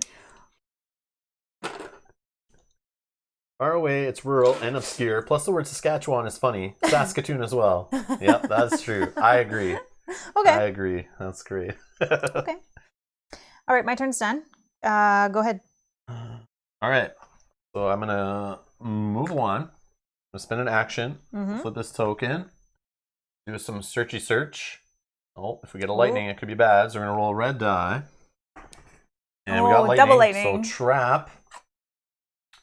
Oh no, it's some black darts.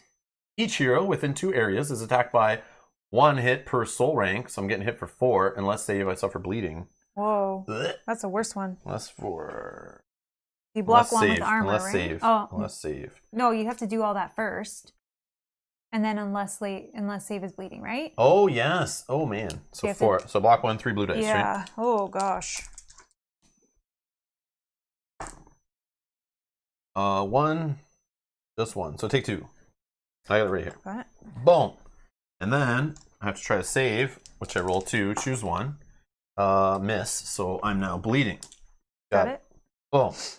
Fun. But I think that's fine because not really anything's going to happen for the next round. So you don't have to do anything, right? Because that's just going to flip over. Yeah, so I continue my movement, but I don't bleed from this yet because I think it's only when I I already started the movement. Yeah. I interrupted it. 1, 2, 3, 4. Yeah, let's get back together. Yeah. That's my turn. No enemies. So event just moves over. Okay, and then time phase. So I heal 1. Healing goes. These flip. If it's going to get to the final event, is there only one left? Yeah, and then say you've lost because we didn't complete that one thing. That's going to be annoying. I think there's still another story event coming. Oh, okay. Because we have 3 story events over in that table, right? Okay. Yeah. But that story event's going to do a check on us, I'm sure. 1, 2. Oh, I wish I could, because you couldn't get one farther, right? I could have with a dash, but I would have taken a damage. Because I could remove the condition from you. Sure. If you would. Okay. Yeah. But I also could just start first and move near you. Try to get down to this. Okay. Or 5. Okay, yeah, do that. But then, and then just, I can only heal you 2 and remove your condition, but at that point, the condition's gone. Don't care. Okay. So I'll go first. I'll take a wound to do movement. 1, 2, 3, 4. And then I'll push with a dash, which causes another wound. Actually, I'll be able to heal you 4, so don't worry. Then I'll spend the action on this, which causes another wound. 5? 5. Let's take all the damage. Why not? Bleed all over the floor here. Okay. Okay, good. At least it's a good one. No trap possibility here, thankfully. Red die. And we get a star, which is a treasure. Yes, Finally. I can hold a treasure potentially. You're not holding nothing. I'm just well, you can't. I can. I spent my potion already. Yeah. What do we get? Oh, what's this? Oh, it's for you. Well, or a strength hero. So a dexterity or strength hero can carry this. It's from the new expansion, Act 2 treasure, which can be sold back to the store for an extra 50 crowns. I think, or no, 50 total, right? It's 25 per act when you're selling treasure back. So crystal sword / sword. It's a primary handed weapon. So this could be my new flaming sword, like primary hand weapon. If I do, I'm going to switch back to the ranger guys. So this could be helpful. Although there's no red dice roll, but it's 3 automatic attacks, 4 blue dice. Stars, which are 3 of on each blue die. I could get lethal 3, which makes 3 of those hits go right through everything except for green shield. It's pretty good. At the end of each attack, place 1 damage here for each gremlin result. Discard this weapon if there are 3 or more damage on it. Wow. So it may not last forever. Can you? And you can't forge that because it's no, treasure. No, it's treasure. Yeah, so it's just this is what you get. Okay. Interesting, but can be a backup hand weapon, only primary. I mean, hold it for now. Worst case, you sell it. Belco's here. Scrolling through chat, I can see this is a hilarious playthrough, Heil. Yeah, this is like gone off the rails multiple times. Welcome to Rob's Gaming Table. This is what we do. Yeah, we just have fun. When you're playing with friends, you go on side tangents and chat right. and whatever. We're not in a rush today. We're just having fun with getting back into Sword Sorcery. Yeah. Not as many hits as red die. Others better. True. But 3 auto hits is good. You focus that, let's say domination, you're at 5 hits already before you even roll any die. Yeah, I guess it depends. I mean, it's not terrible, but again, gremlin heads, you could lose it in a playthrough and then. Okay, well, either way, it's here. You can pick it up. I'll pick it up. Yeah. Because worst case, we can sell it for 100.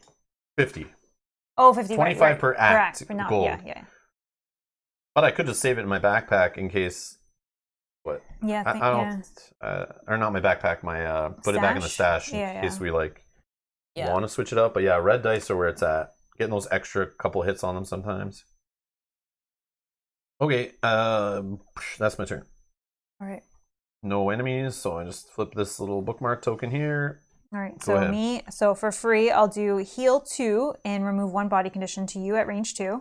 So drop down to 3. That was free. Bleeding is gone. That goes to 2 cooldown.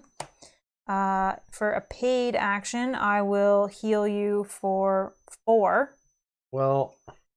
Or 2, because you're going to heal 1 with your turn, right? Yeah, just do 2. Just do 2. So it's a 1 cooldown. Because we may have enemies pop up and be in trouble with a story event or a boss fight again or something. Oh. And you don't want to have everything like. Free I can do, and I can only do 1 paid. Yep, that's fine. And then I'm going to move, which I can. Load, sorry. No, you can only do either 1 paid action, 1 combat, or 1 movement. Nope, then that's fine. I'll do that. Okay. And then that is my turn.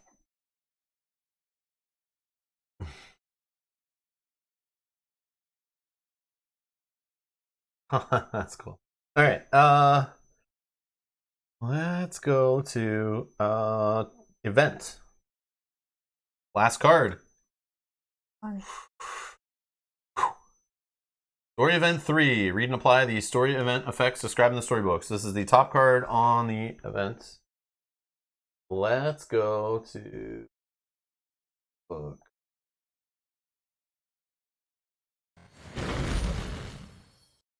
All right, so we need story event 3 is 1.18. Okay. In the Book of Secrets. 1.18. Story event 3. With the help of the warrior priests and the militia, the heroes managed to stop the attack of the succubi and undead skeletons. The horde that grips the city, however, will linger for a long time. Upon the revelation of Dalv's true nature, events of the recent past can be seen in a different light. It is now clear that the being of the Shadow Guild feared was Dalv himself. Pushed both by their thirst for revenge and their desire to finally gain freedom from the sorcery holding their souls, the immortal souls prepare themselves to hunt down the vampire count. Discard all enemies and shadows without revealing them in play. If Quest 1 Rogue Found was noted during the quest, go to 1.19. Nope.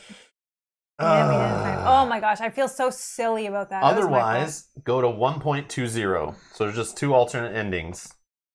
So we're going to probably the bad ending. Sorry. Despite their efforts, the heroes cannot find any trace of the fiery head woman. You were right, Fiery-headed woman.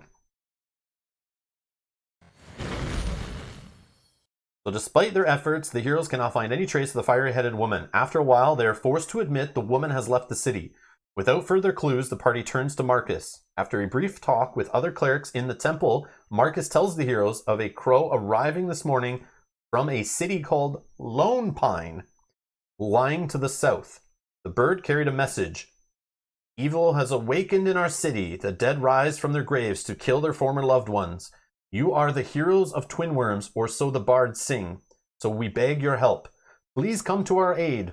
Marcus adds, we do not know whether we are going to find any clue about Dalv there, but the succubi came from the south, so south is where we should begin.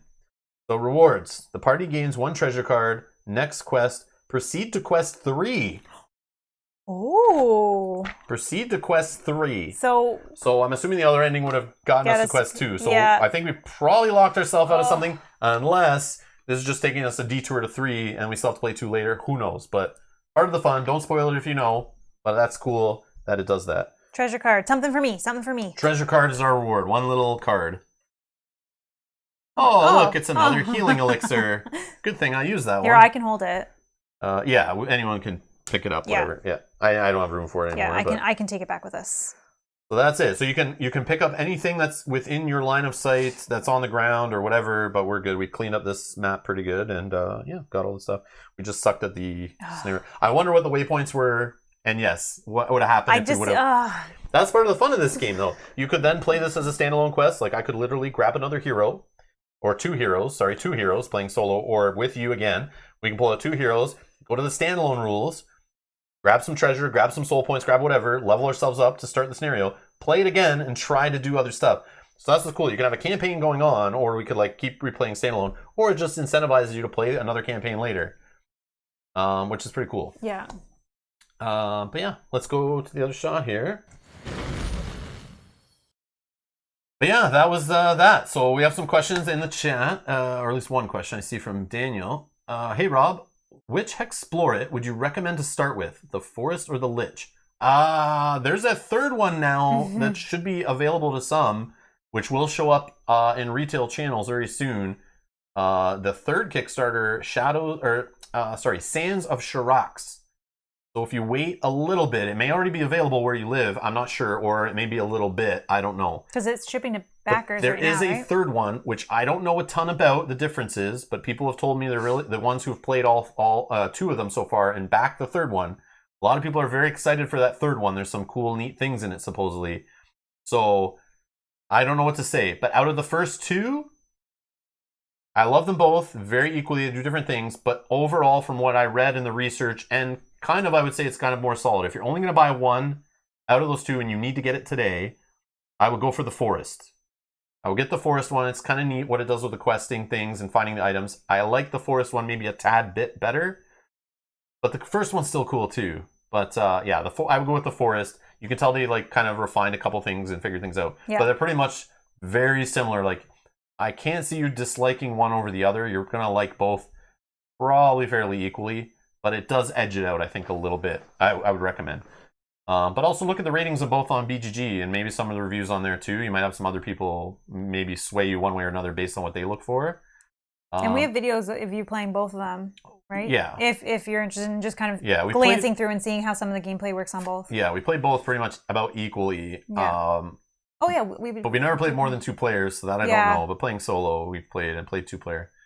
But yeah, again, with the Sands of Shirok's about to drop, I don't know what they're doing different in that, but it might be a better game for you to get into. Maybe there's new things that might make it more exciting, assuming it's around the same price. I don't know, but might want to hold off, a couple weeks or a month or something, and ask your retailer when they're going to get it in, if they're going to get it in. Maybe they can order it for you.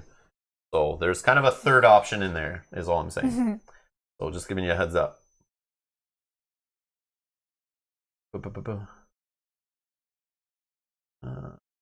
You guys look, Jim, yes, I opened the cards for Adventure. Thank you for sending those cards. I appreciate it. Yeah, it's a heavy box. Yeah, it's like this little box, and I'm like, no way. There's it was like they're all loaded deck boxes in there. I got all the deck boxes out. I looked through a couple of them. I saw the cards are in there. I just have not sorted the cards out, but I trust you that they're all there. That's a lot of freaking cards. Yeah. And all sleeved. Yeah. That's why it's so heavy. They're all sleeved. I didn't expect that. But that's a lot of cards. So yes, we will get to that game eventually. But right now, Jim, it's going to sit on the back burner for a little bit. But we will look at it eventually and play it. And we'll try it on the channel. Yeah, for sure. It definitely looks like it will fit. Yeah. But we have other games we want to get to first, like finishing Sword and Sorcery if we can.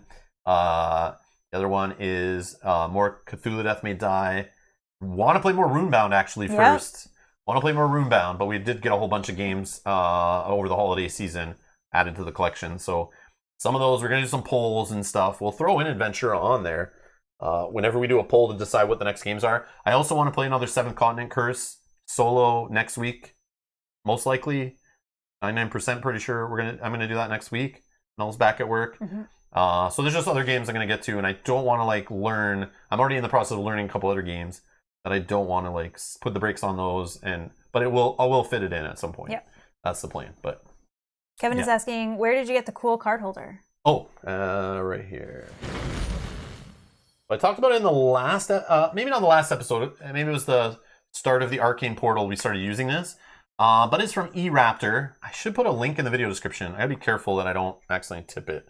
But it's 3 levels, and I have no commission, no advertisement here. It was sent to me though by eRaptor at no charge, to try to help me out on the channel, have some extra things, and obviously I'm gonna mention them when I can because I do appreciate them sending them to help them out a bit. But it's from eRaptor, which you could go to eRaptor, their website, but I think they're based out of Poland. And the shipping is probably not the greatest depending where you are, but it might be awesome where you are. Yeah, it depends on where you live. But they do sell it at a bunch of retailers. So go to your friendly local game store, or check your internet site where you buy your board games. A lot of retailers sell eRaptor stuff in different countries. You can select the eRaptor retailer link at the very bottom of the webpage somewhere, and you can find retailers in your country that sell eRaptor stuff. And even if they don't have any in stock of the thing you're looking for, you can ask them to order it from eRaptor, and they could get it on their next order to save you some shipping, maybe even save you cost. But the eRaptor stuff's on sale a lot, so I don't know if that balances out the shipping. But yeah, it breaks up into 3 different levels, and these can just sit separately. So usually I put this one off to the side, because it's just kind of like setup stuff that we do between scenarios, like the Emporium and stuff. But yeah, it just fits on the top if I can line it up. No, you gotta go back farther. Oh, yeah. I can't see. It's okay. You don't have to put it together right now. I must. I can't really see from this you're angle. Almost good. I gotta be careful I don't tip all the cards out of it when I do that. That's the only problem, is taking it apart when you have a bunch of cards on it is not the best play. But it does click together pretty easily once you can see where you're lining it up with the teeth underneath. Yeah. But yeah, it does lock in, and it doesn't really wobble or anything and it doesn't come out of that lock once you slide it in, which is neat. But it's the very light wood. It's not the heavy wood that they use with their board game inserts. It's like the super like light wood that some other inserts I've seen use. But it's very sturdy and fits tons of cards. Yeah, definitely helps organize the table. Yeah, for sure. Big time. Definitely. Awesome. Yeah, this is the perfect game for it. I would use it for Lord of the Rings: Journeys in Middle-earth too. I plan on using it on our next playthrough for that. And the fact that they're stacking, you can use however many of the shelves you need based on what you're playing. But yeah, it's E-Raptor, like E-Raptor is like the dinosaur is what you're looking for. It's in their like card organization. They have organization for like full-size cards and stuff. I have other card holders too that are not within reach, but yeah. So it's from E-Raptor. This is a short answer. Hey Mel, you're thinking of getting Tales of the Rune City. Is that an We have that. What is that expansion for something? Yeah, for this War of Mine. Oh, okay. I was like, we have that. We have that. Yeah. Yeah, we have all the expansions for that game. We just haven't played those scenarios probably from the Rune City yet. I think we only chose from scenarios in the first expansion. Did we ask on Discord or on Patreon? No, I think we looked through them and you just chose one that you thought was interesting when we chose last time. Now that we know that those scenarios... Or was it the pandemic one we chose because it was a pandemic? Oh, maybe we did that. I don't remember. Maybe we did it because it was... I don't remember. Yeah, I don't remember. But now that we know that they're a little bit shorter of scenarios, those ones, the expansion, we can probably try to get one done sooner than later. The other thing, Daniel, it says you watch both the Hexplore videos, like, or the, some of the playthroughs to get a taste and understand. They both look so much fun. They do. Yeah. They're very similar. They both scratch the same itch. It's just like some of the systems work a little different. The cool part is, no matter which one you get, you'll get a whole whack ton of characters. You'll get more in the base one, though. In the first edition, or first set or whatever in Hexplore, you get a lot more heroes to choose from. You don't get as many in the second forest. It's more of like a standalone expansion that you would add in. So like you may want to get one and then find out you want more characters. So you may end up with the forest. You don't get that many characters. You may end up wanting the first one after the fact. So you'll get more characters. But the characters are interchangeable, like the heroes you play as. So that may sway you a certain way based on a certain... somebody made like a Wikipedia for that game, like its own Wikipedia site that describes each of the player classes or whatever, so you can read through there and it tells you which set it comes from. I can find that actually. It was helpful for me to decide what characters I was interested in. See if I can find it. Yeah. So it's if you just do Hexplore It Wiki is what I search, and somebody took the time and they're amazing. I saw this link from like Board Game Geek, I think. But, get it larger. So on here you can do races or rolls. I think it's rolls we're looking for. Yeah, what's a roll? So somebody like wrote all this up, and I think it's so amazing. So you can be like, oh, I want to know about healers. What healers come in which game? So here's the healers. So you can look at the apothecary. Read about the divine one. Okay, maybe I like what the divine one says here. Let's see this divine one. Okay, here's the divine one, and it's in the Valley of the Dead King.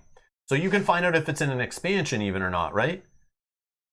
So you could read through this and be like, oh yeah, this one sounds cool. What does he do? And here it describes all that's on the card. So if you're looking for someone that doesn't need a lot of food, where's the food stat that I hate? Well, I don't hate, but some people hate. Isn't it? Health, energy. Where's the one that's like how much it eats? The food rating. Not these ones. No. Maybe it's not on here. Okay, maybe the food's not in here. That's a bad example. But yeah, if you want to read about the priests... Unless that one's food was 0, but it should still say 0. So this one is the Valley of the Dead King. It's the priest. And it explains how his abilities work. Oh yes, I think it is a race thing, right? That does the food? It's like the separate card? I thought there was a food rating on the card. No, it's the other card that tells you and you write in on the little bar. I thought it was something that's already on yours and then it gets modified. Yeah, you're right. That's why. So let's test that theory. So let's go here and check out races. Yes. Let's find out what the elf's deal is. Elf is so this is in the Explored Games and first appeared in Volume 1. So if you want to know how to play as an elf, you need Volume 1 to play as an elf. Okay? And then, oh, right here, food rating. Look, 2. Yeah. Vitals, abilities. Oh, that's so cool. It's all listed here in a table. So yeah, before even owning the games, if you really want to get nitty gritty with it to help you decide which one to buy, if there's a specific character that or a play style or a race or whatever, if you really want to get hardcore with it, you can go through here and probably you could even find out which ones are in each box. So if we go to, maybe we can do it in here. Yeah, go up, I think. Oh. So let's just do this. Let's click on Valley of the Dead King. Maybe it'll explain in here how many roles and races.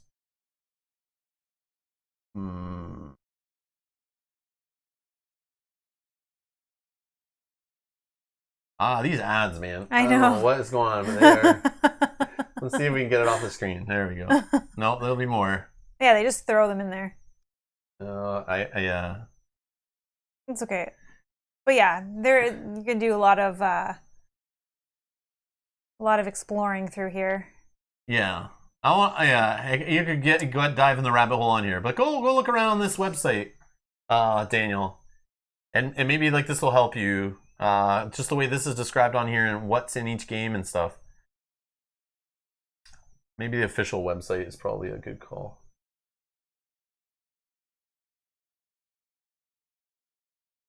Tell you how many races are in here. Oh. Okay, come on.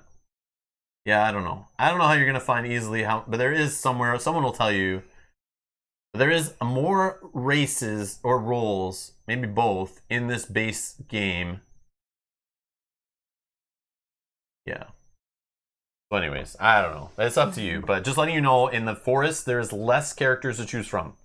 If that's going to bug you, there's way more in the first volume. And that's why I think it's a good starting point for that, to kind of get you a whole bunch of roles. But I know a lot of people think the forest is slightly better. But I mean, they're both not bad games. If you like that system and the game appeals to you, you're not going to be disappointed with either one.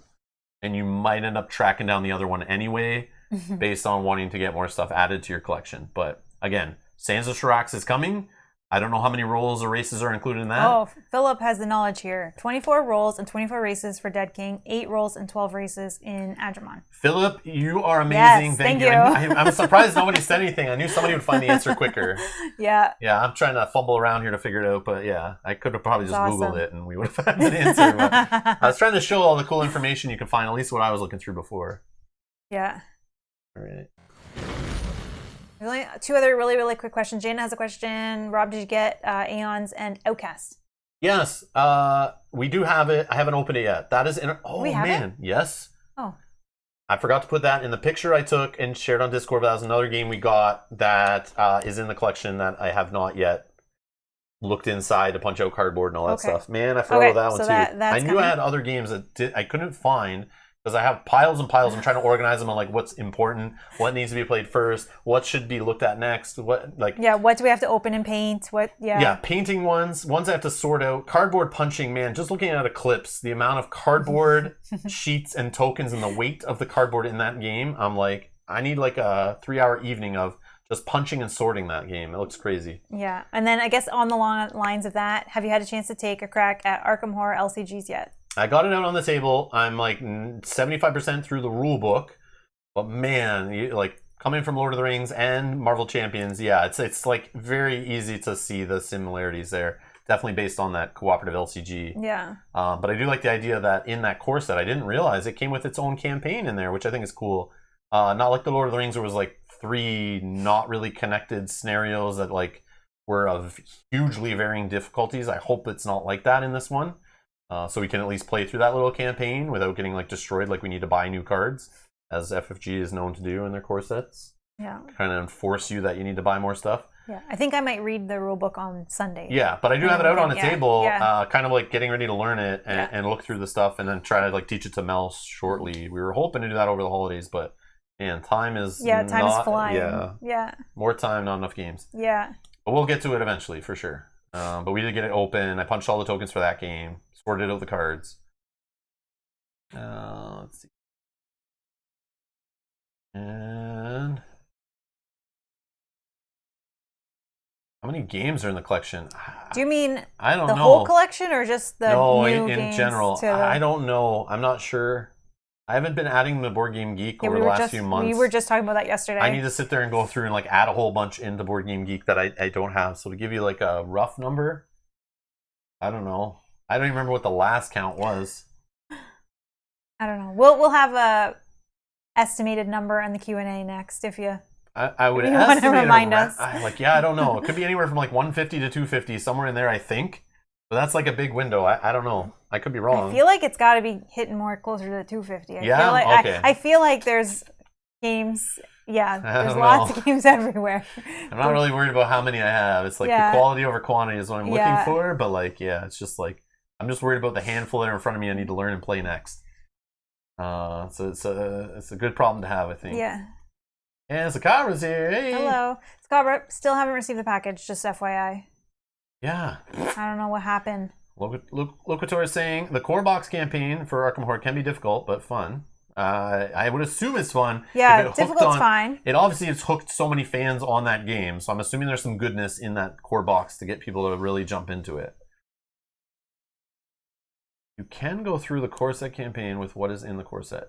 No, yeah. Okay. So like it's not so difficult that there's because in Lord of the Rings LCG, that third scenario was so difficult that like 1 out of every like 100 plays, maybe you'd luckily get it, is what I was told. I don't know if I tried it more than once or twice, but I remember playing it and being like, no. We're gonna get more cards and build up our decks. As what I was recommended was really designed for people to buy more decks and adventure packs. Get some more powerful cards, then come back and beat that scenario, which is silly, but yeah.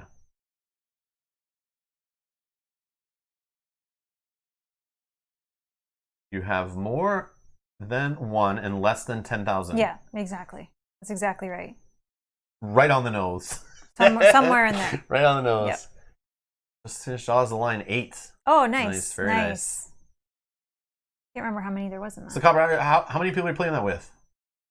How many heroes you guys got rolling through that? Are you playing that solo with 2 heroes, or got the family involved in that, or what? Just curious.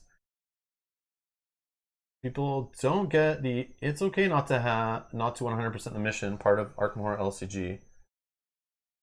Oh, that's the other thing. Yeah, I read in the rules, C4. You're right. With that game, it's kind of like Mansion of Madness, where like based on how you do, you could get like a good ending, a winning ending in quotes. Okay. Or you could get like terrible endings based on what's happening, but you may still move forward. Okay. Which could give you different rewards and bonuses and stuff. Yeah, like we learned that from Mansion of Madness. You may or may not, like you might succeed, but you might still get like a crappy ending and feels like you maybe won, but you didn't. Like still bad things happened, which is cool. It's part of that theme, right? It's part of that like creepy Lovecraft horror stuff. And it's saying play on easy, no shame. Okay. Good to know. Play on easy. Yeah, I'll try it. Yeah. We don't want to frustrate you too much. Oh yeah. Rolling blanks all day in Arkham horror games, or in Lovecraft themed games. It's the way to go. Just wife tried to get the Wee Man for 3. Girls aren't interested. Okay. Makes sense. Yeah. And the Investigator Pack C4 is saying they're really cool, but again, we can't find them in stock anywhere, which is probably, it's an FFG thing. They don't print enough of that stuff, and I know that from other games. But also, people really like them, so that's another reason they're sold out. If I could find them, I would have bought those already, but every time I looked, they were out of stock. So I'll keep my eye out for those Investigator Packs, and maybe grab some of those. And at some point, the next ones, we'll see how it goes, though. Hatchet Me and Redguard Wife. Okay. Yeah, Redguard we've never played with. I saw him on Kanji's stream, though. The whole, like, pulling guys and, like, changing their positions is pretty cool. Fortunately, there's no dice. Yeah, but we have to pull from a bag. It's just as bad. I saw there's -5s and stuff in there. So you're, like, doing tests, and based on your stat, and you're trying to do this test, and, like, I have 4 of strength or will or whatever the stats are. I forget what they are, because they seem to be different in every FFG... mythic horror game or whatever they're called. And then you draw from the bag a token, and that token could -2 to the result, -3, +1, be some other symbol that does bad things. Oh, on easy, you won't have -5 in your bag. Okay. Done. I haven't got that far to know, but yeah. I saw when I was sorting the tokens, though. I was like, -5, those buggers. That's like the getting the ×2 card flipped against you in like Gloomhaven. Yeah. Okay, perfect. Easy is just using more favorable dice. Oh, okay. I like it. C4, I like it. Yep, we'll do that. That's not bad. I like it. That's not as shameful. At least to start, right? That's not as shameful. Like as we play through the first few. Yeah, we'll try it. That's cool. Thank you for the tips, though. I appreciate it. Yeah, that's awesome. I'm excited for that game. You guys are awesome. Daniel says, if you don't mind shipping from Quebec, there is Imaginaire. I've heard of Imaginaire. I've never bought from them, Daniel, but I will check it out. Yeah, because it's still in Canada, so. No, I don't mind buying. I don't mind buying from stores in Quebec because I know they sell English product. That I know from being there in person to a bunch of board game stores. They always have like a section of English games, which is cool usually.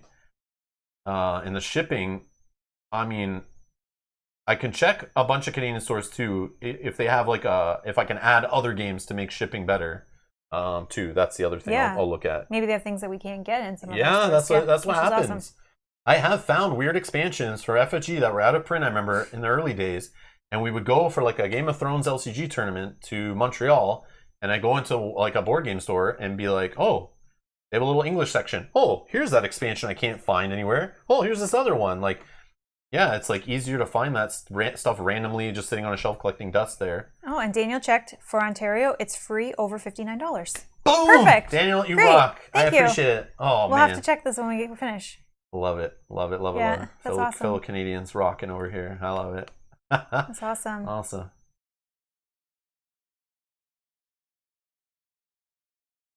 Only Canada Post would have shipped my package as reliable. RIP gift and cost of sending. It might still come. So Cabra, I've had stuff that people have sent. Yeah. That just in general, even before or through work, I've had this happen where in the past, where things that got shipped just disappeared, but then they're found. Like a month later, all of a sudden they're found and show up. Yeah. So like Canada Post misplaces them. They fall off on a line somewhere. They're stuck in a truck. They got delivered to the wrong place. Yeah, and then have to get resent back. Yeah, then it's just they get stuck in the system for a while. I would hope. Yeah. It's so weird though, because like, man, yeah. I know. I even checked to see that I gave you the right address and is correct. Because I thought, oh my gosh, imagine. I said the same. Yeah, I said it to Mel. I'm like, Mel, double check the address. Make sure you didn't like put in the wrong postal code or something weird. But no. Yeah, I don't know. Yeah. But worst case, if you have a return shipping, it may just get returned back to you if something happens. Yeah, that's a copper. Hopefully you filled out the return shipping label on there. I hope. Or hopefully it just comes, right, with the delays in Canada Post, and it was known that that was the case before Christmas. Or the other issue that could have happened, and could have happened to me because of my horrible handwriting. If you wrote like I write, and maybe your address was very sloppily written, and the post office guy was like, I don't know what the heck that says. Throw it in the bin. We'll try to return it later. Throw it in the deal with later bin. Not the garbage bin, just the we'll deal with it later bin. Yeah. So I always type out every label. Every label I do, because my writing is so bad, I type out on paper and literally in big ass bold font and then cut it out and use like shipping tape to tape on labels. I will not write ever on an envelope, a package, anything. Because like as soon as I start writing, I'm like, I can't even read that. I'm not going to give this to some. Hope that this makes its way to its destination. So yeah, just throwing that out there as maybe a possibility. So, but it still could with the delays. They have like a guy or a girl in a room sitting there who like can read crappy writing. Who's like it has to get into their queue, and then they're like, you know, things that they can't understand. They're like, give it to Gertrude over here in Office B. She might be able to figure it out. Yeah, she deciphers sloppy writing to get the packages to people probably. Daniel says, yeah, the club of horrible handwriting. I wish I was. And more people with computers nowadays, everyone's on touchscreens and keyboards. Writing is just always going to be worse. Over time, we're just going to get away from no one will write anything ever, and we just won't even learn it. But yeah, that's my theory. Look, sorry. I have one of those deal with later bins in my office at home. That's where most of the bills end up. Well, let's just let you know. And the collection letters? Let's just let you know that bills can be sent to your email if that's easier. You don't need to be mailed to your house anymore. But again, email is sometimes just as bad. All right, we're gonna get out of here. We're gonna go grab some dinner. We'll be back tomorrow. We have a stream already scheduled for more Sword and Sorcery. Check the link down in the description below for the playlist. It should already be in there, and you can set reminders. Otherwise, it's at youtube.com/Rob's Gaming Table, where you can see upcoming streams on the main page. Set reminders. Also subscribe, hit the notification bell, hit that like button, and if you're that one guy and you forgot to click the dislike button on the video, we appreciate it. No, we know that they did. They did already on this one, right? We already saw that. Yeah. Okay. Yeah, they already did. Anyways, the person who leaves the dislikes, I already posted tomorrow's stream. If you want to go in ahead in advance. Yeah, you can dislike it already. You can go in there, hit that dislike button in advance so you don't have to check YouTube tomorrow. I'm trying to help you out here. Anyways. People are on to you, though. Everyone else other than that person, have a great day. And Happy New Year, everybody. Thank you for hanging out with us live here. And we'll see you in tomorrow's episode. Bye. Bye-bye.